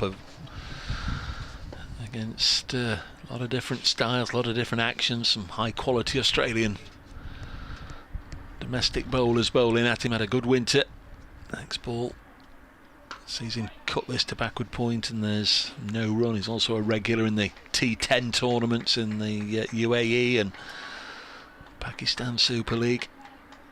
Highly sought after in franchise cricket all around the world. Fine player. Another one tossed up to him, and he's hit this one towards the mid-wicket rope again. Got hold of that, and it's 4 more. A couple of bounces down towards the big screen, the giant screen away to our left. And 4 more, and blink of an eye, Duckett's on 70, 107 for 3. Notts lead by 30. Yeah, he's taking him on here. He's really taking the attack to Salter. Salter's been floating it up there, giving it some air, but there's been no match for Duckett really here so far. Doesn't exactly do anything for the over 8 when they take so long to fetch the ball back if he keeps smacking it for 4. Needs to be retrieved. He's gone on the scoop here. Chris Cook anticipated it, the wicketkeeper. He was already moving down the leg side, and Duckett, what did they call that originally when it was first seen? The dill scoop. Managed to get it over his right shoulder for a couple of runs. Did, and like I said, it's a risk-free option really for Duckett. That there, there's no fielder in the ring behind square. And the way that he can get down early and just use his wrists to get the ball into that area just keeps him ticking over. 10 from that over, wasn't it? 109 for 3 now. Notts lead by 32. Duckett has 72. Stephen Mullaney now to face Marnus Labuschagne. 2 slips, catching short extra cover. 3 more on the offside, 1 out on the fence. Here is Labuschagne bowls to Mullaney. Guides this gently back towards the bowler. Plenty of left-handers to come for Nottinghamshire. Tom Moores, Liam Patterson-White and James Pattinson. 109 for 3. Next ball is pushed into the offside. Remember, Notts went 3 or 4 years with only Michael Lum, the left-hander, and that was after 3 or 4 years of just Paul Franks. They didn't have too many lefties, but 5 out of this 11 are left-handed batsmen. Yeah, there's a dearth of left-handers in the women's game. There's very few in England, female left-handers. 109 for 3. Next ball sees Mullaney again miss out on an opportunity to force it through the offside, and there's no run. Carlson doing the fielding. Yeah, there's not many around. So Lydia Greenway a few years back playing for England, but there's not many that come through since. There's a player called Eve Jones, who's probably the closest as a left-hand batter. Next ball is driven nicely through the offside. There is protection, a boundary sweeper out there doing the fielding. Who's that? Oh, it's James Whale again. It's the one I say I've not mentioned very often, and perhaps I've not mentioned him very often because I'm not recognising him. We've seen him a time or two without his cap on, and he's instantly recognisable then. The follically challenged James Whale, who is playing against Notts for his 3rd different county, having played for them against for Durham and Leicestershire in the past. Battered nicely last night, I'll tell you. 112 for 3. Next ball down the leg side. Good take by Chris Cook at full stretch. And Labuschagne, I think, banging it in short of a length, and Ben Duckett just waved it bye-bye, and it went down the leg side, swinging away, and it was a good stop by Chris Cook, the wicket-keeper. He's had a decent game with the gloves on, but didn't last too long with the bat yesterday. 112 for 3. Next ball worked away by Duckett on the leg side, and he'll get another single to move to 73. We got our first extra of the innings this over, Dave. I think there was a no ball from Labuschagne a couple of balls ago, which is the first one, like you said before, that's come through in the innings. We're going to have another switch over, Chris. Are you ready for break, or do you want to stay on? I'm happy. Oh no! Don't do that to me. I'll stay on. You'll stay on, right? We're going to move you to my side then, and bring Nick back, because we've been starved of Nick for too long. This one's pushed into the offside, and there's no run, and we're at the end of the over. 113 for 3 is the score here on BBC Radio Nottingham, BBC Sport Online, and BBC Wales. 113 for 3. Sometimes get the feeling that Marnus Labuschagne is trying to get people out by force of personality as much as anything. There's always a lot going on. Was bowling leg spin in previous seasons in the UK. These days, or in this match anyway, he's bowling a bit of seam up at a bustling sort of pace. Probably around about the same as David Lloyd, the skipper. And we haven't seen Lloyd in this innings, but we are going to see a bit more of James Wheel in the attack from the Ratcliffe Road end. And, well, this is just starting to drift away from Glamorgan a little bit. Lead 36 runs. We've only had 1 wicket in since that opening salvo from Hogan, and Nottinghamshire batting themselves back into the game. Duckett 73 off 133 balls. Mullaney is 8 off 35, so the skipper's been cautious. James Wheel will replace Andrew Salter, and his first ball has cannoned away on the offside for a single. 114 for 3. Duckett 74. Yeah, just be hoping to find a bit more consistency than his first spell, I think, James Wheel. Looking to build a bit of pressure on the batters out there, but Duckett's timed that first ball beautifully, and big James Wheel's just got a foot on it, and it's bounced out to cover for a single for the Notts lads. Lead 37. Mullaney on strike. I wonder if the Nottinghamshire skipper has got any sort of match plan of working towards a potential declaration. That's down leg side to Mullaney, and well taken by Chris Cook, moving sharply to his left. 37 ahead at the moment. are we midway through the afternoon? Still 12.4 overs to go. And Nottinghamshire going to realistically, if they do bat on, be in a position to declare somewhere around lunchtime tomorrow. If they get that far, it's a long way away now. Yeah. Wheel is in to bowl, and off goes Mullaney. He's caught behind as he fiddled at that one, and it's 114 for 4 as Chris Cook claims his 3rd catch of the innings. It was pretty innocuous, to be honest. That delivery, it was probably 6th, 7th stump line, not much movement, and Mullaney's just hung a bat out and just found the edge. Not really sure what he was going to get if he did play that, to be honest. There was certainly no intent to look to hit a boundary or score, so he's just kind of gifted a wicket there, really, which is not what Nottinghamshire needed right at this time. Yeah, should he have gone a bit harder at it, do you think? It's one of two, isn't it? You either leave that alone or you go harder at it. He was kind of in the middle there, in sort of no man's land, really. Just stuck the bat out. Not going to gain much if he did hit it how he wanted. For the situation, I don't think there was much to be gained by how he played that ball there. So not the well, he had a respectable 44 in the first innings. Didn't take a wicket, 8 in the second.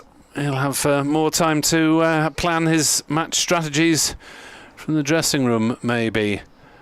As there's several ground staff on the edge of the square. I'm not quite sure what they were tendering to, but marked a few lines for some practice bowling, maybe. Yeah, I'm not sure. Maybe a runner's allowed back in the game now. I'm just thinking ahead of if Evenson comes that's out. a good thought. Could that be why? Well spotted. If Everson has got a leg problem of some sort. They've just marked out the crease line a few strips away, so maybe it's for that. Well spotted. I was thinking, maybe they're just helping out the practice bowlers in the tea interval or whatever. But no, there's white lines drawn on the creases, so the umpires can keep an eye on a potential runner. Moores is in therefore at 6. And we'll see if Everson comes in at 7, where he's allowed to, or whether his injury is such that he comes in lower down. Left-handed Moores takes strike. Wheel steaming in, bowls, and Moores deflects it down into gully. Thinks about a single that wasn't there, and there's a shy at the stumps. Wheel is backing up himself at the other end in his follow-through. That was an all-action moment as Moore's rather too keen to get off the mark there. Yeah, I think Duckett might have got just past halfway had they taken off for the run there. That was a bit of a nervous start, looking to just get going. There definitely wasn't a single there. Right call from Duckett to send him back.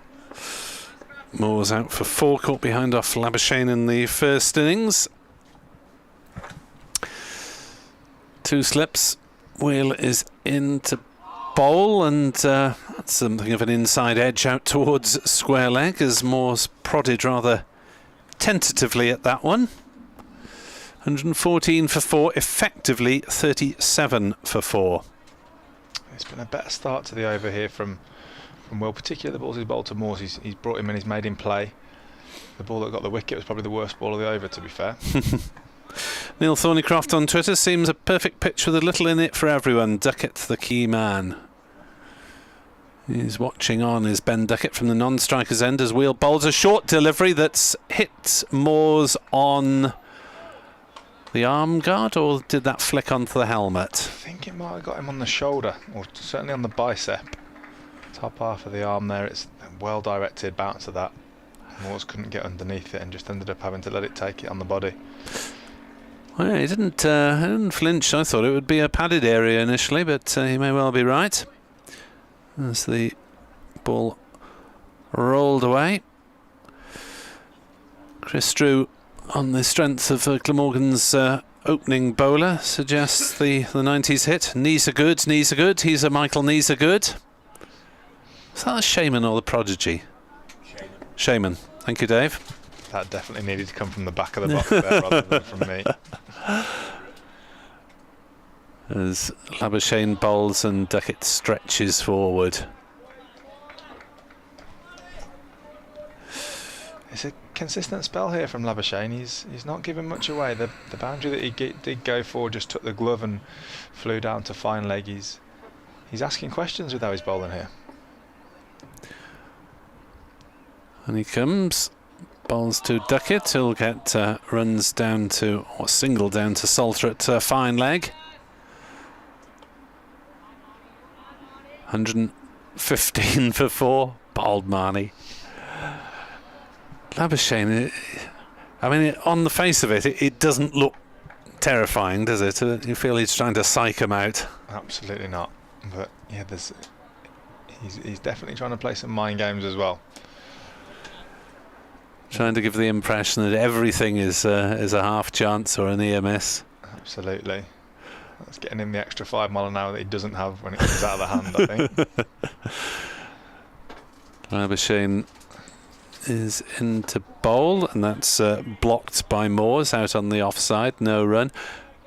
You just wonder, though. I mean, perhaps he will bowl spin later in the season if he's still around by the time the pitches get a little bit more spin friendly. But you get Labuschagne is into bowl to Moores, who drives up to mid off. No run.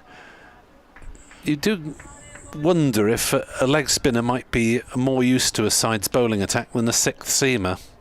Yeah, I suppose the benefit of Marnus is that he's a batter, and you get both options. You're not going to not select him. Oh yeah, I know you're going to select him, obviously, even if he fielded it fine leg for the entire innings. But he gives you.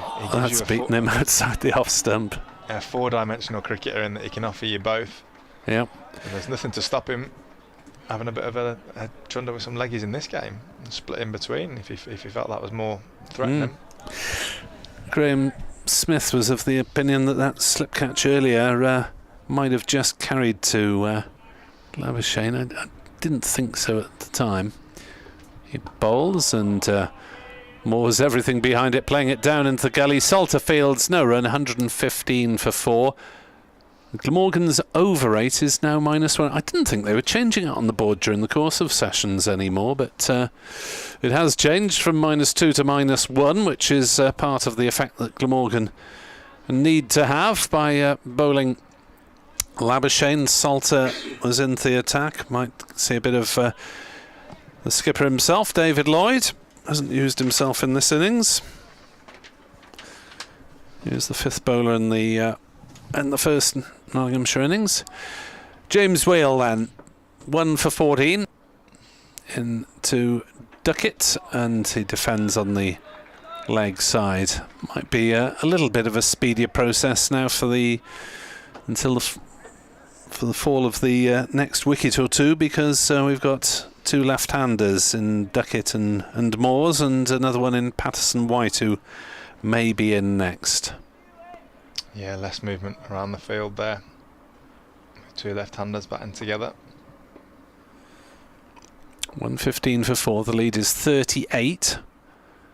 As Wheel bowls, that's outside off stump. A bit of width slapped away down towards backward point. They'll hurry and come back for a second. Well run, Ben Duckett. Andrew Salter fielded perfectly respectably, got his throw in as quickly as possible, but Duckett had hurried back for 2. He's done that well throughout his innings for me there, Duckett. He's always been looking for that extra run if he's hit sweepers. He's been looking to turn and get back, and it just keeps everything ticking. He's pacing his innings very nicely here. 122 in the first innings as he faces Wheel and gets another one outside off stump, which he hits away firmly. Good diving stop by Salter. It's only a single, in fact, out towards the cover boundary, but that is Ben Duckett's 200th run of the match for once out, so no doubt who's leading the charge for the home side. Yeah, lovely shot there. Out to the sweeper. Covered some good ground, did Salter from cover point, getting round to cover. Certainly going to be a 4 had he not got down and made that sliding stop there. Salter, an excellent fielder. usually in the gully point area. Wheel bowls, oh, he's bowling too far outside off at the moment. Moores quite rightly has nothing to do with that one. Yeah, he's hanging it out there a little bit. It's not a similar line to the wicket of Mulaney, but Moores has shown some good discipline in just letting that go. After the frantic start, trying to get off the mark first ball when there wasn't a single, he seems to have just calmed down a little bit. Yeah, to get off the mark as Duckett takes off his helmet for a quick wipe of the brow. And Wheel is into Moores. Again, outside off stump and allowed to go through to Chris Cook. Is Wheel bowling a deliberate line there, do you think, to try and tempt Moores, or is he just a little bit off target?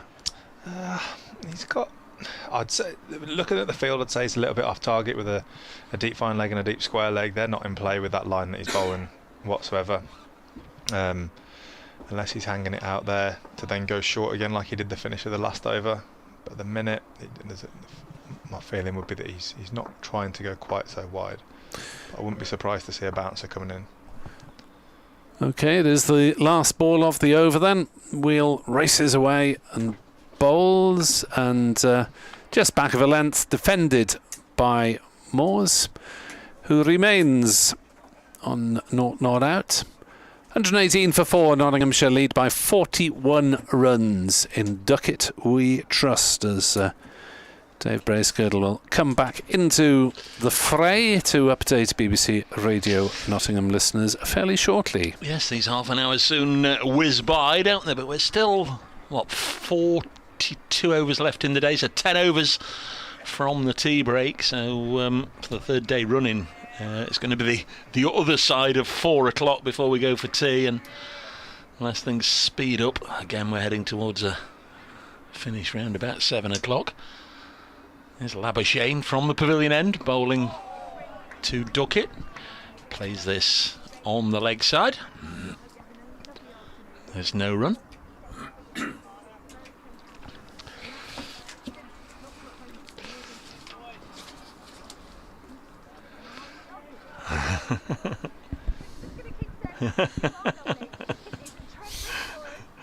Do stop it, Kelly. Nottinghamshire 118 for 4. Oh, nearly 5 there as Ben Duckett almost played on his stumps. Notts can't afford to lose the wicket of Ben Duckett. Their key player is 78 not out, which means Duckett has scored 200 runs in the match. He got 122 in the first innings, going along nicely in this second. But Notts have now lost a 4th wicket since I last spoke to you, that of the skipper, Stephen Mulaney.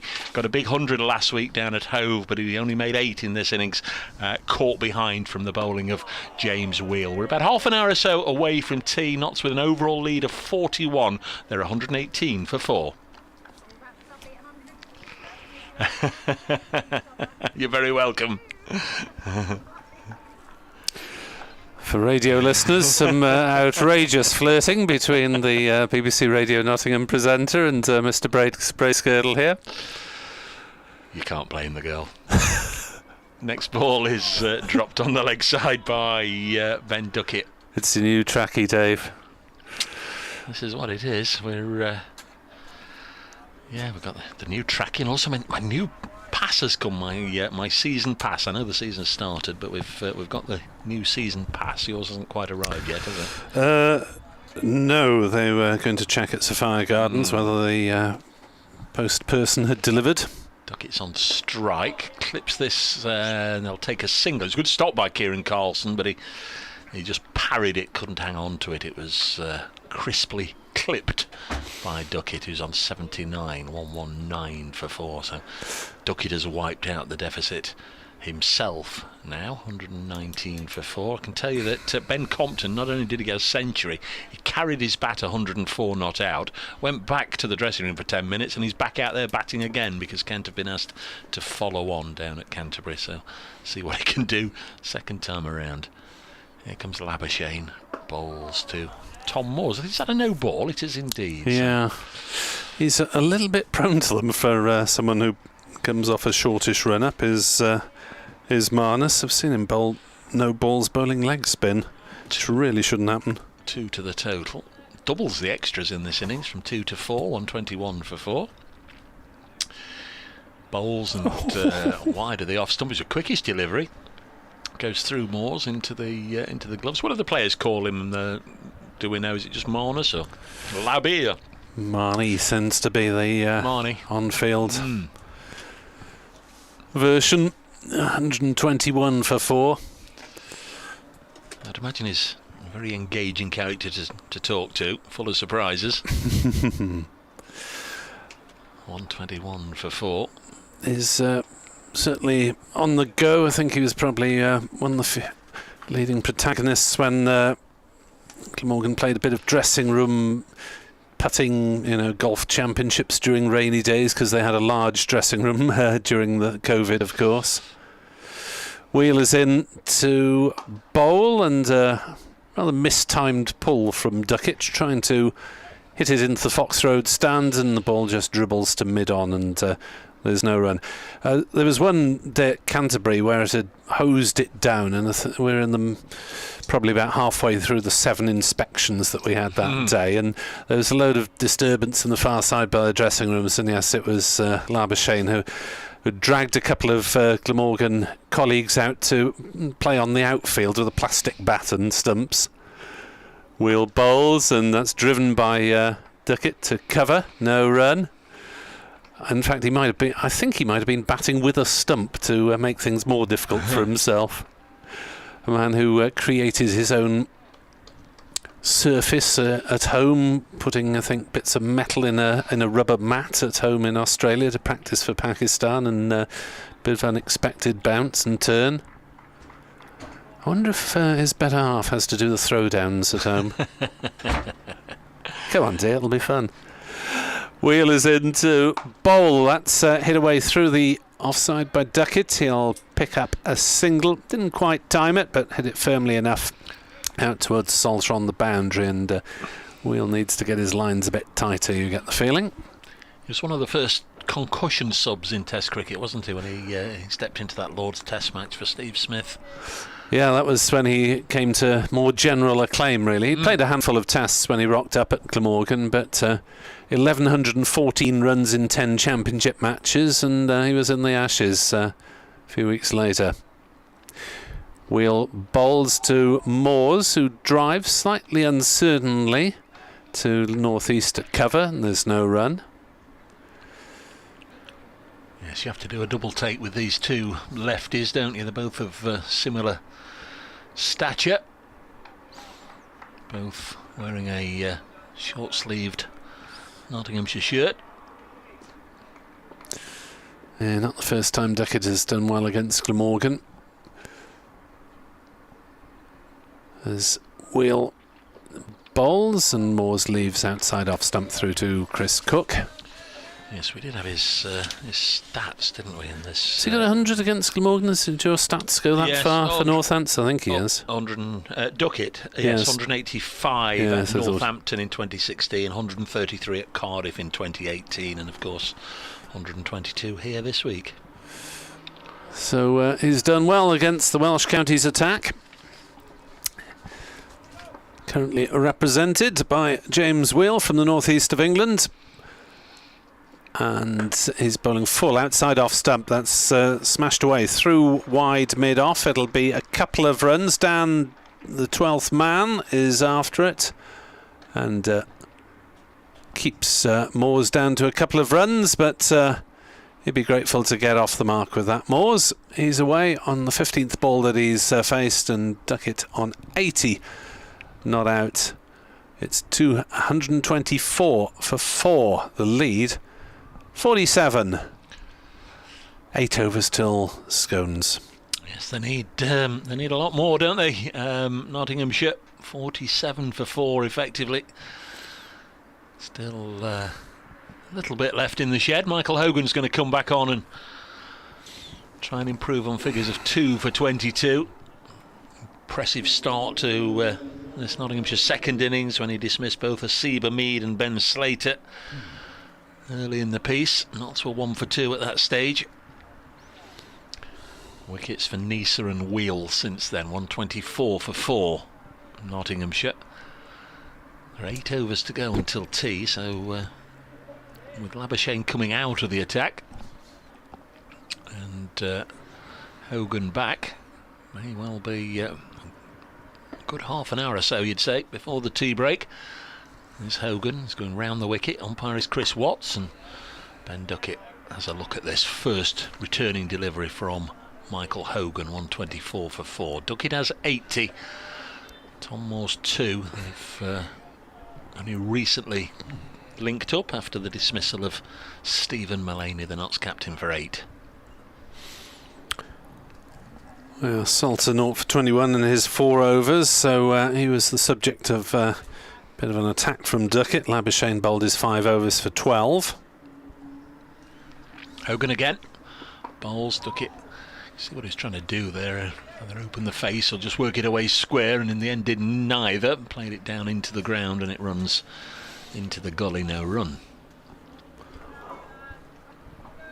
Nice hazy sunshine. Very pleasant watching conditions again, and hopefully will be tomorrow if you're able to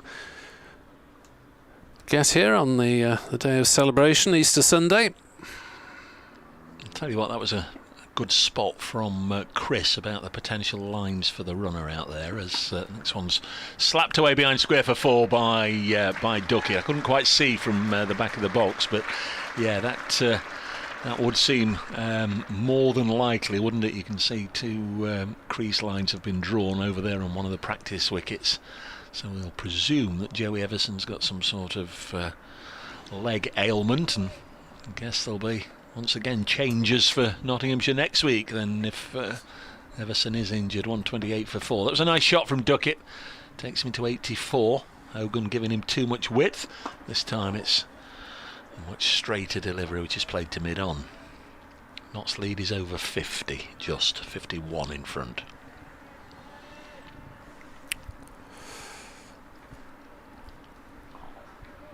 And a lead of, I guess, 200, and Nottinghamshire would think themselves in the game, which is by no means impossible. 250. It's been tough going for the seamers though, Nick. You've got to make that new ball count. Hogan in again to Duckett, and it's pushed into the offside. I'm sure Glamorgan would take a chase of 250 on the last day right now, don't you? Another 200 runs. I think that would be both sides in the hunt there. Yeah, it's not somehow got to manufacture those 200 runs. Glamorgan very much with their noses ahead. There'll be coaches saying that Notts can only afford 6 mistakes from here. 128 for 4. Next ball played away by Duckett. Oh, that was nearly a mistake in the running, because Tom Moores had come a long way down. Good bit of fielding there by Michael Neser. Shies at the stumps at the non-striker's end, and in the end there's no damage done. 128 for 4. So let's have a little look at what's happening around the country. Gloucestershire are just 11 runs behind, but they're 4 wickets down at 138 for 4 at home to Yorkshire, so Yorkshire you'd think would be still favourites there. Kent following on, as Dave mentioned, against Lancashire, 12 for 1 in their second innings. It's Crawley who's the man out, as Wheel bowls, and off the back foot Moore's defence on the offside. Zach Crawley's gone for 5. So Compton 3 not out off 24 balls, is digging in for the long haul. So he got 129 last week against Essex. I did have a little look at that. So what a start he's made to his Kent career. Hampshire against Surrey. Hampshire 170 for 4 in their second innings, still 74 runs behind. Wheel in, bowls hammered away through the covers by Moore's for his first boundary. 132 for 4. Moore's to 6 not out, and I'll tell you what, you know that was a good shot because Ben Duckett just stood there clapping. But Wheel is giving them too much width outside off stump at the moment. Maybe he might consider bowling around the wicket to change his angles and pose the batsman a few more questions. 2 slips. 3 saving the single on the offside, only 1 on the leg. Wheel to Moores again.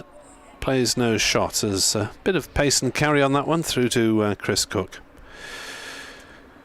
Second division, Leicestershire were all out for 173 in their first innings. That was 155 behind Durham, but they didn't enforce the follow-on. Durham 45 for naught in their second innings, 200 ahead. And Wheel is in from the Radcliffe Road end to bowl, and Moores again plays no shot. A ball that did come back in a little bit after it had passed the off stump. At Derby, Sussex 172 for 2 in their second innings. They're going a bit better than the first time round. Tom Haynes is unbeaten on 110. Just been joined by Chetashwa Pujara. But Sussex is still a mammoth 159 runs short of avoiding the innings defeat. As Wheel bowls outside off, no shot offered. Through to Cook. Wheel needs to make the batsman work a little bit harder, you feel.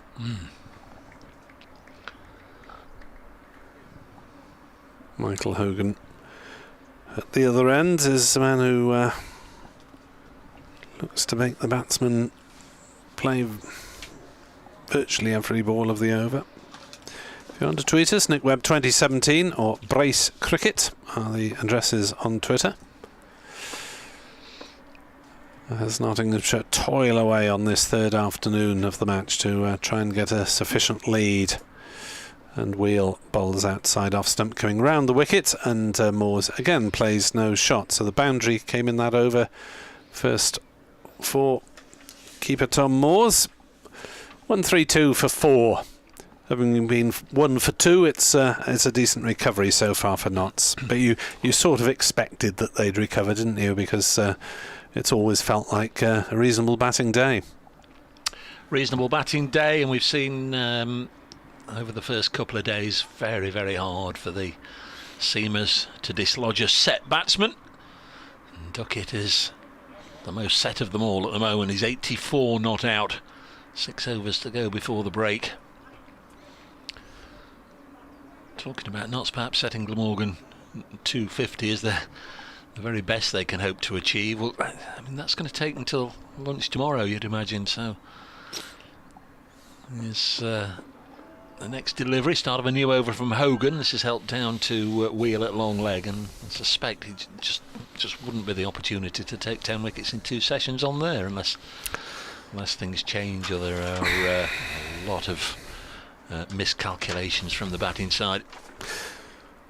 Glamorgan wobbled a bit against Durham in their second innings last week with they had 84 overs.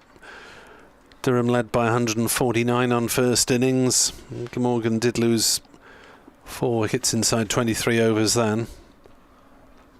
Hogan now to Tom Moores, who has 6. Plays this to mid-on. It's getting reasonably attritional this day's play, isn't it?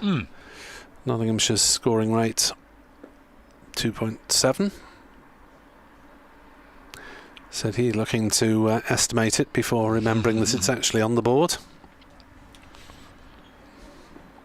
Fall of wickets 0, 1, 63 and 114.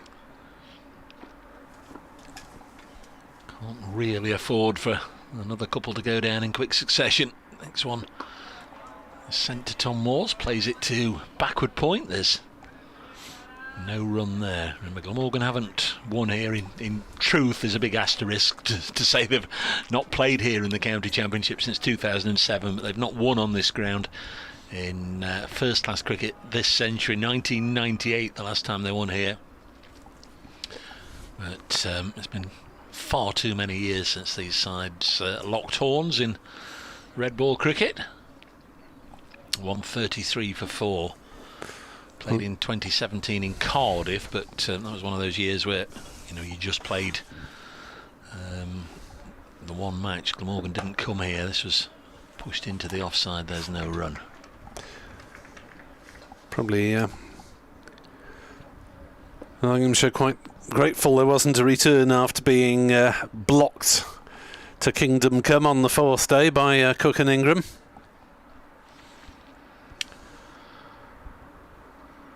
To salvage the draw. Did indeed. Notts were very much in the box seat after 3 days of that one, but as Nick remembers, and I remember, Cook and Ingram batting from 11 o'clock until handshake time at 5:30 to frustrate Notts. 133 for 4. Not a single wicket did we see. One ball left in the 50th over of this particular innings here at Trent Bridge, and that'll mean there are 5 overs left until the tea break.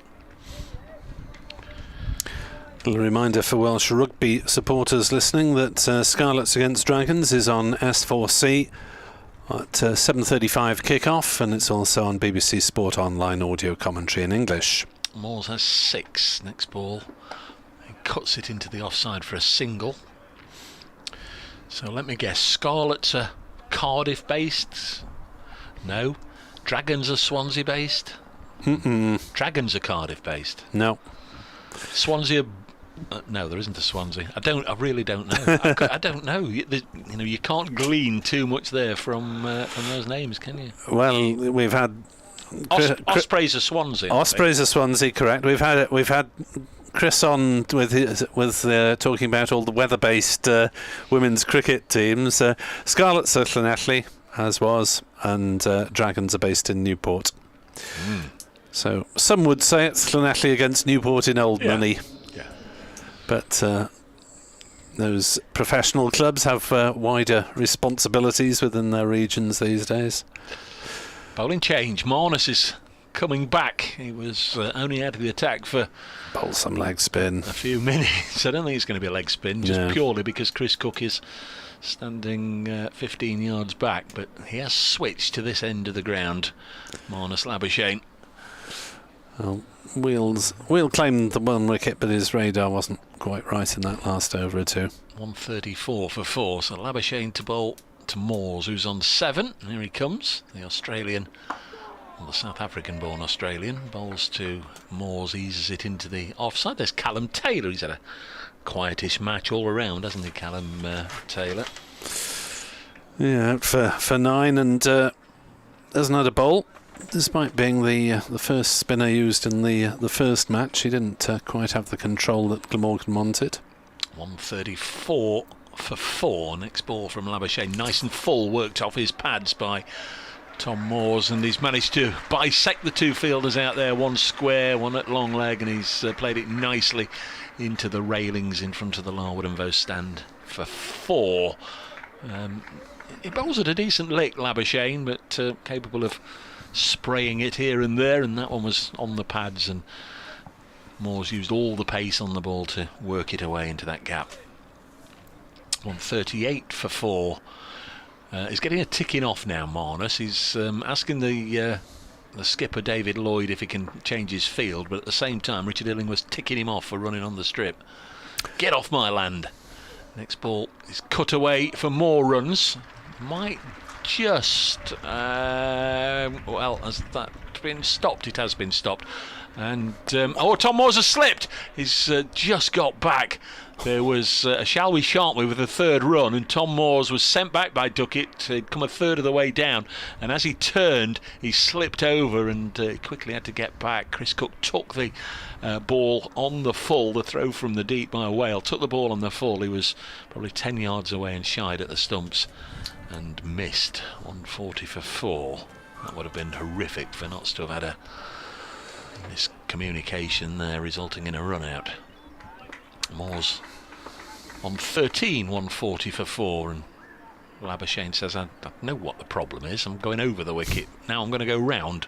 And here he comes, bowls round the wicket and it's pushed into the offside. Whether that's because Richard Illingworth had another word in his ear about him running on the wicket, I'm not sure.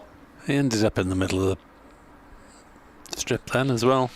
Kent have lost another wicket down at Canterbury. It's Daniel Bell Drummond for a 2nd time in the game, but don't worry, Compo's there. Compo's there still. 140 for 4. Labuschagne bowls. Is that a no ball? Yep. Thought heard the shout, yes, and now out comes the arm. 2 more to the total. 142 for 4. 2 wickets in the first innings for Labuschagne, but not enjoying himself so much second time round. Looking a little bit of a luxury, isn't he, at the moment? You bring him on open, he'll do something, create something, find a wicket just purely through his energy and the fact that he is Marnus Labuschagne, but it's not happened this time as it did in the first innings just yet. This one's pushed back to the bowler. This is his 6th over, none for 20, but of course he could be 8 overs, 3 for 22. you just never know. He's one of those that does make things happen. 142 for 4. Doesn't get a wicket from this ball. Over, says umpire Illingworth. Notts lead by 65, and they've got 6 wickets left. As umpire Illingworth has another suspicious look about to where Labuschagne's footmarks are, bowling around the wicket.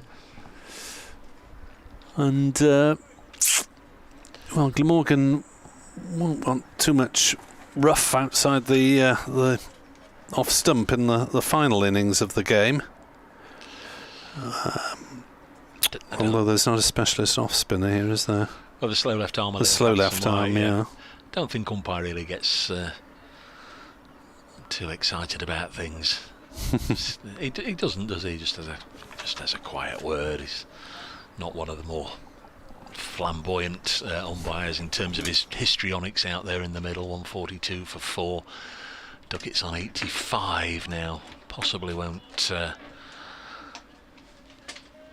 be reaching 3 figures before the lunch interval. We've lost Nick. Will be more from Nick after Tiggs. There's only 3 overs left. 142 for 4. Duckett 85. He's now faced 155 deliveries in this second innings. Came in this morning as early as the 4th over as we welcome Chris back to the commentary box. 142 for 4. Next ball is played back to the bowler. Nice to get to the front and have a look at the action again, isn't it? Definitely so. It's a grind here for the bowlers, isn't it? They've stayed disciplined today, but it's offering occasional assistance, but it certainly looks like a batting wicket. I heard you saying it's going to be challenging to find 10 wickets to force a victory tomorrow in a few sessions, I think. 142 for 4. Yes, for Notts to get enough runs, whatever enough runs is, as is pushed into the offside, it's going to take so much time out of the game to probably deny them the opportunity, isn't it, to bowl Glamorgan out, because Glamorgan could still win this, I won't say very easily, but they could winkle away through this final session and bowl Notts out by stumps or first thing in the morning tomorrow. Then I think they'll be delighted. I said 250 earlier, but then reassessing, Notts have really got to go well, haven't they, to get that 250 lead. It's only 65 at the moment. Yeah, very much so. It's a long way off that at the minute. Duckett 85 holds the key to things, cuts this to backward point. Good stop by Labuschagne, number 99. He's getting around the field, isn't he? Yep. He's in all sorts of different positions. There's Labuschagne, just there at sort of short backward point, I suppose. That position there, it's kind of hanging there. Good bit of fielding from him. Disappointment today for Nottinghamshire's number 99, Asiba Mead, out for naught. So too Ben Slater, both openers failing to register. Next delivery is played just gently and very deliberately by Ben Duckett. He knew what he was doing there. Just drops it on the leg side, calls Tom Moores through. Yes, please, I'll have one. And Duckett onto 86, 143 for 4. And Notts' lead is 66 as we come to the final ball of this Michael Hogan over. He'll be 13 overs completed after this delivery. 2 for 29 his figures. Chris Watts, the umpire, at the pavilion end. Moores drives into the offside. Again, he's tried to pierce the gap, and slight misfield out there. They'll only get a single. In fact, Ben Duckett walks down here. He won't be overly thrilled, Ben Duckett, there, because he He's had it done to him like he does to many others, taking a single off the last ball to keep the strike. And it's Tom Moores on 14 now, 144 for 4. Yeah, he looked like he slipped there, didn't he, going for the second Moores, which meant that they couldn't get back. But he's retained the strike, and Labuschagne to go again from round the wicket, it looks like. Yeah, it's poised, isn't it, at the moment? Like you said, they certainly can't afford to be losing any wickets here, Notts, but the game feels delicately poised. Labuschagne again. All eyes watching what's going off here. Bowls to Moores. He defends it. He says no. Ben Duckett says no. I think by common consensus there wasn't a single there because it was pushed straight to the fielder on the leg side. That was Sam Northeast, who thought batted wonderfully yesterday. Lovely player. Made 85 and then got the ball of the day from Dane Patterson. Just came back just enough to go through the gate and bowl him. Next ball down the leg side, and Tom Moores has nothing to do with this one. He does look like he's going down the middle of the wicket here, Labuschagne, in his follow through. He's also creeping on that front line, it looks like. Umpire Innimus just gone and had a little look. I guess it's a big thing for your team when you get one of the first class umpires or two of the first class umpires doing your games. This is pushed into the offside. 144 for 4.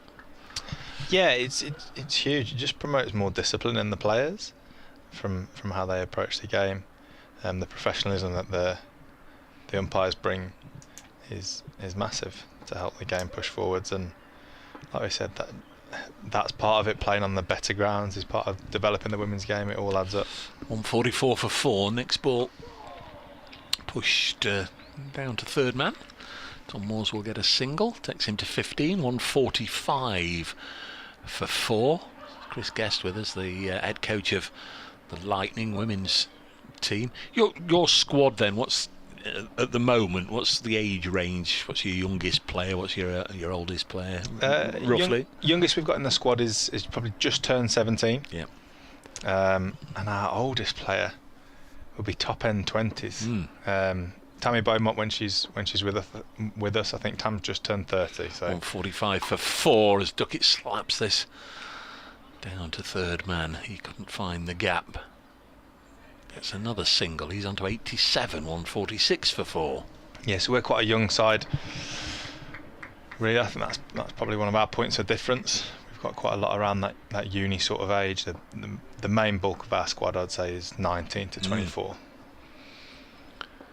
And how much time do you spend with them? Are you afforded the luxury of practice days and net sessions in between games? 146 for 4. Labuschagne bowls worked into the leg side for a single, and Carlson does the fielding end of the over. 147 for 4. Yeah, very much. Through the winter we have a pretty structured plan where we have a couple of squad sessions a week, an additional session for our 6 contracted professional players, and then some one-to-one sessions, some gym sessions in it. And then through the summer we train probably twice a week on game weeks with a top-up session as well. So we have quite a lot of access to the players, which is really good, and it's just helping push the game forwards, and that's the same across the board. We're probably a little bit more unique that we get more out of all of the players because they're generally all based in and around Loughborough, whereas use Western Storm for an example, you could have a player from Cornwall or a player from North Wales that covers their region, so getting everyone together is not quite so simple. No. Got a bowling change, going to be Callum Taylor coming on for his first bowl. Not going to be a lengthy spell, certainly before tea, because there's only 2 overs left, but a bit of right arm off spin from Callum Taylor, bowling to Tom Moores. 12 legal deliveries to go before the tea break, and the first ball is forced into the offside. 46 for 4. The board says Duckett. I think it's a run behind. Next one sees Moores defending. Still saying Ben Duckett. There we go. Look, I told you. It's just flicked on. 147 for 147. Yeah, talked earlier. The snooker championships start today, don't they? The snooker maximum 147. It's always a thing of great debate, isn't it? It's a this goes through to the keeper. It's a pub debate. What's the harder, a 147 in snooker, a 180 in darts, or a hole in one in golf? Isn't it? That's the big debate. Where do you sit? I think it's got to be the 147 in snooker myself. And you can't. Next one's push to backward point, decent stop, and it's good fielding all round, and they don't get a run. Yes, you've got to be. We're going to do an update for Radio Nottingham in just a second.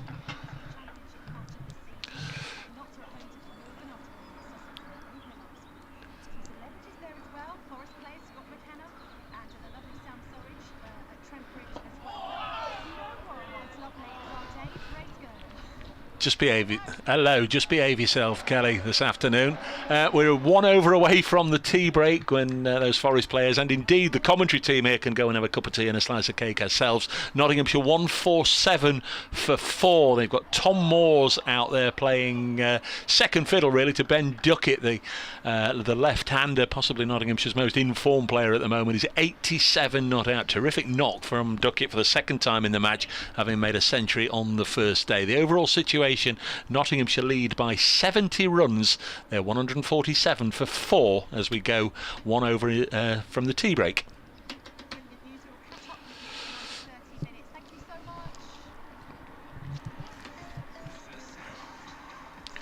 That over from Taylor just looked like the age-old tactic, didn't it, there, of get a spin over in just before a break, see if you can create something, and nearly force that run out. I think Kelly said a couple of the Forest players are in. Scott McKenna was one. I didn't really listen who the other one was, but yeah, a couple of Forest players here watching. Here's Labuschagne bowling. This is guided down towards third man. 148 for 4.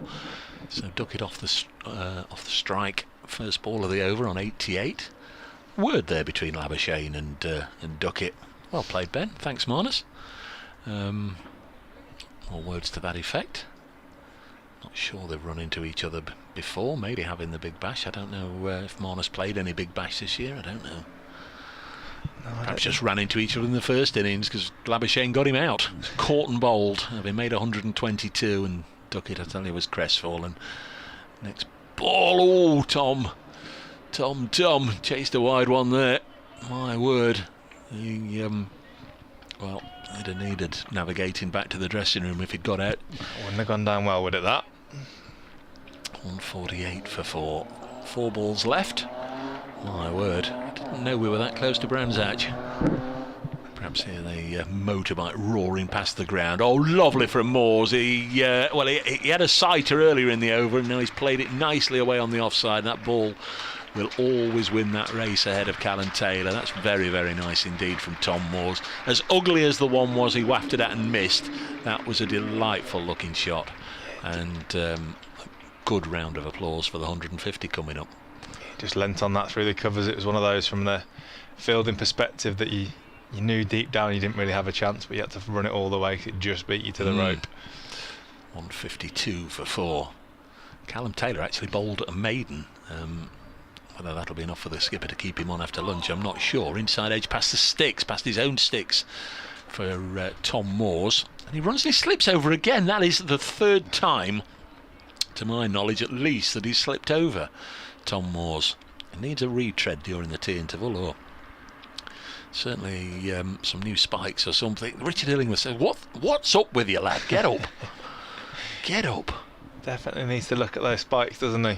Over tea. The last thing that you want is a run out. I mean, he was just running to make his ground, and then oops a daisy, over he went. Did a Samit Patel on us. 153 for 4. Duckett back on strike on 88. 2 balls left in this over. Pulls this one. Duckett's now on 92. In fact, I said it was a pull. Can you describe that as a pull? It's just like a short arm jab, wasn't it? Yeah. Have that. It looked like it stayed low. I had a bit of a gasp of breath. I thought that might have crept underneath the bat, but he played it well, watched it all the way onto the bat and pulled it from probably just below knee high. So he's on 92. There's 1 ball left in this over. Odds on a single being taken here. Last ball of the over. Then again, he might be thinking, let's just keep it out and I'll stay down here. 92 not out. 1 ball left. Labuschagne to bowl. 2 Duckett. He's got that single away on the offside. Good counter. 158 for 4. They're clapping. Heaven knows what they're clapping. They're clapping because it's the tea interval. 158 for 4. I lost an over there whilst I was doing the report. I was still thinking there was another over to come, but there isn't. It is tea time here at Trent Bridge, where Nottinghamshire have at times looked as if they were going to be in serious trouble. At other times, mainly thanks to Ben Duckett, it seemed as if they might just be able to get a workable total that can perhaps defend against Glamorgan tomorrow. But that all remains to be seen as we head into the final session of day 3 at tea on day 2. Nottinghamshire 158 for 4. That's a lead of 81. 32 overs left in the day. Ben Duckett 93 not out. Tom Moore's 21 not out. And this afternoon, Notts have lost Joe Clark for 30 and Stephen Mullaney for 8. Thanks for your company. We'll be back, the 3 of us. Chris, Nick and myself in 20 minutes time for the tea interval, and we'd invite you to join us then.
Hello everybody, welcome back to Trent Bridge in ample time for the start of this final session of day 3, Act 9 of 12. We can give it a bit of a theatrical swing as the players take to the field. Two left-handers, Tom Moores and Ben Duckett, are the Nottinghamshire batters, as it says on the screen. Notts will resume 81 in front, 32 overs left in this third day, so we're where are we? Nearly 4:30, so certainly a couple of hours of cricket. Managed to somehow extend it to 7 o'clock, both of the opening 2 days. I'm Dave Bracegirdle. Nick Webb from BBC Wales will be with us before too long, and we've got Chris Guest with us for this match, the head coach of Lightning women's team, Loughborough Lightning. Probably know them as ambulance with obviously you can hear the siren, but with the blue lights flashing. We're being held up now at the traffic lights there, with all the cars sort of being forced to part, like was it the Dead Sea, the Black Sea, the Red Sea, whichever sea it was, says he, opening. I'm going to go out there and say the Red Sea. The Red Sea. That all the cars just force themselves to the side of the road and let it come through the middle. 158 for 4. So Ben Duckett's on 93. Chris I'm always wary of what I say right now because I'll jinx him. But up to this point, it's been splendid knock, and an important knock, and he defends against Michael Neser, who's getting things underway. 1 wicket for Neser from his 11 overs, 1 for 17. This is just the 56th over of the innings, so going to be right at the very death of this session that Glamorgan would have a second new ball available, so they're going to have to do it with the old cherry, and it's not going to be easy, you'd imagine. No, I think this is a good battle here, isn't it? It's the batter of the day against the bowler of the day for me, Neser. I know that Hogan's picked up 2 wickets, but Neser's just missed the consistent hammering away at length. Duckett on 93, pushes gently at this one up to mid-off. And the evidence of the first 2 balls he's received is just dropped back into the groove. He has indeed. Stretching himself out after that first ball. Looks a little bit stiff, but he's entering into his 12th over.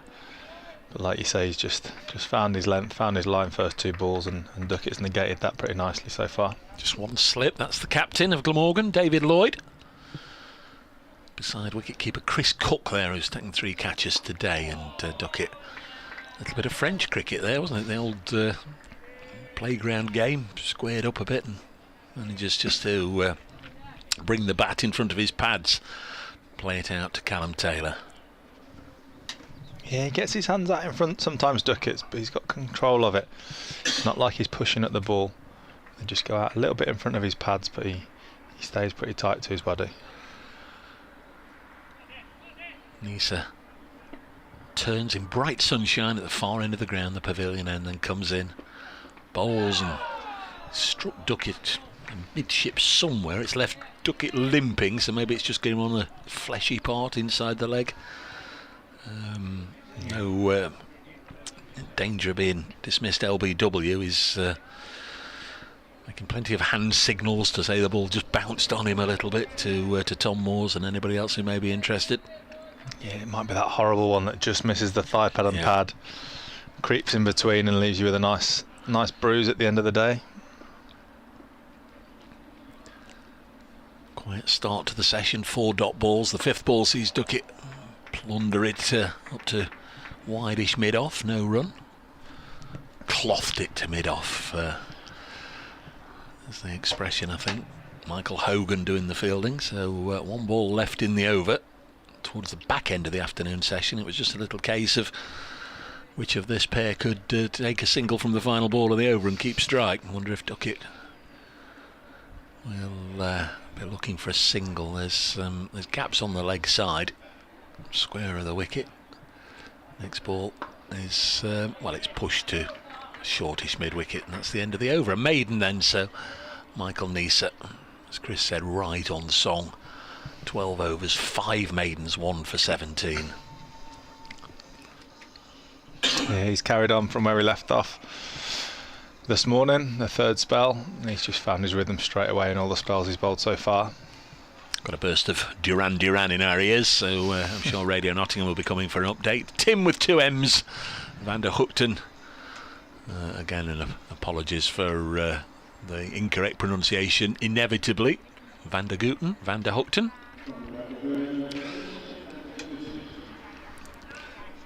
$158 for 4.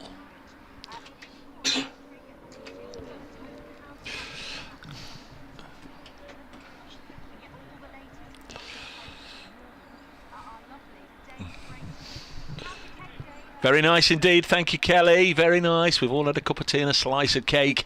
But now we're playing again. We just had 1 over after tea. Nottinghamshire 158 for 4 here. Ben Duckett is 93 not out. A single taken here by Tom Moores takes him to 22. Notts lead by 82. Tricky situation here for Nottinghamshire because they really do need to.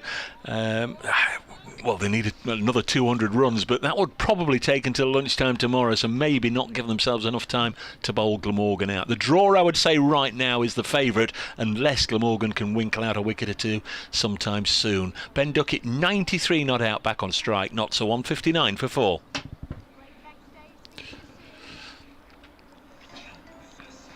Next ball is on its way from Van der Houten. It's played on the leg side, and there's no run. Yeah, I think if there's going to be a favourable result for Notts, they're going to have to start to dictate terms, but they can't afford to take that risk just at the moment. No. Essentially 82 for 4. They're scoring at less than 3 and over. The board tells us they're going along at 2.82 and over, but if they went at 3 and over, that's another 90 runs this evening, so the lead would be 170, wouldn't it? Next ball is played by Duckett out on the leg side. There's no run. It's all about the wickets, I think. If they can keep Duckett there, and I'm sure he will keep the board ticking along nicely. But I think 2 sessions to chase, well, a maximum of 200. Glamorgan would be delighted. If that's where we are tomorrow. There's Van der Houten bowling to Duckett, plays it down in the ground, just had to be a little watchful that it didn't bounce anywhere near the stumps. It didn't, and it remains 159 for 4. Yeah, it looks quite flat out there at the moment. The ball seems to have stopped offering much, so it's definitely a case for the Glamorgan bowlers of hammering away at that line and length, building the pressure through dot balls rather than expecting something magic to happen. That's shown with the field that's set at the moment as well. Van der Houten to bowl. Duckett on 94. We'll get a single here. Out onto the leg side to go to 95. 160 for 4. I think they've had tea pretty much in most places up and down the country. Canterbury, Kent 28 for 2 following on. Compton's still there. They trail Lancashire though by 218. Gloucestershire in their second innings at Bristol, 163 for 5 against Yorkshire, leading now by 14 runs with those 5 wickets left. We know that Essex beat Somerset earlier and in what seemed like an absolute thriller at Taunton by 1 wicket. Next ball blocked by Moores, end of the over, 160 for 4. And Hampshire 191 for 5 in their second innings, having been made to follow on at the Oval. They still trail by 53 runs. Nice over for Van der Gooten there. Just continuing to build some dots and build some pressure through that. Nisa about to take another over on. Settled into that rhythm. An early drink for Duckett there. Yeah. Wonder what's gone on there.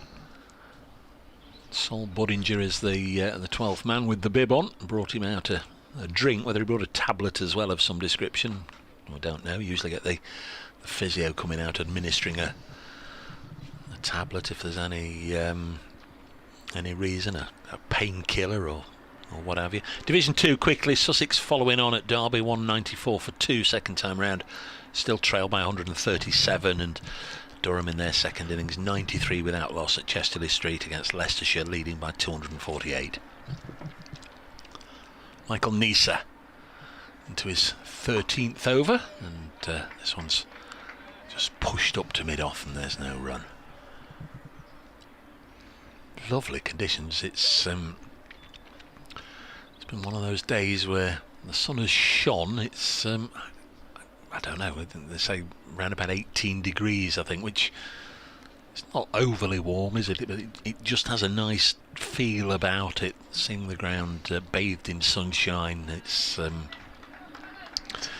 bright, it's vivid, isn't it, because of the light. Good seeing conditions at the moment. Neser bowls and took it again solidly behind it. No mistakes at the moment. It's what he'll be hoping as he nears this century. A lot of sunglasses and shorts and t-shirts on the show as well. The Brits doing it best at 18 degrees and acting like it's mid to late 20s. Certainly can't complain this time of year. The conditions we've had for the first match here at Trent Bridge. Trent Bridge open for the 2022 season. Neser to duck it. Again, he can't get away. He's just biding his time, isn't he, really? He's giving all the respect in the world to Michael Neser and his ability, and this is perhaps what Duckett needed at the start of this session here. He's been forced to focus nice and hard, no risk cricket, just get back in the groove after the 20-minute interval, just work your way into the session again as if you're not out. Yeah, very much. Restart his business. Start from, like you say, not out, not the 93 not out that he was. Neser once more, past umpire Watts, bowls, and this is well, one of his bread and butter shots, really. Just runs it down to third man, takes a single from the fourth ball of the over. Yes, all those the Fox Road stand away to our left and the Larwood and Vose, they're very much looking into the sun, aren't they? As you say, it's either hands up to cover the eyes a little bit or pop the sunglasses on. Definitely nice conditions to be out there playing as well. Shadow's starting to lengthen a little bit. We've got shadow from one of the floodlight pylons at the side of the Smith Cooper stand, just starting to encroach across the square. 161 for 4, 58th over of the innings. Michael Neser now to Tom Moore's. Oh, that's a good delivery, and you can just tell it was going through at a decent lick because Chris Cook had to react very quickly to take it to his right.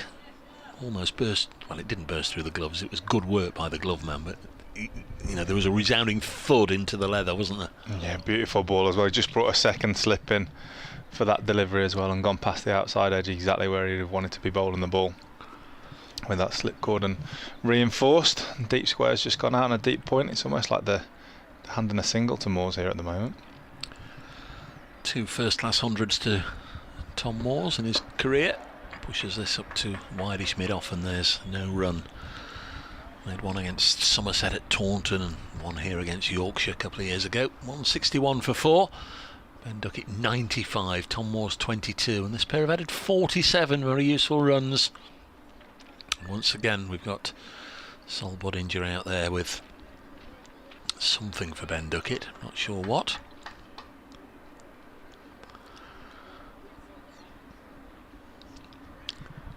Can't be anything too dramatic. Not sure if it was a change of gloves and maybe even his inners.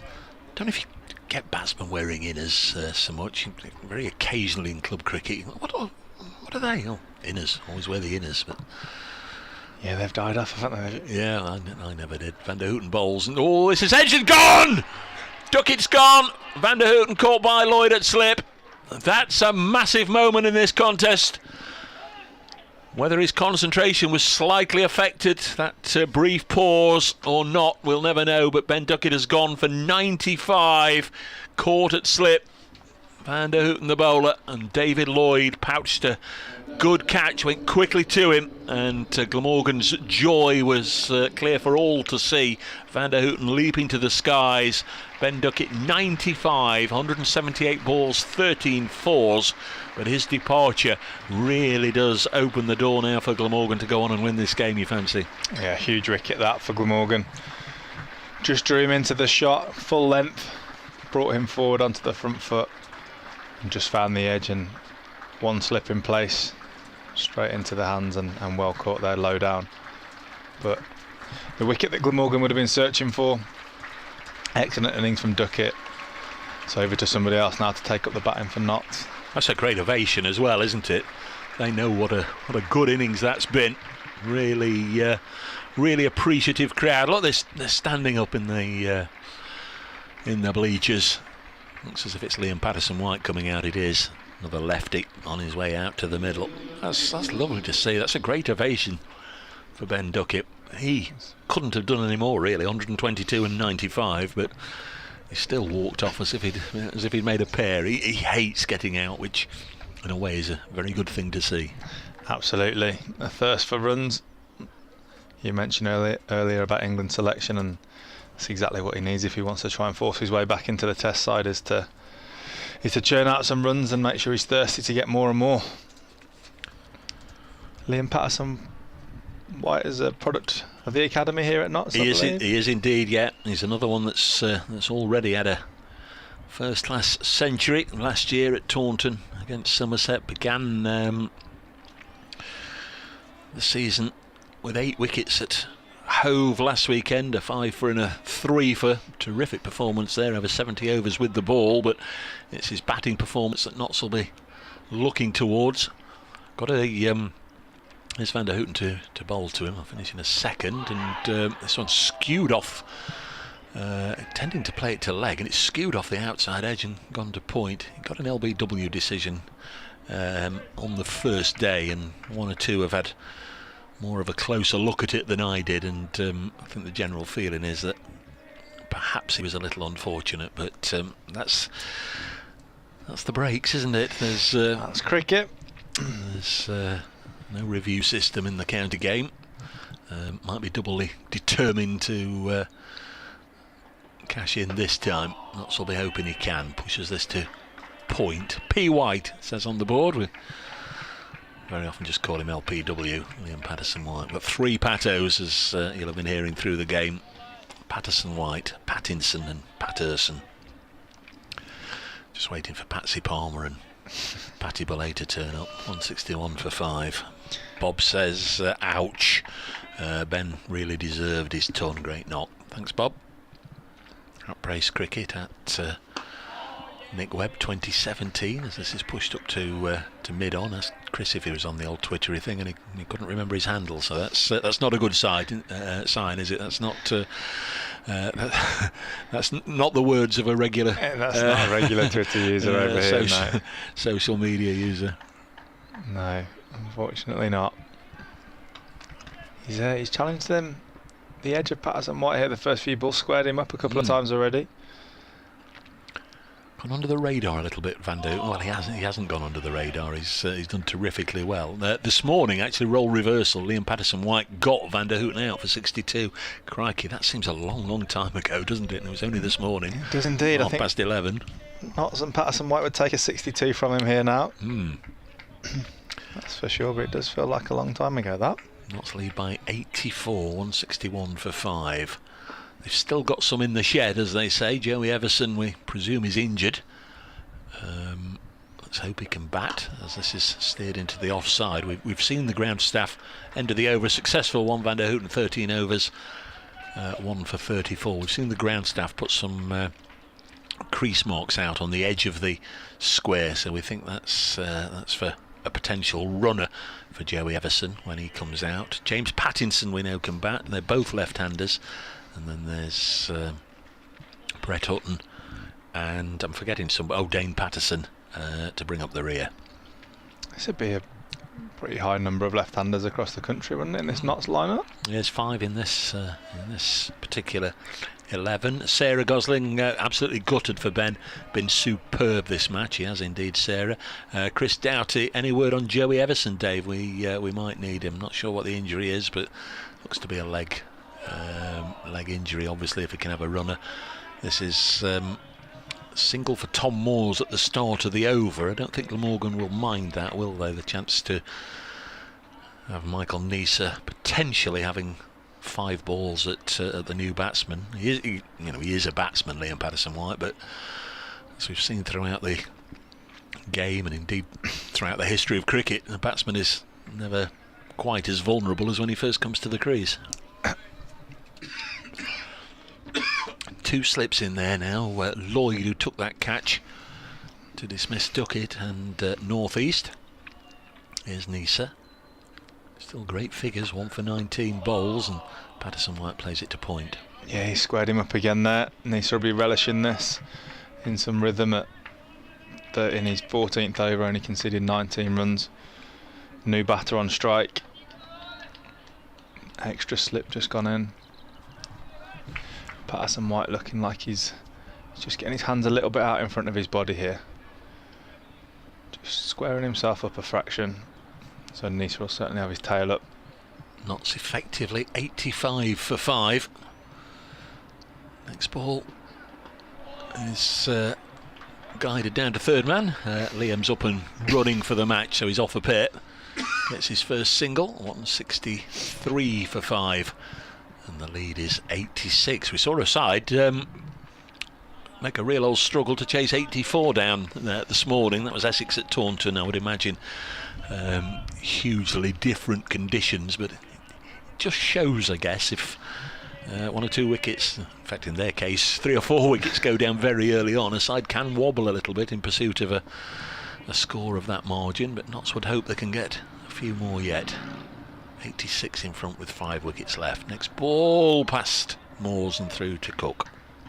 Yeah, the psychological impact of a run chase, like you say, 80 run chase shouldn't be that far away, but when you lose a few early ones, the panic can set in the dressing room, and all of a sudden the bowling team feel like they're on top, and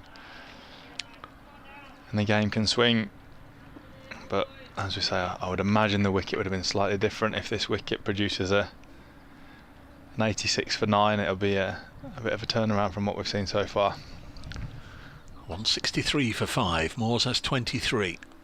Here's the next ball, and he's got 23 on the board. He's got 23 on his back, and he defends this one.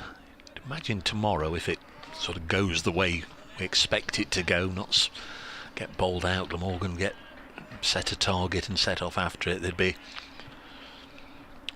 a huge lift for Nottinghamshire if they could get Labuschagne and North East out, but could well be that there's an unsung hero that comes through and takes the glory for Glamorgan. That's sometimes the way. So David Lloyd, the captain, and I'm not saying he's an unsung hero, but saw him make 70 odd in the first innings.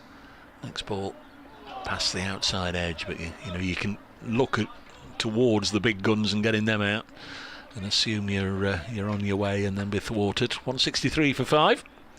Definitely ensuring that complacency doesn't set in if you do get those big wickets.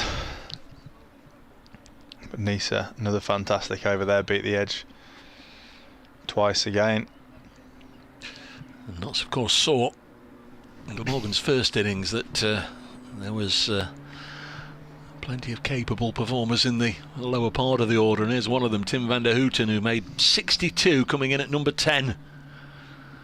I'm sure they'll be hoping he doesn't need to chase 62 or to score 62 in the second innings. He bowls now, and that's well past Patterson-White through to the keeper. I thought there was enough movement there past the bat to suggest he might have nicked it, but clearly not. Yeah, there's not really such a thing as a tail ender anymore, is there? There's people who bat lower down the order, but generally most people can now hold a bat and contribute to their team. You're seeing Test match in the West Indies with England's 10 and 11 being the top scorers, and in this game 163 for 5. This one's worked away on the leg side for a single, without at all meaning to be disrespectful to the women's game. I guess the same applies there. It's becoming a much stronger game now, and you're not just looking for people to make up the numbers in the lower half of the order. You are looking for a proper 11 as per good standard club cricket, or indeed the professional men's game. You want everybody in the side to do a job and be capable of doing a job. This one's gone through to the keeper, 164 for 5. Yeah, absolutely. I'd say there's more all-rounders in the women's game. There's more of your top order who are your better bowlers as well. So there's generally spaces in the women's game that are 7, 8, 9 that could be specialist batters, based on the fact that your top order are your top players and they bowl as well. So the balance of the sides is slightly different, and certainly not the makeup of a normal men's side. There's Van der Houten in once more. Moores defends. Match down at Hove last weekend with Chloe Brewer with us, the Surrey County player and South East Stars player. She was telling us how she practices all the innovative one-day shots, the reverse sweeps and the switch hits and all that. Spends a lot of time practicing those. I mean, a different era, bygone era, that would have been unheard of for a batsman. It's hard enough to play all the conventional strokes. Next ball goes through to the keeper, but to hear a women's county player saying, really, you need all the shots. You need to be a 360 degrees player and play all the shots and practice them, and I guess that's the same at your side. Absolutely. The diet of cricket for women at the moment is purely white ball. There is hope that some red ball cricket will be in, or some multi-day format cricket will make its way into the women's schedule. But right now it's white ball cricket, so those skills are the skills that are going to win you games at the minute. 164 for 5. Next ball is past the outside edge and through to the keeper. Moores 23, Patterson White 2. Nottinghamshire lead by 87. Analysts are absolutely crucial to the men's game now. All the sides have strength in depth, certainly in the analyst department, and a lot of time is spent looking at screens, looking at videos, and looking at the opposition. Is it the same with you ahead of a game? Yeah, we've got an analyst who works with us for 2.5 days a week, and yeah, they're massive on their input into pre-game meetings and matchups of how we might approach games, just as an additional part of the coaching structure. Patterson White on strike and plays this on the leg side. So example, you're playing Team X and I don't know, batsman, give me a name, Jane Brown is opening the batting. You'd look at her game, you'd look at her scoring areas, you'd look at ways she has struggled and where she's got out over a period of time, and relay that information to the bowlers that are likely to bowl at her. Yeah, absolutely. Look at what shots they might be likely to play, what bowling they might struggle against more, and that might have an impact on decision making. But the big thing for me is it's part of our decision making. The captain's gut feel's got to have an impact still as well. 164 for 5. This one's steered to point, and there's no run. And I guess still the old values of cricket still run true. You can't beat getting out there and enjoying it first and foremost, but in terms of winning games, you can't beat that for gaining confidence. Go out there, win a match, know you can win a match, and you're comfortable in those surroundings, and then go on and do it again. Absolutely. It instills belief, doesn't it? Winning instills confidence in how you go about the game. 164 for 5. As Nisa comes in to bowl to Liam Patterson White. Key phase of the game here. Patterson White defends again onto the leg side, and there's no run. Just wonder if it started reversing a touch out there. There seems to have been, last 3 or 4 overs, more balls go past the outside edge of the bat than there has been for a while. I just wonder if the ball started to offer something for the bowlers. Looks like they're working hard on it in the field, and yeah, it's just going past the edge a little bit more than we've seen in the last hour or so. Good spot, coach. He's given them nothing, has he? 1 for 20 in 15 overs. This one's guided down to third man. Can it be cut off? Can indeed. Good stop down there. Well done, Wheelie, I think they're saying. James wheeled down there, dived on the boundary edge. I was looking right down on him, and no, nothing touched the boundary rope. Couple of runs, 166 for 5. Compton's at it again, Ben Compton. Kenter 45 for 4 in their second innings, and he who shall not be dismissed hasn't been dismissed. Ben Compton, former Notts man, 104 not out, carrying his bat in Kent's first innings. I mean, stuck back in again by Lancashire, and he's plodding along quite nicely on his own again at the end, away from all the damage. That'll be one for the statsman if he carries his bat twice in oh my word, a game, wouldn't it? Some stats people will be getting excited about that. Just reinforce the cordon here with Labuschagne going into third slip after that last shot there from Patterson White. 166 for 5, the left-handed Patterson White, and I think this has been stopped by David Lloyd, the slip. Cook dived across, not entirely sure, I don't know if we're able to pick up a replay on that one. Cook dived across. I think it was the feet of David Lloyd at first slip that stopped it, but he had a go at it. He certainly had a go at it. He obviously felt there was enough width and it was there to punch away to the boundary, but might have bottom edged it down. He didn't dive under in. Certainly had a full swing at that. Just bounced in front of slip, I think, and offside's been reinforced even more here. So I think there's going to be must be a little movement away from Patterson White, and there must be trying to pitch off stump and just get it to go across him a little bit. Hit 2 colossal sixes down at Hove last weekend. Really gave the Nottinghamshireans a real pep. He'd 44 from 45 balls with those 2 big sixes. This one's pushed up to mid-on, the end of the over. Michael Neser, 15 overs, 5 maidens, 1 for 22. Notts will be delighted, I think, when he comes out of the attack, and you'd imagine it'd probably not too long. Just looking, what am I? 62 overs we've had with this ball, so another 18 overs. I'll certainly want him for that, but might just keep him going a little longer. 18 overs is quite a stretch, isn't it? Yeah, one or two more maybe. He's certainly posing problems going past the outside edge, and if they could pick up another one here, then Notts would be really up against it. Van der Hoekten to continue, 1 for 35, his figures. He bowls and Morse pushes it back to him. He dismissed Ben Duckett in this session for 95, caught by David Lloyd at slip. Odd looking top of the Notts scorecard. Hamid 0, Slater 0, Duckett 95. Joe Clark 30 and Stephen Mullaney 8, by the way, are the other 2 to be dismissed. It's not that often that both openers are dismissed for 0. Next ball pushed into the offside. I'm sure Notts will be hoping it doesn't happen again for a while. No, it's what can get you off and running, isn't it, that first partnership? Slater's been in the runs over the last couple of years, so Notts will be hoping that him and Hamid can form the partnership that they had last year and build some foundations for their middle order to come in and potentially allow Clark and Duckett to be a bit more free-flowing as well. Van der Hoekten bowls the next ball.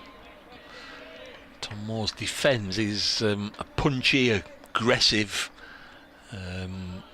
niggity sort of white ball batsman, Tom Moores. He's often opened the batting in franchise cricket around the world, and he likes to give it a bit of a swish and finish with a bit of a Zorro flourish once he's got it away. But he's got his sensible head on in this format of the game. Playing very nicely here. Van der Hoekten bowls and he leaves it to go through to the keeper. Paul says, out of interest, what is the large brick building overlooking the ground? Where are you looking? Where are you looking, Paul? I'm not entirely sure. Yes, that'll be behind the huge screen. They're county council officers away to the left of the Ratcliffe Road stand, behind the large screen. I presume that's the one. Paul watching on the live stream. Nottinghamshire County Council officers, 166 for 5, and an edge, and that's gone down. Cook has spilled this one. It's burst through the gloves, gone running off towards the pavilion. It won't go for the boundary. It's gone for 2, and pretty sure that went through at catchable height and burst through the gloves of Cook, who had to move a long way to his left. Yeah, I feel like that could have been a relatively straightforward catch for first slip, but Cook committed to it, got the dive out and wasn't able to cling on, but I feel like that would have been in and around the range of first slip. I think when people are assigned an office or take up a role in the county council offices, I think they ask them whether they like cricket or not. Next ball is pushed behind square on the offside. Depends whether you get an office facing the ground or facing away towards and over the road and towards the football ground. 169 for 5 at the end of that over. We believe, or I believe, I'm sure Chris does as well, believe that was a chance that has gone begging. Tom Moore's on 26. Notts will be very pleased it wasn't taken, because they've only got a lead of 92 and they've got 5 wickets left. Yeah, I think he's drawn that stroke outside off stump. Like we said after tee, the bowling's been very consistent and gone past the edge a few times and found the edge there, and Cook wasn't able to cling on behind the stumps. Still going to keep Nisa going, which not really surprising, because he's giving them nothing. Almost every delivery he sends down, if not every delivery he sends down, it's threatening to take a wicket. He's bowled superbly here, Michael Nisa. Having a bit of a chat to Kieran Carlson, who seems to have assumed, I think Nick did say he's the vice captain. David Lloyd's long way away from him at slip. And the over begins with a ball that goes through to the keeper. We're into the... Evan knows what time it is. We're into the 5 o'clock news on BBC Radio Nottingham, so there'll be an update for them in a second.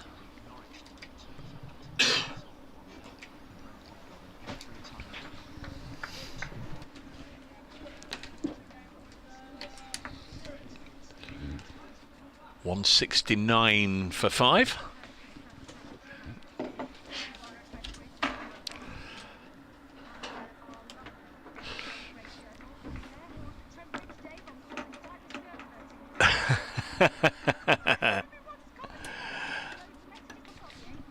I'm hearing good things about your show as well, Kelly. Well done this afternoon. Nottinghamshire have lost a wicket here, though, over the last half an hour, and it's a really important one because Ben Duckett, the informed Duckett, made 122 in the first innings, seemed to be on his course or on his way for a second century, got within 5 runs before being dismissed for 95. That was a moment or two ago.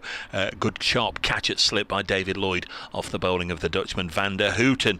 So Nottinghamshire 5 wickets down. They've only got a lead of 92 now. Tom Moore's and Liam Patterson-White at the crease. Going to be playing here a guess for the 3rd day run until approaching 7 o'clock, I would imagine. Notts 169 for 5. Thank you, Kelly. So latest update for BBC Radio Nottingham, 169 for 5. Chris has metamorphosised into Nick Webb once again. Big wicket since you popped out the room. Absolutely good low catch by David Lloyd at slip to get rid of Duckett. Finally, 217 for 2 in the match, Ben Duckett. So he's done more than anyone to keep Notts in it. As Nisa bowls and Moores is behind that one, playing it back down the pitch, and there's no run. So Nisa's done a good shift today. He's only going at less than a run and a half and over. Van der Houten 1 for 38 off his 15. The bulk of the load shared between the 3 first men to bowl. Nisa in his 16th over Van der Houten 15. Hogan's bowled 13, 2 for 30. Those 2 first wickets, of course. As Nisa steams in, bowls outside off stump, and good carry through to Chris Cook. High chest height. Not bad going, given that this is the 64th over of the innings, and it's looked a little bit tricky scoring since Duckett's exit, hasn't it? It has indeed, yes. We've made the point throughout the game. The first part of your innings is the most testing, the most challenging. Clearly the bowler's on a bit of a high because he's just taken a wicket as well. But we see it every time a new batsman comes out there. He really has to work hard to get involved. Nisa bowls and Moores deflects that away down towards backwards square leg. They've taken a single. They'd be advised not to come back for a second because Van der Hoogten had almost arrived at the ball as they looked to turn. 170 for 5, Moores 27, Patterson White is 4. The men out today, Slater and Hamid without scoring, Clark for 30, Mullaney for 8, Duckett for 95. 93 ahead are Nottinghamshire. 23 overs to bowl tonight. Of course, it could have been better for Glamorgan with Moores being dropped in the last over by Van der Hoogten. That's how we saw it, Nick, anyway. Yeah, it was a flying chance, wasn't it, for Chris Cook? Would have been a worldie, as they say, had he clung on. Here's Van der Hoogten. Bowls to Moores, works it away for 1. Taylor doing the fielding. We wondered if perhaps he'd been better off. I mean, it's instinct, isn't it? You see it, you go for it, but just maybe it would have been a more comfortable catch for first slip. Not much you can do about that, as you say. It's just instinct. Yeah, it is indeed.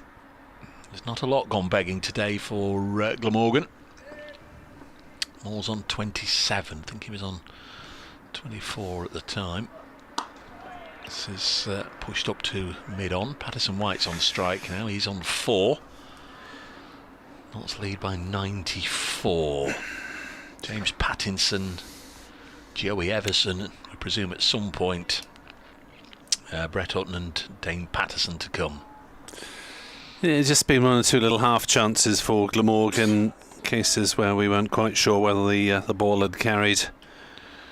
A couple of times from Duckett, some northeast, and Marnus Labuschagne having maybe quarter chances.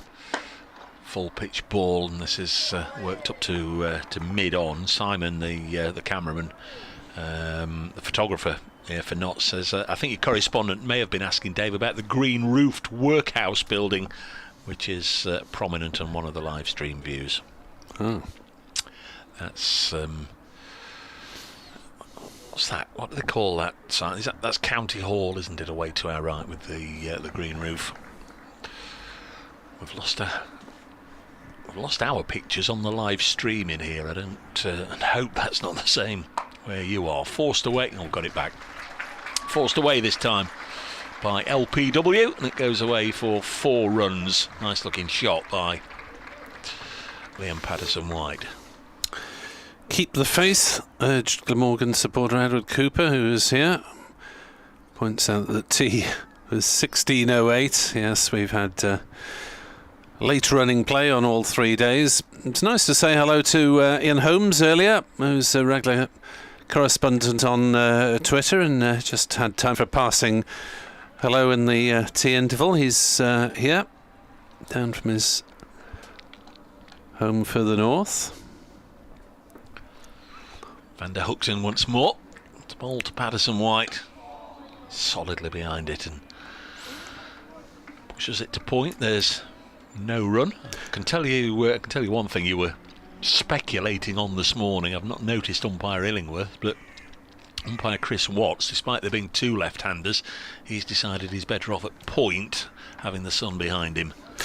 Oh, that's fair enough. I think we can get away with it with the evening sun, although it's now covered by a bit of a haze. It is. It's that's exactly the right word, hazy. This one into the pads. They're appealing, given! Patterson White, they're suggesting, had gone right across his stumps, and up went the finger of Richard Illingworth. LBW for the 2nd time in the game. Liam Patterson White has to go. Van der Hoogten has got another big wicket. Liam Patterson White out for 8, and Nottinghamshire running out of options. 175 for 6 with that lead of 98. Since he did move across his crease to play it away to leg, the ball ran away fine, but by then the finger had been raised by umpire Illingworth. Liam Patterson White had been at the crease for just short of half an hour, faced 20 balls and hit 1 boundary, but 2nd wicket of the session, 2nd wicket of the session and the innings to Tim Van der Hoogten. And Nottinghamshire, well, they desperately need a contribution, they desperately need a partnership or two. Yes, after Hogan had a golden hour with bat and ball this morning, Tim van der Hoogten has got the key wicket of Duckett and then followed it up. A wicket apiece for Nice, who's bowled really well, and for James Wheel as well. Scott Earl tweeted a little earlier, great to be able to watch on YouTube from Thailand. Not lived in Nottingham since 1987, but he still likes to follow Notts cricket, thanks to the Trent Bridge account too. And thank you for your kind words, Scott. Brace Cricket, Nick Webb 2017, if you wish to tweet us with your thoughts. Now, this is interesting because Pattinson is coming out at 8, which suggests that Evison is more than a little inconvenienced by whatever injury he's picked up. Difficult to call because he did bat 9 at Hove last week, so they're not really losing anything. He could have come in at 5, 6, 7, 8 or 9. Callum Taylor's going to come on for another bowl. He bowled a maiden just before the tea break. I think with the batsman playing for the interval, it was too early really to say. Just wonder if the over rate might have anything to do with it. -1 at some point. Glamorgan have got to get that back onto 0. Well, obviously they want to take these wickets quickly, but they're running out of time to get the over rate fixed. And of course, they won't do it if it gets through to taking the second new ball, because that always is a bit of a protracted affair. 175 for 6. That's your end, Nick, isn't it? Callum Taylor then to bowl his right arm off spin. Still looking for his first wicket of the season. Only his second over of this particular match. As forward comes Moores and defends to 12th man Douthwaite on the leg side. Outlaw Chris says it was a shocker. Chris Meadows, it was missing leg on that angle. An absolute shocker. Taylor bowls, back on his stumps goes Moores and plays gently on the offside. But Mark Muggerseth had sent this just before the wicket. Just to say, guys, excellent coverage today. I've been at Trent Bridge. I was watching it whilst listening online to your excellent coverage. Thank you. Thank you, Mark. Very kind. As Taylor bowls and forward comes Moores, defending on the offside. Had 4 overs of spin from Andrew Salter, but Ben Duckett obviously thought he'd get after him and succeeded to a certain extent, and Salter was taken out of the attack. Here comes Taylor. Half spin, right arm around the wicket. There's played on the leg side. They'll go through for a quick single. Douthwaite has a token throw at the wicket at the non-striker's end, but it was well wide. Collected by Taylor. A little bit of a drag down from Callum Taylor, who is a little prone to that against Durham. I know it's early in the season. It was exceptionally cold for any bowlers. Looks as if he's got a few layers on, doesn't he, James Pattinson? His long sleeve, but I think there's some protective garments under there. Looks a lot chunkier than he is in real life because of the extra padding.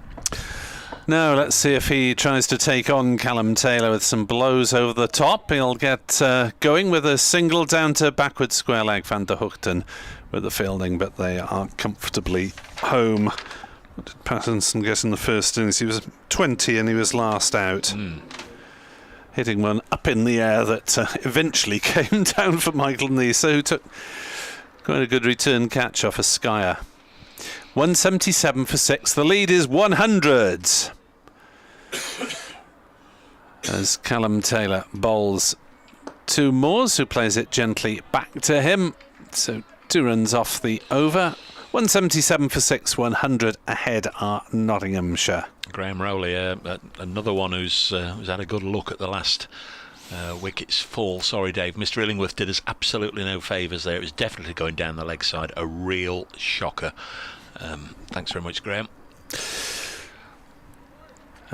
Graham Smith questions the game management in terms of the over rate. Richard Black says, enthralling game this. Beautifully covered. Thank you. All going to come down to a 20 to 30 minute spell, he feels. Which 20 to 30 minute spell? Feel this year Glamorgan can chase down 200 in the fourth innings. Well, it's 100 at the moment. They'll be hoping it doesn't get to 200. I think one of the key spells was when Notts lost 4 wickets in, 4 overs, Nick, on the first day. To go from 250 for 4 to 300 all out was certainly not expected or not ideal for Nottinghamshire. We're on course for a 400 plus score. This time Van der Hookton bowls and James Pattinson is blocking it. The game does fluctuate here and there, and Glamorgan will say the same. They were well set and then they lost wickets, and it looked like Notts would have a first innings advantage, and then that 9th wicket partnership of more than 100, which looks more and more and more important, doesn't it, the longer the game goes on. That was taking place around about this time yesterday. Worked onto the leg side by Pattinson. There's no run. Durham 153 for 1 in their second innings, leading Leicestershire by 308. So a declaration looks likely at Chester Street either tonight or maybe an hour into tomorrow. Nigel King, that LBW would have missed leg stump by at least a foot. Thank you, Nigel. Van der Hookton bowls and Pattinson defends. Derbyshire against Sussex. Sussex are making a fight of that one. 236 for 2 in their second innings. They are now a mere 95 runs behind, and Tom Haynes, England candidate? Who knows? 139 not out. He looked a good player last week against Notts, but I tell you what, his opening partner, Alistair Orr, he impressed as well. Next one very wide of the off stump, goes through to Cook. Forgot I can't just sit here and watch and enjoy the cricket. I've got to put words to it as well.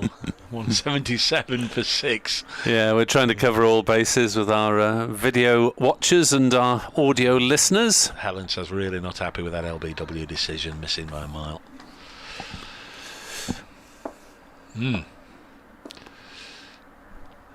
Pyre Illingworth saw it differently. There's Van der Hookton. Bowls and it's an extravagant lead from James Pattinson. He ended up almost like trying to walk across a lake that's frozen, and then suddenly feeling the crackle of the breaking ice underneath him. His legs were going here, there and everywhere. 177 for 6. Day 3 of 4.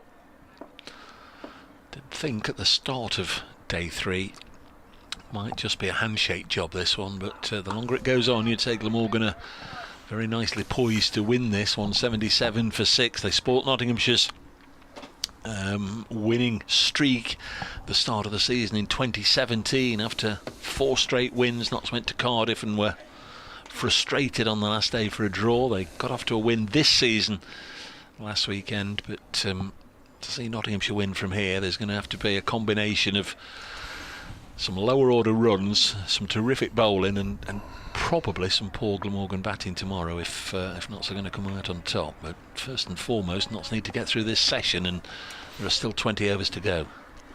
Callum Taylor in renewed sunshine. Very pleasant watching as bowls a full toss on leg stump that Moores misses out horribly. That could have been smacked into the stands. As it was clipped to short fine leg. Taylor needs to get into the groove as he bowls a better delivery that Moores defends on the offside. And in terms of LBW decisions, I think Glamorgan supporters would probably argue that Duckett might well have been given out to Nisa when he'd scored just a single, and that would have been 7 for 3. Taylor bowls and forward comes Moores, playing to mid-on. Carlson intercepts before the ball can roll towards Hogan at a deeper mid-on. Taylor is in and Moores steps back and cuts and will get, I was going to say runs, but just 1 run because Glamorgan have a sweeper in the form of Northeast out on the cover point boundary. 178 for 6, 101 ahead. Yep, some days you get them, some days you don't. Some days as a batsman you dismiss with all. For as long as the game's gone on, that's been the thing. As Pattinson leaves one from Taylor that might have gone straight on and not been too far away from his off stump. As a young man, I can remember thinking it was the honourable thing to do to walk if it had been nicked behind, and then given out so many times when it comes off your sleeve, or given out LBW when you've hit it. You think, no, let's let the umpire make the decision, which is probably wrong. Oh, there could be a mix-up here as Pattinson is nearly run out. He pushed it out on the onside, and there was never a single there. He was sent back, and the big man just about managed to turn in time, according to Richard Illingworth. Be interesting to see a replay of that one. Yeah, because that would have been pretty close. It would have been sent upstairs, I think, by the umpire had we had those facilities. Definitely. I don't know if we'll be able to get a definitive replay, because it's difficult to pick out the line at the best of times, isn't it? The actual crease line. But yeah, it looked for all the world as if it might be one of those where we look towards the umpire and then up goes the finger, but this time it didn't. I think it was a direct hit, wasn't it? Or did Cook whip him off? It all happened so quickly. Yeah, I was going to say Cook's gloves were right by the stumps, and whether it... I suspect he helped it onto the stumps, but maybe wrong. See if we can see it towards the end of the over. 178 for 6. But on this occasion, Richard Illingworth's finger stayed down, so Pattinson stays there. Moore's on 30. A bit of a mix-up. Could have cost the Australian his wicket. Edged, caught. This time Tom Moores goes, and Van der Hoogten's got another one, and that's a really, really good catch at second slip.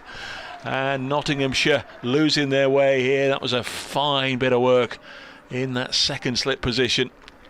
Just seeing a replay now as Tom Moores pushed at it, throwing himself away to his left with Sam Northeast, gobbles it up.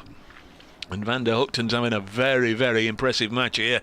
178 for 7. Tom Moores, having batted for an hour and 3/4, faced 83 balls, hit 3 fours. Very restrained, responsible, sensible innings. Has been prized out for 30. Caught Sam Northeast off the bowling of Tim Van der Hoogten. And Notts 178 for 7. It's effectively 101 for 7. Yep. So Glamorgan, well, they might... they'd fancy bowling Nottinghamshire out tonight, but of course that would mean that they face a tricky little spell themselves, as we can see a replay on the stream of the run out. I think Pattinson probably did enough to be given the verdict of the doubt for that attempted run out, but it was snappy work in the field from Glamorgan. Moores goes then. Are we to see Everson and runner next? Yes, we are. Yeah, as I suspected, we couldn't quite make out the line, but you're right. On what we saw there, I'm not surprised he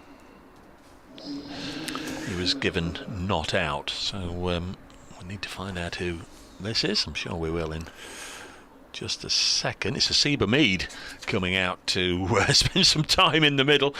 Got a duck, so he didn't spend long in the middle. Guess what, Hasib? Get your whites back on. Might have been in his training kit with his feet up, thinking he wouldn't be in the middle again in this innings, but he is.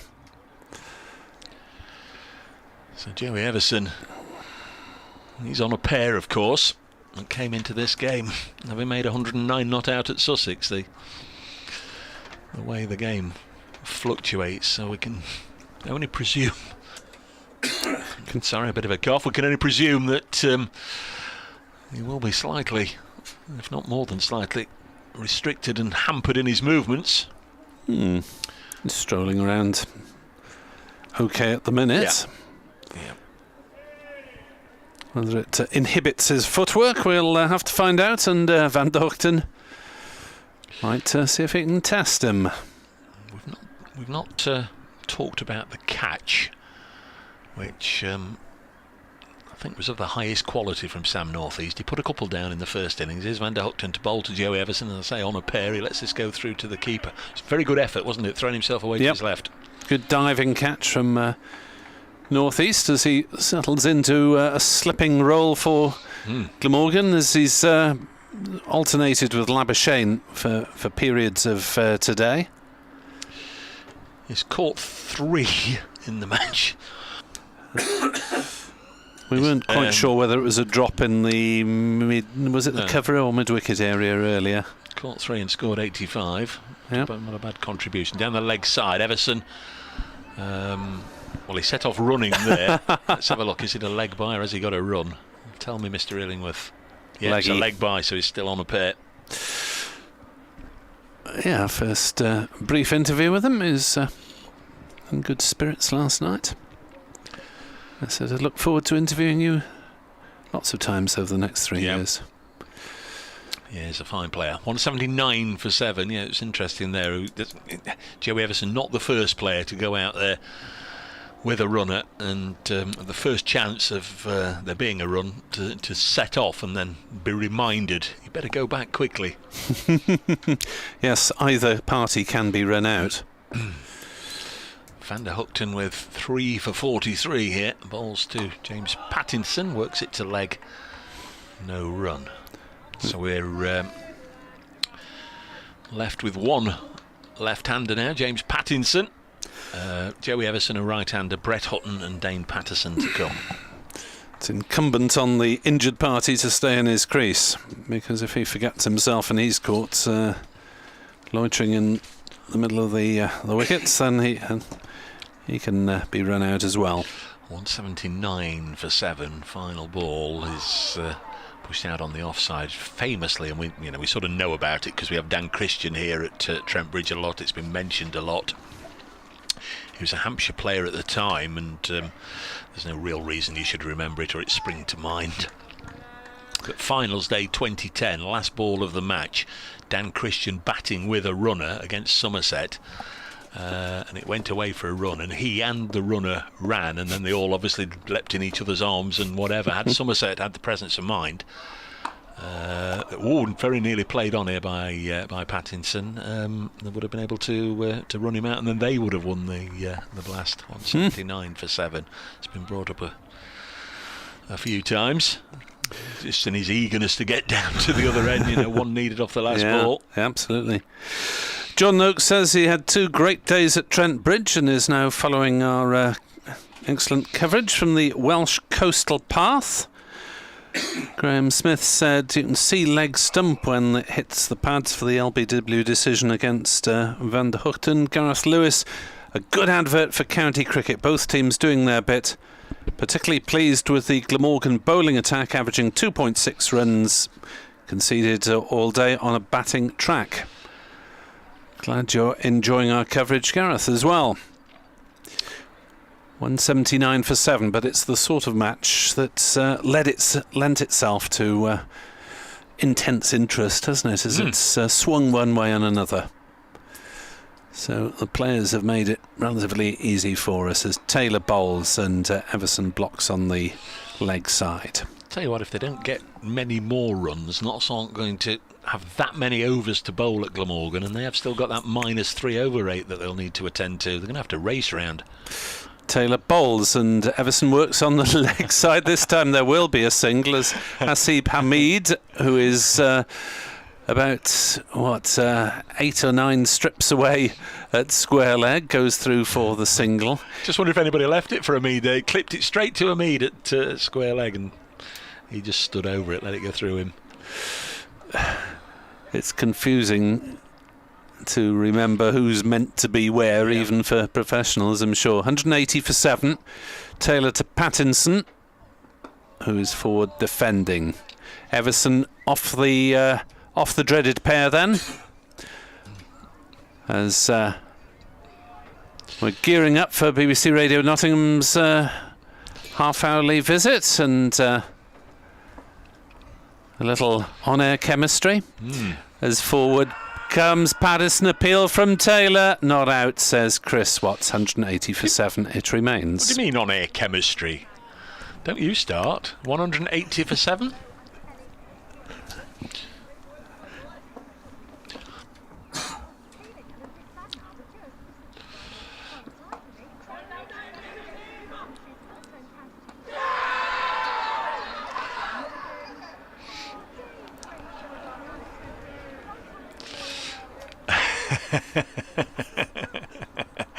I'm sure there'll be other occasions, Kelly. Nottinghamshire in a little bit of trouble. There's a lot of Nottinghamshire supporters feeling a little sad here because they're very much up against it, against a strong Glamorgan side. Notts lead overall by 104 runs, but they've only got 3 wickets left now. They're 181 for 7. They've got Joey Everson out there. He's actually been injured during the course of the game, so he's batting with a runner, and James Pattinson is with him. Liam Patterson-White out, LBW. It was slightly contentious. 1 or 2 people who've watched the live stream suggesting it might have missed, but he was sent on his way, and Tom Moores has also fallen. So this is a good session for Glamorgan as they dismissed Ben Duckett for 95 as well. Notts 181 for 7 with an overall lead of 104. Good night, Kelly. And to you. 181 for 7. It's your better half listening today, Dave. 181 for 7. It's only for the purposes of radio, ladies and gentlemen. And our listeners on the stream won't really know what we're talking about because we're dropping these radio reports into our online and video commentaries. 181 for 7. 104 is the lead. There's 158 for 4 at tea, with Duckett on 93 not out as Van der Hoogten starts a new over to Pattinson, who leaves outside the off stump. So Nottinghamshire have lost 3 wickets for 23 runs since the tea interval, and Chris Guest, they're doing their best to hand Glamorgan another wicket with run-outs.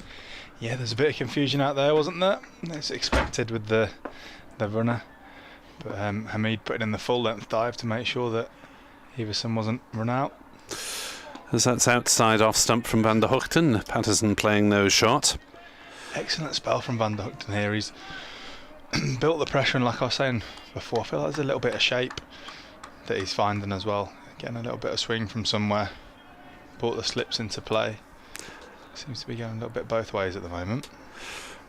Yeah, I mean, we're in the 71st over, but Glamorgan aren't really in the typical holding pattern before the new ball, are they, as Van der Hoogten bowls, and it's turned on the leg side. Patterson does not call Hamid through for another dodgy run. And I know we've got a spinner at one end, but we've got one of the frontline seamers here, and you think Glamorgan are trying to dismiss them rather than just hold them for the new ball. Definitely feels like that, yeah. Some more attacking fields than we had a little while back, and Van der Hoogten's putting pressure on the batters each over. It's a long spell from him here. And he comes round the wicket, bowls, and that's chopped down into the gully, fielded by Salter. And there's no run, and since Duckett fell in the 59th over, we've had 20 runs added in 11 or 12 overs, so it's been quite painful for Nottinghamshire at times as they look to extend their lead and give themselves something to bowl at in the 4th innings. Van der Hoogten bowls, and it's chopped down into the gully by Pattinson, and there's no run.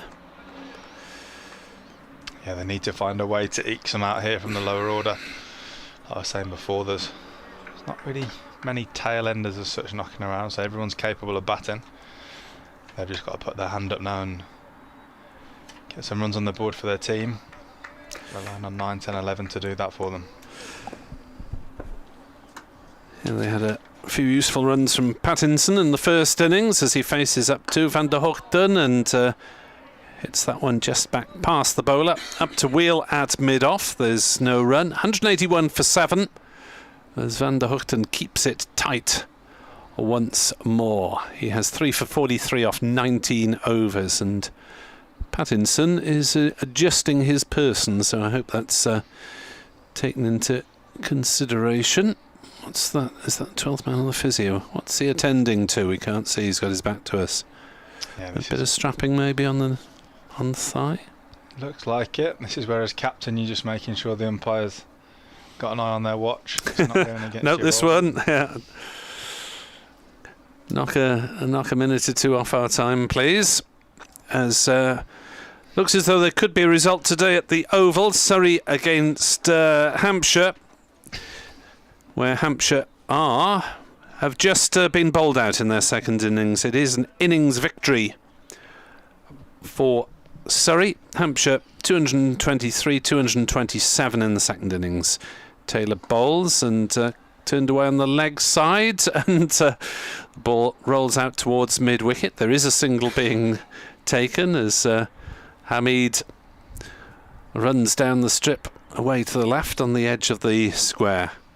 So Surrey had 3 wickets for Jamie Overton and for Taylor, and 4 for Jordan Clark in the second innings, as Taylor bowls a full toss that's punched up to deep mid on. Oh dear, misfielded by Nisa, who's put a hard shift in with the ball, to be fair.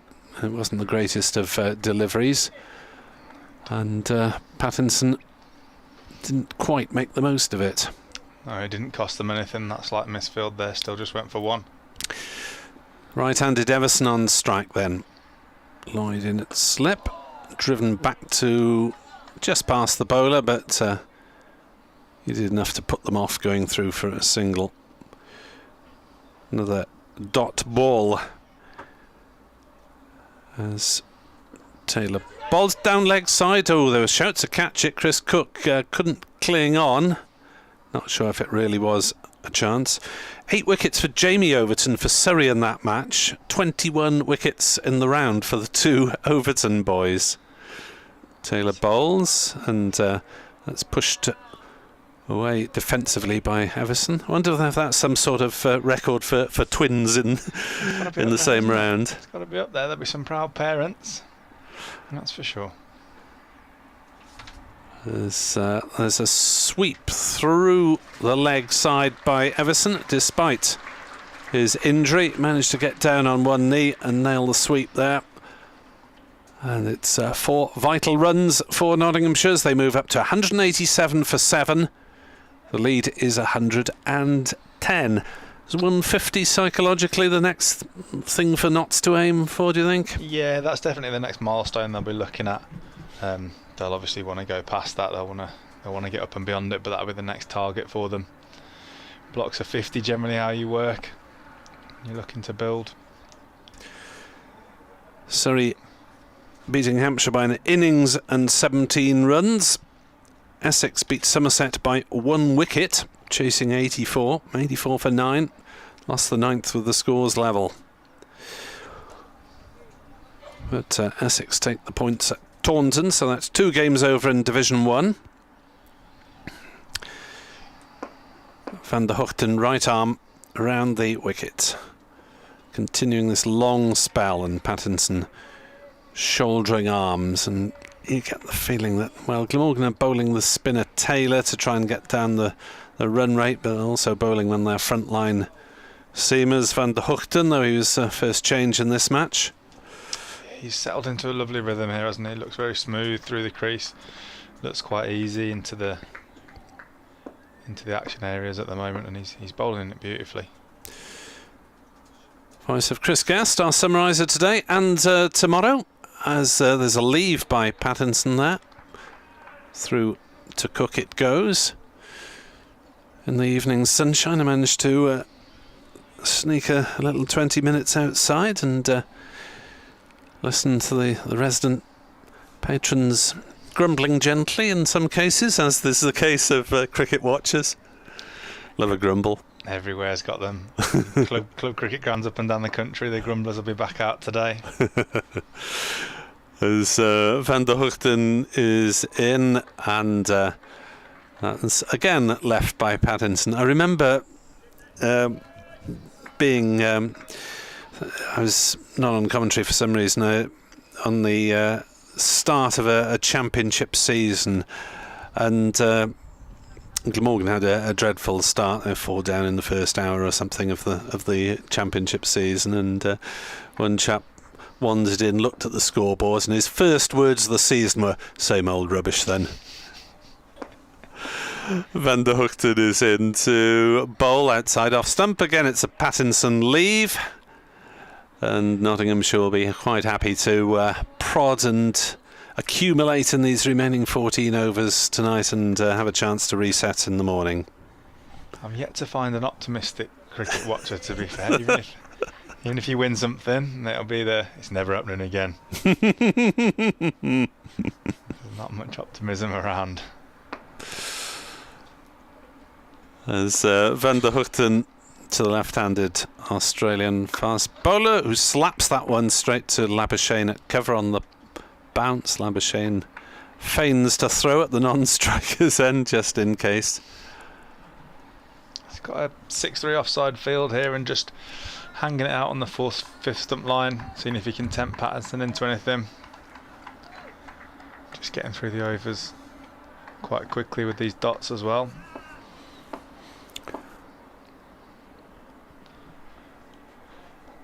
Van der Hoogten from this Ratcliffe Road end bowls, edged, and it's carried to slip, has it? He's waiting. Glamorgan are claiming it. No, Patterson turns and makes his way back towards the pavilion. 187 for 8.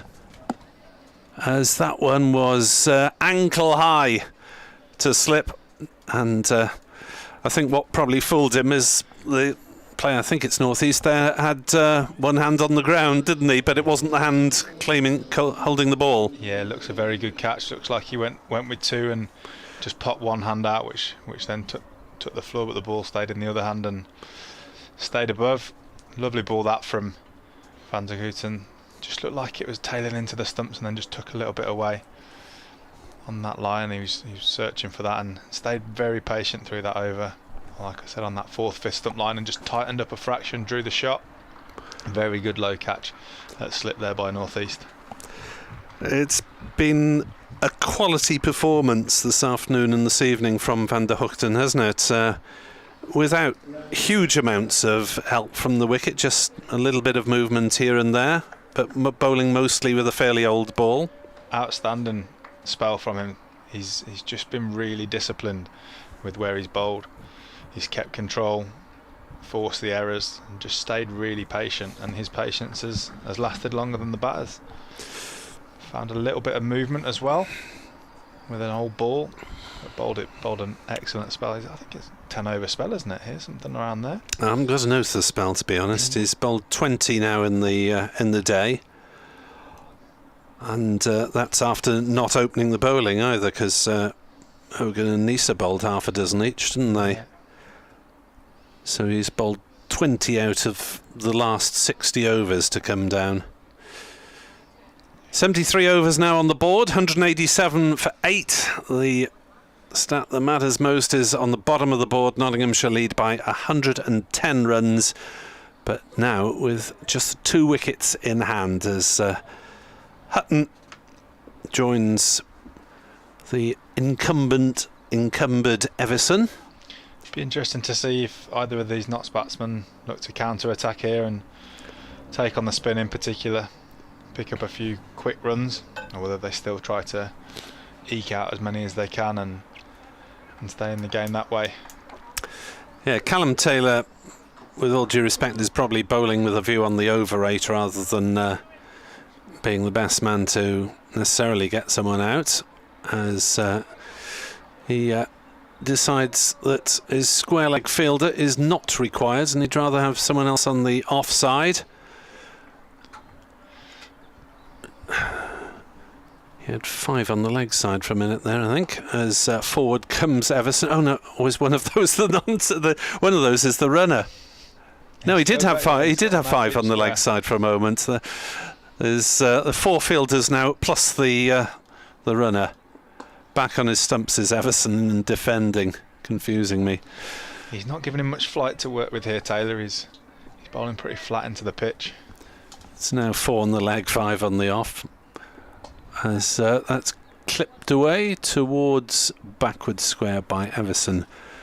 And they'll go through for a single. There was a shout of catch, but he'd just taken away his square leg. 188 for 8, Nottinghamshire. The lead is Nelson. Dave in the back of the box has probably got his trainers in the air with any mention of Nelson. It's the lead rather than the score. Taylor to Hutton, facing up to his first delivery and turning it on the leg side. He might have got off the mark, but Labuschagne ran across the path of the ball, and as if he might have fielded it. Not fake fielding, of course, because that's illegal. Taylor bowls, forward comes Hutton on the offside, and there's no run. He's doing a good job here, Taylor. He's not giving much away, and like you said, bringing that overrate back in Glamorgan's favour. It's still -1 on the board as Hutton gets off the mark, turning a single to square leg. 189 for 8, lead 112. But Callum Taylor's bowled 6 overs, 0 for 12, and Glamorgan probably settle for going at 2 and over at that end if it helps save that bonus point. Absolutely. Every point could matter come the business end of the season. He's not conceding many runs, just drifted down leg side over before last, but aside from that he's kept it very, very tight. Umpires meet for a little chat. I mean, shouldn't think it's anything much to do with the game, because conditions are lovely. The sunshine's still with us. Umpire Watts decides that he'd better stand at square leg near the the non-striker, as that's turned on the leg side, and there's no run for Everson. Hang on, the board's wrong, surely. Must be Hutton on strike. Must be Hutton on strike, because Hamid is definitely at this end, so Everson. Stray batter at square leg otherwise. Yes. Van der Hoogten into ball. Hutton's hit on the pads. Appeal for LPW not given. He's definitely finding a bit of shape here. That ball just tailed into the pads there of Hutton, drifting down the leg side. Hutton probably feels like he's missed out there, to be honest. Nobody at square leg or in front. So he's probably missed out on a run scoring opportunity. So Hutton on 1, faces up to Van der Hoogten, and that is clipped through square leg. There is a run scoring opportunity accepted, as that's neatly clipped away for 4 towards the Smith Cooper stand, now sparsely populated in the evening shadow. 193 for 8, Nottinghamshire lead by 116 runs. There we go, he had a sight of the ball before. Pretty similar ball, tailing into the pads. Looks like Van der Hoogten's trying to trap him in front. The ball just coming in, but the 3 slips are in play, so the plan that's worked for him so far has been sticking on that 4th, 5th stump line. Van der Hoogten bowls, driven back at him, and gets a hand to it. No run for Hutton there. Strikes me that it is slightly strange that there are 4 games in Division 1 and 3 in Division 2 this weekend, with 2 teams in each division having a rest weekend. You'd have thought, as Van der Hoogten runs away from us at the Ratcliffe Road end and bowls, and Hutton strikes that one nicely back through mid-off. That'll be another 4 runs, and Van der Hoogten maybe just tiring a little bit as his 50 comes up against him, but he has got 4 wickets. Hutton moves on to 9, 197 for 8, Nottinghamshire lead by 120. you'd have thought with an even number of teams in both divisions, you could just have everyone in action, because the sort of rest weeks obviously at random points in this first 6 or 7 week block. That sounds quite logical, Nick. One thing with cricket and cricket planning, it doesn't always follow logic. Van der Hutton bowls, Hutton defends. It was a lovely shot there from Hutton, straight back down the ground. Just leant on the front foot. As it happens, it sits quite nicely for Glamorgan, because they've got 6 weeks on the bounce and then a 10-day break to prepare for T20, so they'll be able to get their pyjama kit and the white balls out in practice for a week. Yeah, that's fallen nicely for them there, to be able to focus their attention on the specific disciplines that are required for each of the games. There are a few counties, most of the counties will have to go in with only a few days of change. Nottinghamshire, for example, play till Sunday the 22nd in white ball, as that first ball from Taylor is turned by Everson to mid-wicket and there's no run. And then they start on the Friday, so they've got 4 days between, which isn't as good in terms of practice. Everson stretches forward, is beaten outside off stump.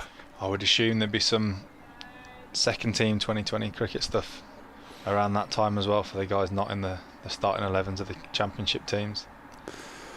Taylor bowls. Everson will get a single down towards backward square. 198 for 8. 121 is the Nottinghamshire advantage.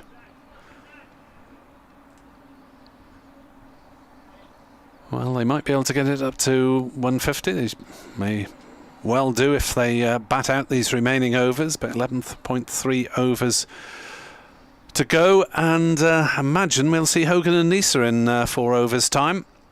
As forward comes Hutton, and he's beaten this time by Taylor outside off stump. The planning for coaches. Taylor bowls. Hutton drives back to him. No run. With the change in formats is always a challenge as well. Making sure you've got the optimal amount of time into the players with each of the areas that they need to develop and work upon. It can be that if a batter gets out in one of these games. Taylor bowls, left by Hutton, no run, and the over, 198 for 8. Might use their time to go into the nets, indoor nets or outdoor nets, and do some white ball practice, and just try and find pockets of time where you can prepare the players for the competitions that are coming up throughout the summer. Yes, it'll vary between counties, of course, how similar their sides are. Glamorgan, you would think, will probably start the competition with the 2 batters as the overseas, Labuschagne and Ingram, though not quite sure how many Labuschagne will play. He optimistically said 7.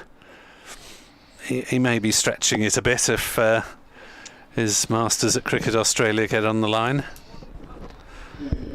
And then we'll see a bit of Michael Nisa playing T20 cricket for Glamorgan, you would assume, which he hasn't done so far. Interesting.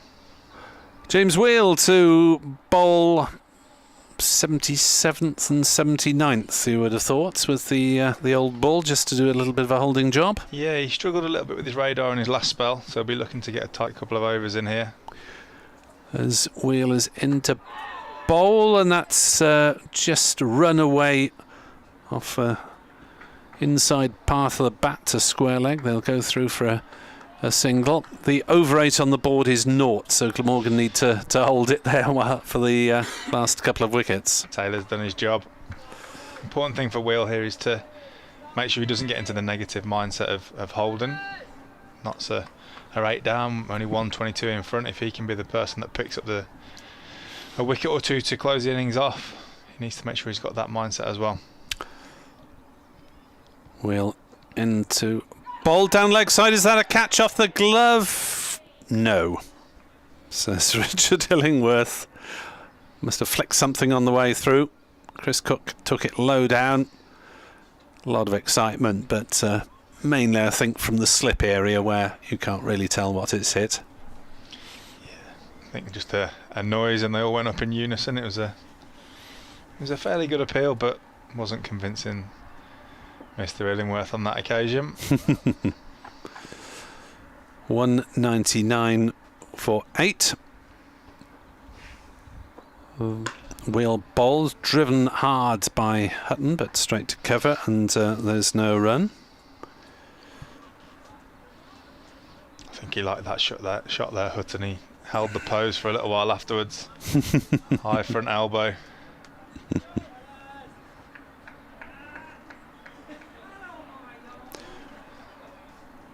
As PCA, Professional Cricketers Association, tweet to remind us that Van der Hoogten has reached 200 first-class wickets. Wheel bowled, short delivery that Hutton ducks underneath. Everson 9, Hutton 9. 12 added for this wicket so far. 60 first-class matches. Bowling average of 27.6. Best figures of 7 for 42. Some good numbers behind him there. It's easy to see why, based on how he's bowled today. He's been a constant threat to the Notts batters. Wheel into bowl to Hutton. Again, short ball. Well, he's hiding it there to a certain extent, isn't he, Wheel? Not likely to concede. Tyler says, so good to see Tim's 200th first-class wicket. Graham Smith points out that over a 16-over spell, Van der Hoogten took 4 for 20. I undercooked him at 10 or 11 overs. I think that was 16 over 2 spells. 16 overs, action. This one's outside off stump, and Hutton goes for an expansive drive, doesn't time it, 199 for 8. The lead is still 122 runs. Kent are crumbling in their second innings by the look of it, at 69 for 5. And despite the efforts of young Mr. Compton, they look to be heading for a defeat in the First Division against Lancashire, who's still 177 short of making the Lankies bat again. Gloucester against Yorkshire. Gloucester 235 for 6 in their second innings. That's effectively, though, 86 for 6. So we may find a position tomorrow where all the First Division matches are finished fairly quickly. And just do one more over and then hand over to Chris and Dave. As forward comes Everson, defending on the leg side, and there's no run. You mentioned Mr. Compton there as a throwaway comment. He's Is he still there? He's still there. They're 5 wickets down in the second innings. You did say earlier. Next delivery is driven up towards mid-on, but intercepted by the bowler. No run. Has anybody ever carried their bat twice in the same match? Highly unlikely, I would imagine, but he's still on course. Extraordinary, wouldn't it? 18 not out of 111 balls. Taylor bowls. Everson turns it down to fine leg. Runner Hamid takes the single alongside Pattinson. Everson strolls off towards square leg, having brought up the 200. Lead 1-2-3. I was going to say Ben Compton would probably sleep well tonight, but maybe not. He'll be so high on adrenaline. Thinking how what a day he's had. Yeah, might need to try and bat through tomorrow as well. As it's hit very hard back to Callum Taylor. Was that a technical gone bold chance? Was that on the full? That was my impression. May not have been, but that was my impression. Nailed his drive, certainly. He did well to get in the way, or poor cricket because he got in the way, one or the other. Taylor to Hutton again, who forces into the offside and rolls out towards the cover sweeper. Wheel. And they'll go through for the single. Wheel just lobbing it back towards the nearest fielder as Glamorgan look to keep this over 8 on 0 to give themselves maybe a couple of minutes to play with the new ball that they may need in a couple of overs' time, in all likelihood. Unless we see something spectacular. 9th wicket pair putting a bit of resistance as Everson is propping forward, defending back to the bowler. Glamorgan whisk around 201 for 8. We've got 9 overs left of the day's play. Hutton is 10, so is Everson. Van der Hoogten is Glamorgan's bowling hero. As things stand, the lead is 124 runs as I'll go and compose some thoughts for a match report since we have the luxury of a third voice. Chris Gast will come back in alongside Dave Bracegirdle. Thanks very much, Nick. More from Nick either later or tomorrow morning when Glamorgan will continue their quest to record what would be quite a famous victory, you'd imagine. Here, here's James Wheel. He's bowling to Brett Hutton, who's on 10, plays it on the leg side. Kieran Carlson fields, and there's no run. Chris back alongside me as we play swapsies with the seating positions. We've got 8 overs left after this one. We would of course lose 2 if there is a change of innings this evening. That's 201 for 8. I'll desperately be hoping they can survive through until at least the close, as this is pushed to mid-off and there's no run. And what you've seen, Chris, 124 would not seem to be the sort of score that's going to challenge Glamorgan too much tomorrow.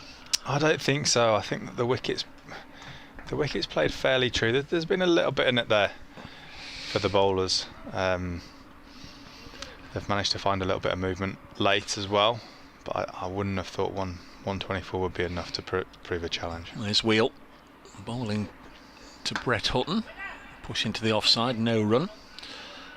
I sort of half thought out loud earlier on as well, they're going to have to rattle through the overs or they're going to lose points for the over rate. They're -3. Yeah, I mean, that's going to be a tricky one to catch back. Being in catch-22 there if they're you want to take time and set your field and get it absolutely as you'd want it, and minor adjustments here perhaps between each ball, but at the same time you can't really afford to. That's going to take some pulling back.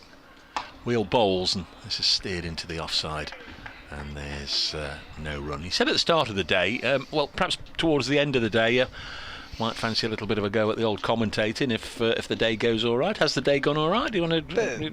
The day feels like it's gone quite well. Yeah, Chris,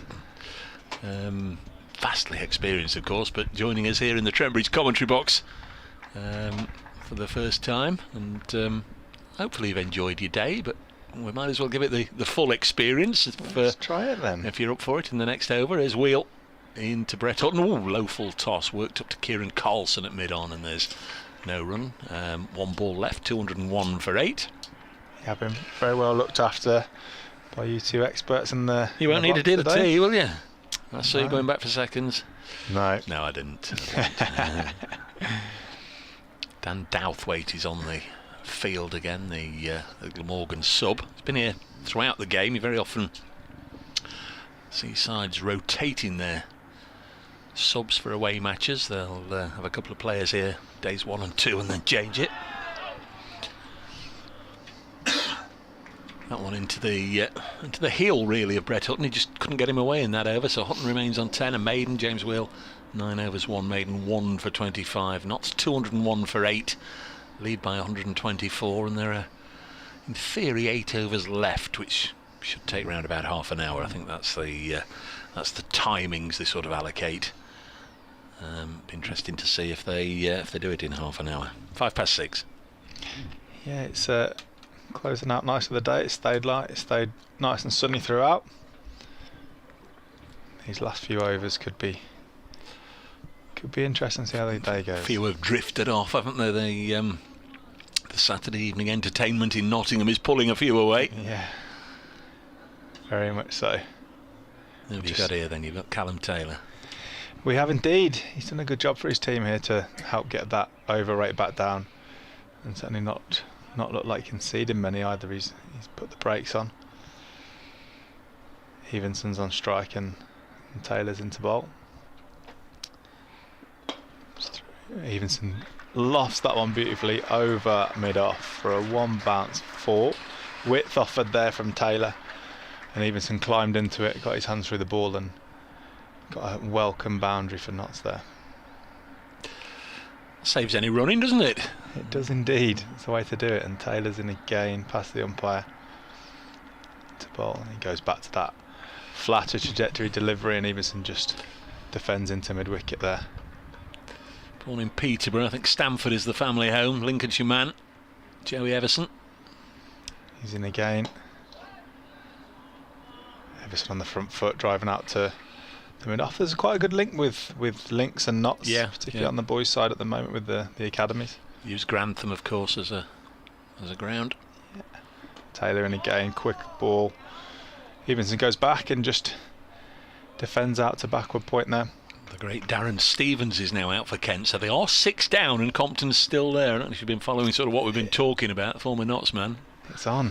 Taylor in again, drags that one short, pulled away by Evenson to deep backward square for a single. Paul comes back in.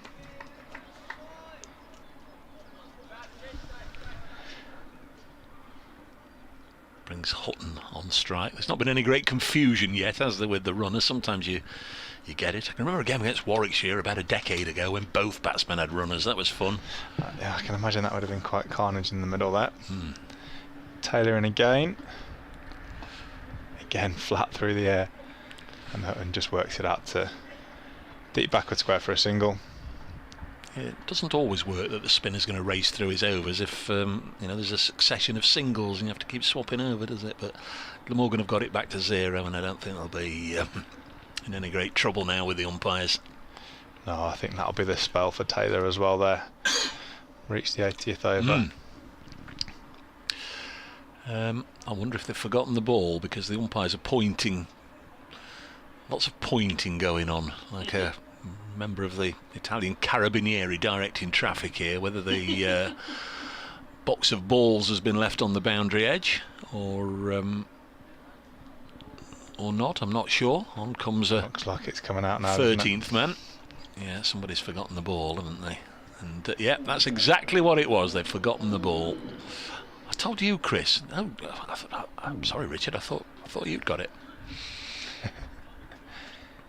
So, nice, shiny, hard new ball being waved now by Richard Illingworth towards the scorers, who illuminate their light to acknowledge that they've seen the signal, and it will be Michael Hogan back to try and part this 9th wicket partnership, which is currently worth 20 between Joey Everson and Brett Hutton.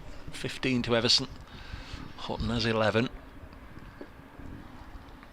40-year-old Hogan comes in and bowls and clips away on the leg side. Taylor does the fielding.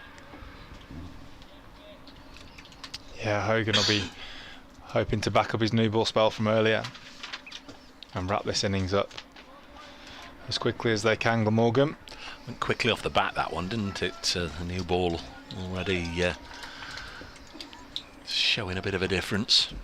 Yeah. We've got a deep point and a deep third man. Of course, the new ball last night brought a lot of runs for Glamorgan. This one's helped away, maybe off the pad, but a single nonetheless. Notts will take them however they can get them. It is a leg by. And extras goes on to 8. 208 for 8. Nottinghamshire lead Glamorgan by 131.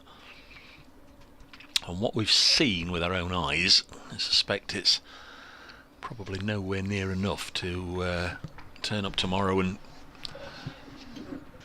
consider that Notts are probably going on to win the game. That's not to say they can't, as this is Hutton now solidly behind it and defending. Any hopes they would have of pulling off a come-from-behind victory, I guess, depend a little bit. In fact, I beg your pardon, it's Joey Everson on strike at the moment. A little bit on how many more runs they can muscle.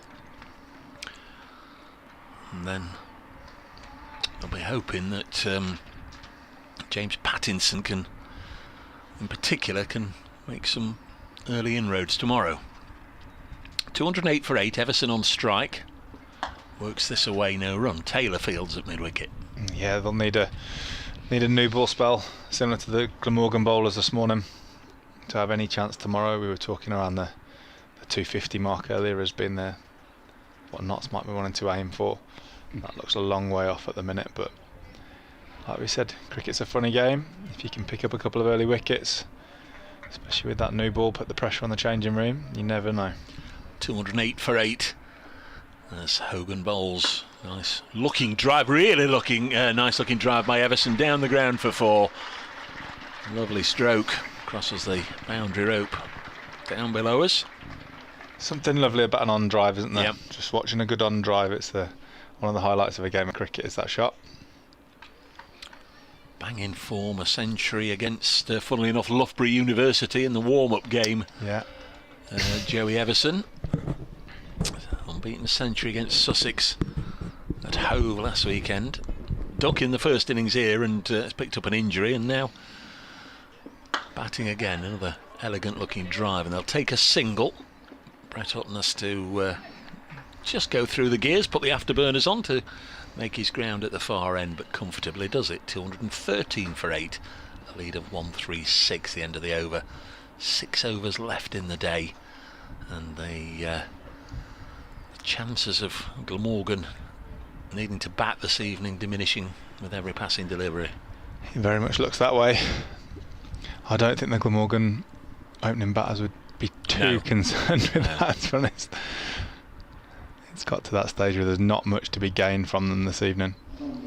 Obviously they'll be craving the 2 wickets and wrapping this innings up, but as an opening batter you don't really want to be out there facing an over or two. You've not got anything to gain. Although, to be fair, and it's easy for me to say that up here, the light is as good as you're going to get at this time of day. Very often we see batsmen coming out really in the gloom and the floodlights are on and all the rest of it, and then it is tricky, but the light's still good, isn't it?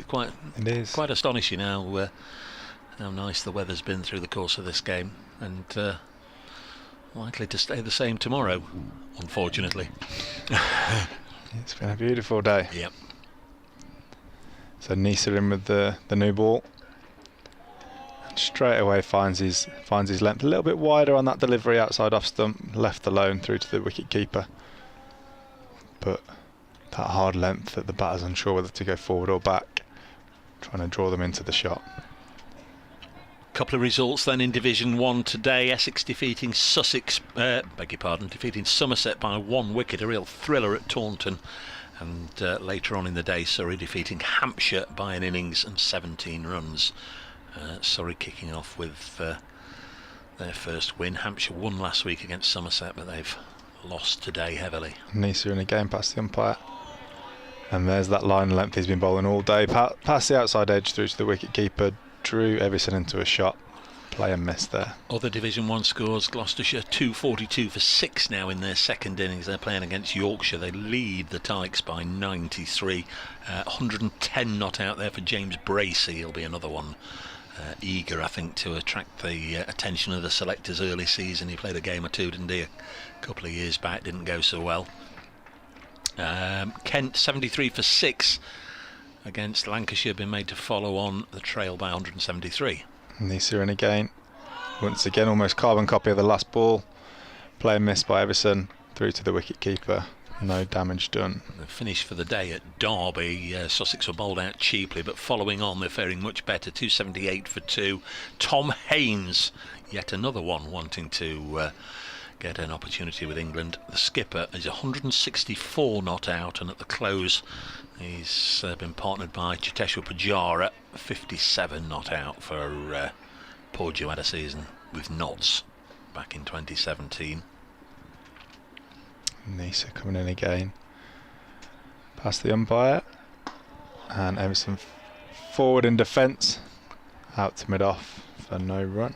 And the other score up at Chesterley Street, a maiden first-class century for Michael Jones, the Durham opener. He's been around for a while. He got an 80-odd 3 or 4 years ago at Trent Bridge against Nottinghamshire, and that's been his highest score up until today. Sean Dixon, who made 100 in the first innings for Durham, he made 84 second time around, but Jones currently 103 not out. Durham 231 for 1. That's an overall lead over Leicestershire of 386. Nisa in again. And Everson in defence through to mid-on this time. Another consistent over here from Nisa, building the pressure on the batters. At the end of the day, pretty much how he's gone through his previous 16 overs as well into his 17th. Only conceded 23 runs for the 1 wicket so far. Very impressive, isn't it? He's bowled very nicely today. Very nicely. He's not as many wickets in the column as some of the other guys, but he certainly built pressure and he's in again now. And once again past the outside edge, through to the wicket keeper and another maiden. Sometimes wonder, what gives one player the edge over another one. What's the extra bit of quality? But you look at him and you can see consistency. He comes in, he bowls it at a decent lick, but he puts the ball in good areas. There's no get down to the other end opportunities for the batsman. You've got to really work hard for the runs. You've got to really work hard to keep your wicket intact. He looks a quality performer. Very much. He's constantly asking questions, isn't he? Looks like he's got good control of the seam. He knows what he wants to do with the ball and bowl to a plan and stuck at it and bowl very well all day. 213 for 8, so there are 5 overs left now. And it's going to be Michael Hogan. Brett Hutton has 11. This partnership worth 26. Can they see it through for 5 more overs? Hutton's got that away onto the leg side, and he will get a single. 214 for 8. We had the discussion on the first day. Glamorgan have got 3 overseas players. Obviously, you can only play 2. You're going to play Marnus Labuschagne, and you're going to play Michael Neser. So Colin Ingram, fine player that he is unfortunately left down in Cardiff, I presume, kicking his heels. And it's a luxury to have that, isn't it? Yeah. I wonder if he's gone to find some club cricket this weekend and terrorise some bowlers. Crikey. Here's the next ball past the outside edge from Hogan and through to Cook. Everson on strike. He's made 20, faced 37 balls now, Joey Everson. I saw local to me, Carlos Brathwaite has signed for Noland Orridge in the Birmingham League to play some games this season ahead of the Blast.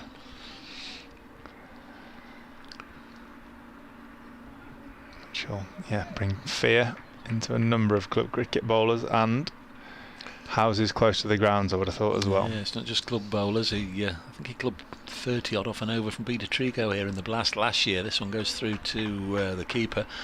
We're fearful of something similar when Notts went to Edgbaston. Unfortunately for the hugely talented West Indian, that particular day he'd tested positive with COVID. Shouldn't laugh. I mean, obviously he was okay, but he was a last-minute pull-out against Notts in the Blast, and I think they were spared. It was only a few days after he, as I say, he'd blasted the ball out of the ground here several times. Poor old Peter Trigo going for 3 or 4 consecutive sixes. Next ball helped onto the leg side by Joey Everson. Remains 20 not out. Those of you that have taken the trouble to get in touch and compliment the coverage and the live stream, many thanks. All the comments have been passed on to Kirsty. Really appreciate it. She looks after all the knobs and the buttons and generally keeps us on air and keeps us going.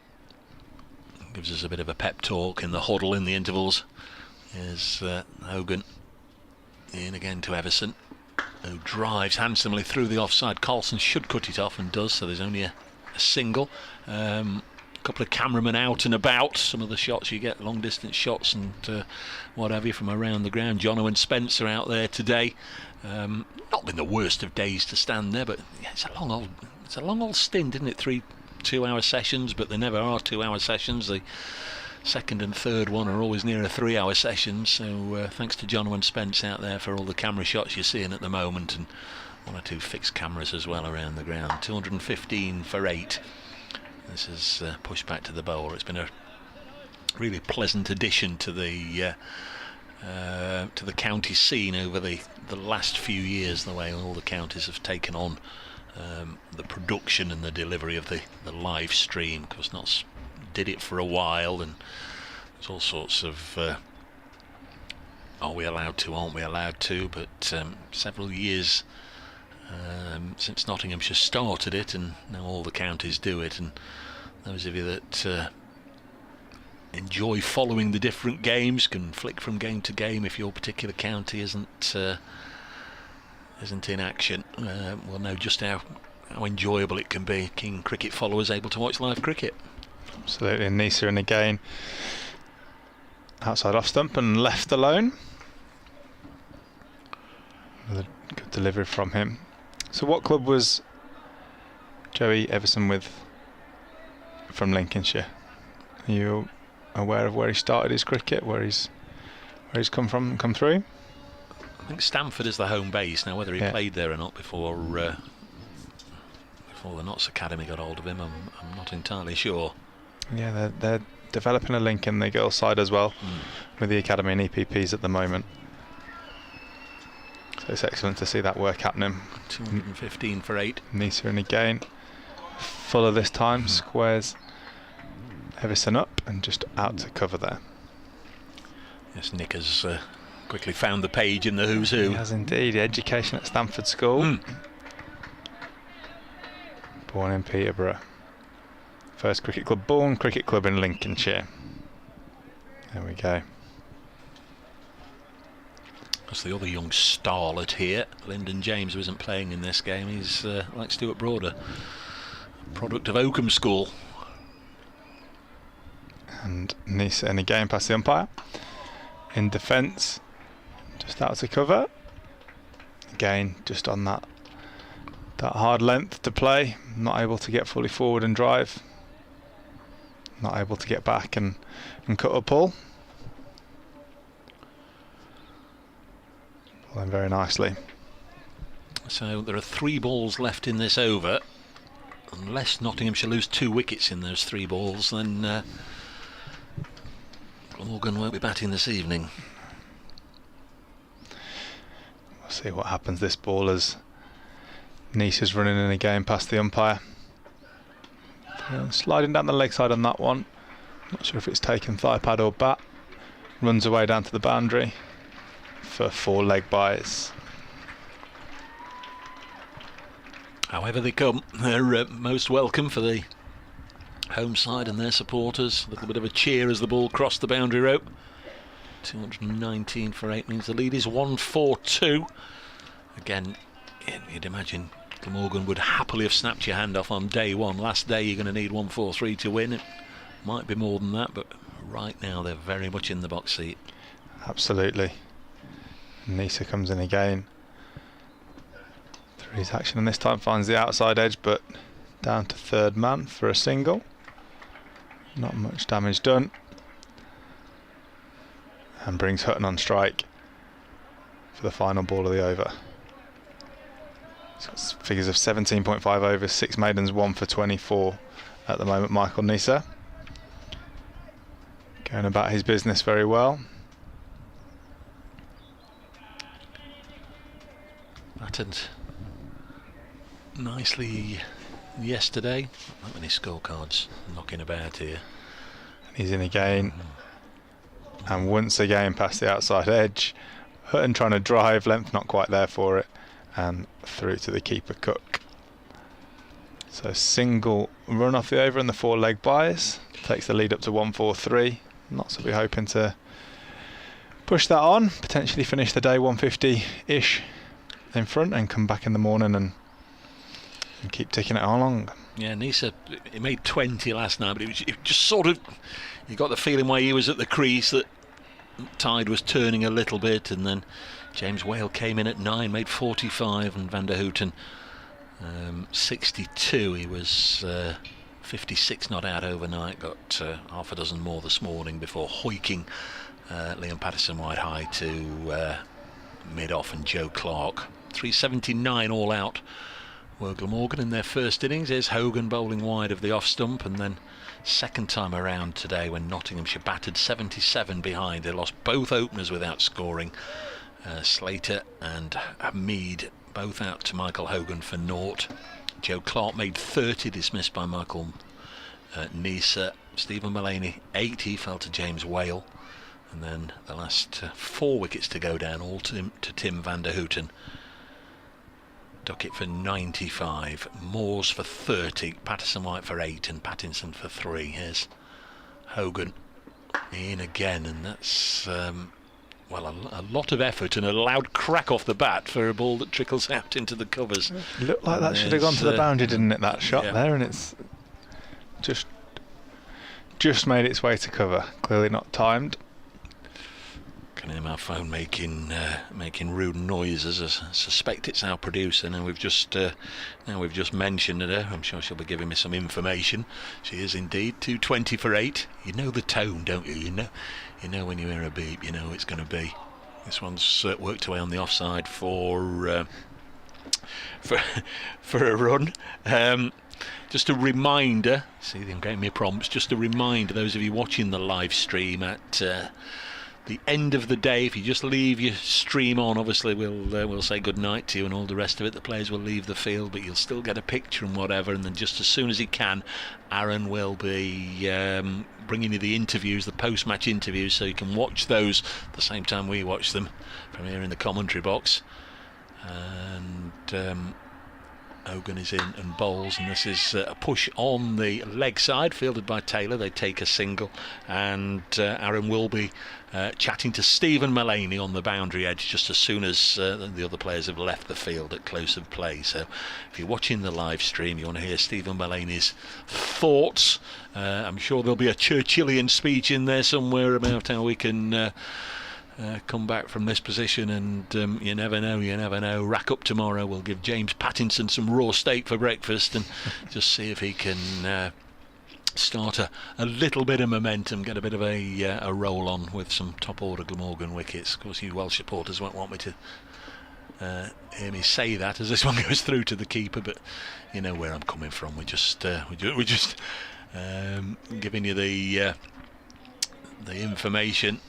Interviews at the close of play. Meanwhile, Nick will be popping downstairs to get some Welsh reaction, Glamorgan reaction, which I'm sure you'll no doubt pick up on social media and on your local radio station later and in the morning. 222 for 8. Joey Everson has 23. Brett Hutton has 13. Cracking game of cricket, which I think most people have watched either in real time or on the in person or on the screen. As it's a fairly wild throw, isn't it? Who was that? Is that Labuschagne who threw that? Let's just have a little look. Very much like it. Didn't cost anything. Michael Neser on the boundary edge has prevented 4 overthrows, as I think it was Labuschagne, just for reasons best known to himself, decided that he could get the ball in quicker than Brett Hutton could get down to the other end. He was never going to run him out, and he nearly cost his side 4 overthrows. He did indeed. 223 for 8. This partnership is proven to be handy here for Notts. 36-run partnership so far. Just starting to wrestle a little bit back. A long way to go yet for them. Yeah, another 100. A little bit coming back, and Nice is in again for his final over of the day. And hit on the pads. Looked a little bit high, working down the leg side as well, maybe. Thing is, Chris, you might get a Sunday lunch out of this now, because 146 runs at the moment. That might take until after lunch tomorrow. You might get your Sunday lunch here. You can't beat a bit of gravy on a Sunday, can you? I'll look forward to tucking into that, that's for sure. Easter Sunday tomorrow. If you're having an Easter egg, have one for us in the commentary box as well. Hope all the kids get a nice Easter egg or two tomorrow. Nice is in again. And back on his line. Corrected from the previous ball, outside off stump, left alone, straight through to the keeper. It's probably not the Easter message I should be putting out there. There's other things, of course, associated with this time of year, but yeah, it's lovely to see the kids getting their Easter eggs, isn't it? Very much so. Our kids at home, I think they'll be having a little bit of chocolate for breakfast tomorrow. It's their way to do it, I'd say. Shadows are definitely lengthening on the players now as Nisa comes in. And tight line just worked into mid-wicket region. No run there. Sound like a fishing commentator, tight lines. That's what they call it, isn't it? They have angling shows, tight lines. Never been into the old maggot drowning myself, but Can't say I've ever done it myself no, I either. haven't. The older I get, the more it sort of appeals, and it's through watching people like some of the ladies and gentlemen we've got left here, just sat on their own, just having a bit of quiet, away from the rest of the world, enjoying themselves. And I think, could I do that on a riverbank one afternoon? Nisi comes in and draws a front foot shot. Out to point for a single. The trouble is, I don't know if you've seen that Whitehouse and Mortimer going fishing. Have you seen that? I've heard bits. You know what? I've never watched it, but I've heard little clip-bits when they've been on the radio. I'd be a little bit like Bob Mortimer. You know, I've no idea how to cast, but I'm sure I'd send more up into the trees than into the water, and there'd be bits of my rod floating down the river, and I don't know. There's something to be said for slowing the pace of life down, and if that's the way to do it, then I can understand it. I think it would be. I think it'd be a frustrating experience unless I was taught how to do it. Absolutely, Nisa in a game, front foot defence from Hutton there, straight back to the bowler. No run. It's like golf. I mean, I had a brief flirt with that about 20 years ago, and you know, I'm sort of sporty competitive. If I'm doing something, or back in the day, if I was doing something, I'd want to do better. So, you know, as a beginner, if I went round in 100, I'd want to go the next day 99 and the next day 98, and just never had the time or really the ability. I guess that's the main thing. But I think with golf, you've got to do it all the time, haven't you? Yeah, it's definitely a game of consistencies. I'm trying to find out myself to get my handicap a little bit lower as I'm going through. What are you, 5, 6, something like that? Nowhere near that. Lavishane into third slip, and Nisa comes through for his final ball of the day, defending back down the ground to him, and he finishes the day with 19 overs, 1 for 25. Yep, we've nearly got there, folks. If you've endured our nonsense throughout the day and want to do it again tomorrow, we'd very much look forward to your company. Nick Webb will be here in the morning kicking us off, and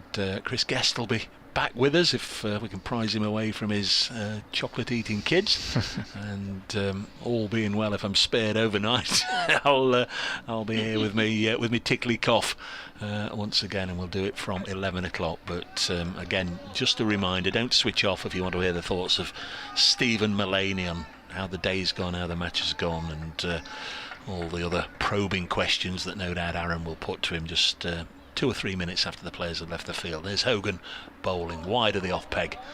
This goes through to the wicket keeper. 224 for 8, so Notts lead by a snooker maximum. 147.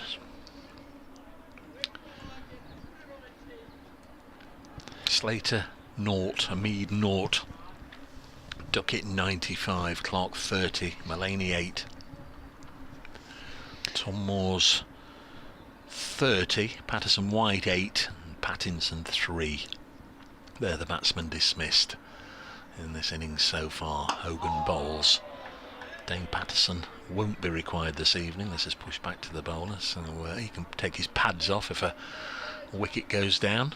Sometimes, you know, people, you can see the argument, can't you? And, you know, in this sort of circumstance, had a wicket gone down at the start of this over, Glamorgan would, you know, they're sort of penalised by not getting the chance to have a finish it off, yeah. To have a go at Dane Patterson. I mean, you know, it could be gloomy, it could be tricky, it could be difficult, but they're not allowed.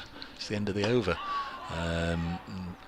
Once that wicket goes down, Taylor doing the fielding to this one on the leg side. Joey Everson stays there on 25, and for somebody handicapped by an injury that we're not sure, he's coped well, and no obvious handicap or restrictions from here, but clearly there's some sort of issue. No, he's fought hard here for Notts to help build a partnership.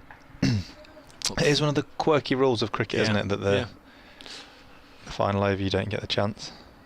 There's Hogan in again, and nearly jinxed him. It's gone through to the keeper. I can understand on intervals, you know, let's not hang about, let's go and have a lunch if a wicket falls in the final over of the session, or the same with tea. But at the end of the day, it's almost penalising the fielding side, the bowling side. If they get a wicket, they don't get the chance to have a go at the next batsman.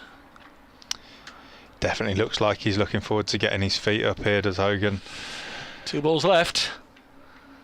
refresh, revitalise for tomorrow. Try and finish it off early is what they'll be thinking. It's the 7th over of that second new ball. He bowls now and Everson pushes it back to him and it's giving it a bit of a kick. Get off my land, says Richard Illingworth. 2:24 for 8 then, 1 ball left. Day which began with Glamorgan's 9th wicket pair at the crease. So we've had 9 wickets go down in the day. Wickets not really changed from 11 o'clock on Thursday morning in terms of how it's played, and will probably be the same again tomorrow, but extremely difficult for Notts to get 10 Glamorgan wickets, you'd imagine. This goes through to the keeper, and that's your allocation, folks. Many thanks to Chris for joining us today. Hope you've enjoyed it, fella. Very much, thank you for having me. You're very, very welcome. Look forward to tomorrow. Yeah, indeed. We're never entirely sure what's going to happen when we turn up for a day of county cricket, and it will be the same tomorrow. Just maybe, there might be a little bit of a top order collapse, and Nottinghamshire can at least make it a really interesting game as we head towards lunch, maybe either side of lunch before it's concluded, one way or another. A little bit of batting to do first in the morning, and Joey Everson, 25 not out, Brett Hutton, 13 not out, will be there to start again afresh. Well bowled Tim van der Houten finishes the day 4 for 51. Michael Neser 1 for 25 from 19 overs. Michael Hogan 2 for 40 from 17. The old croaky voice and the tickly cough just about holding out. I'm off to try and find something to lubricate it with. Enjoy your Saturday night, folks. Stick around. I can see Aaron already on the boundary edge waiting for Stephen Mullane in. You'll be able to enjoy that interview in a second or two. But from the rest of us, from Nick, from Chris and myself, Dave, we'll speak to you tomorrow. Good night from Trent Bridge.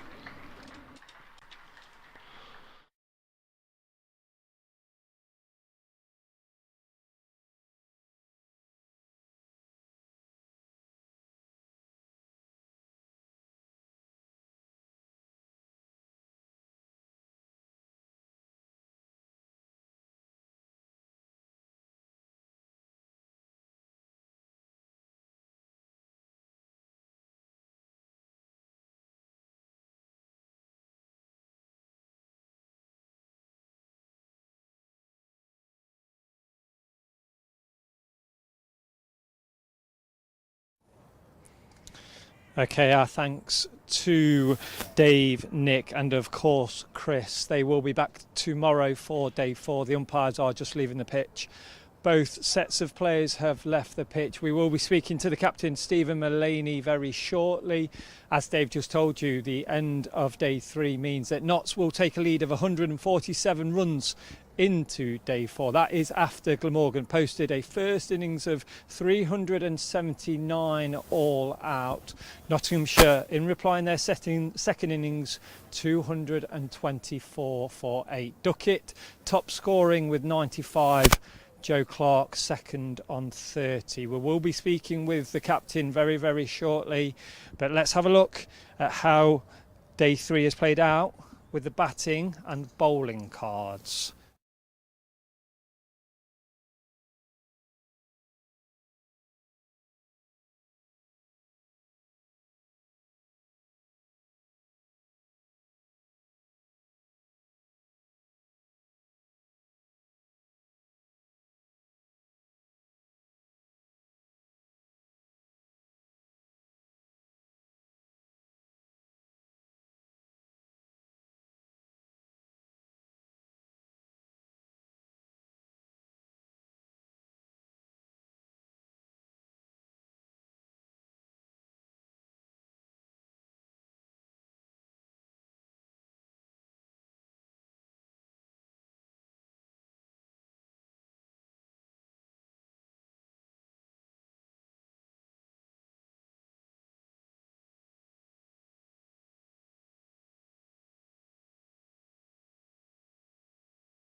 So the captain is literally just walking across the outfield now, and he will join me in a matter of seconds. So that's 3 days play in this county championship match against Glamorgan done. Day 4 tomorrow.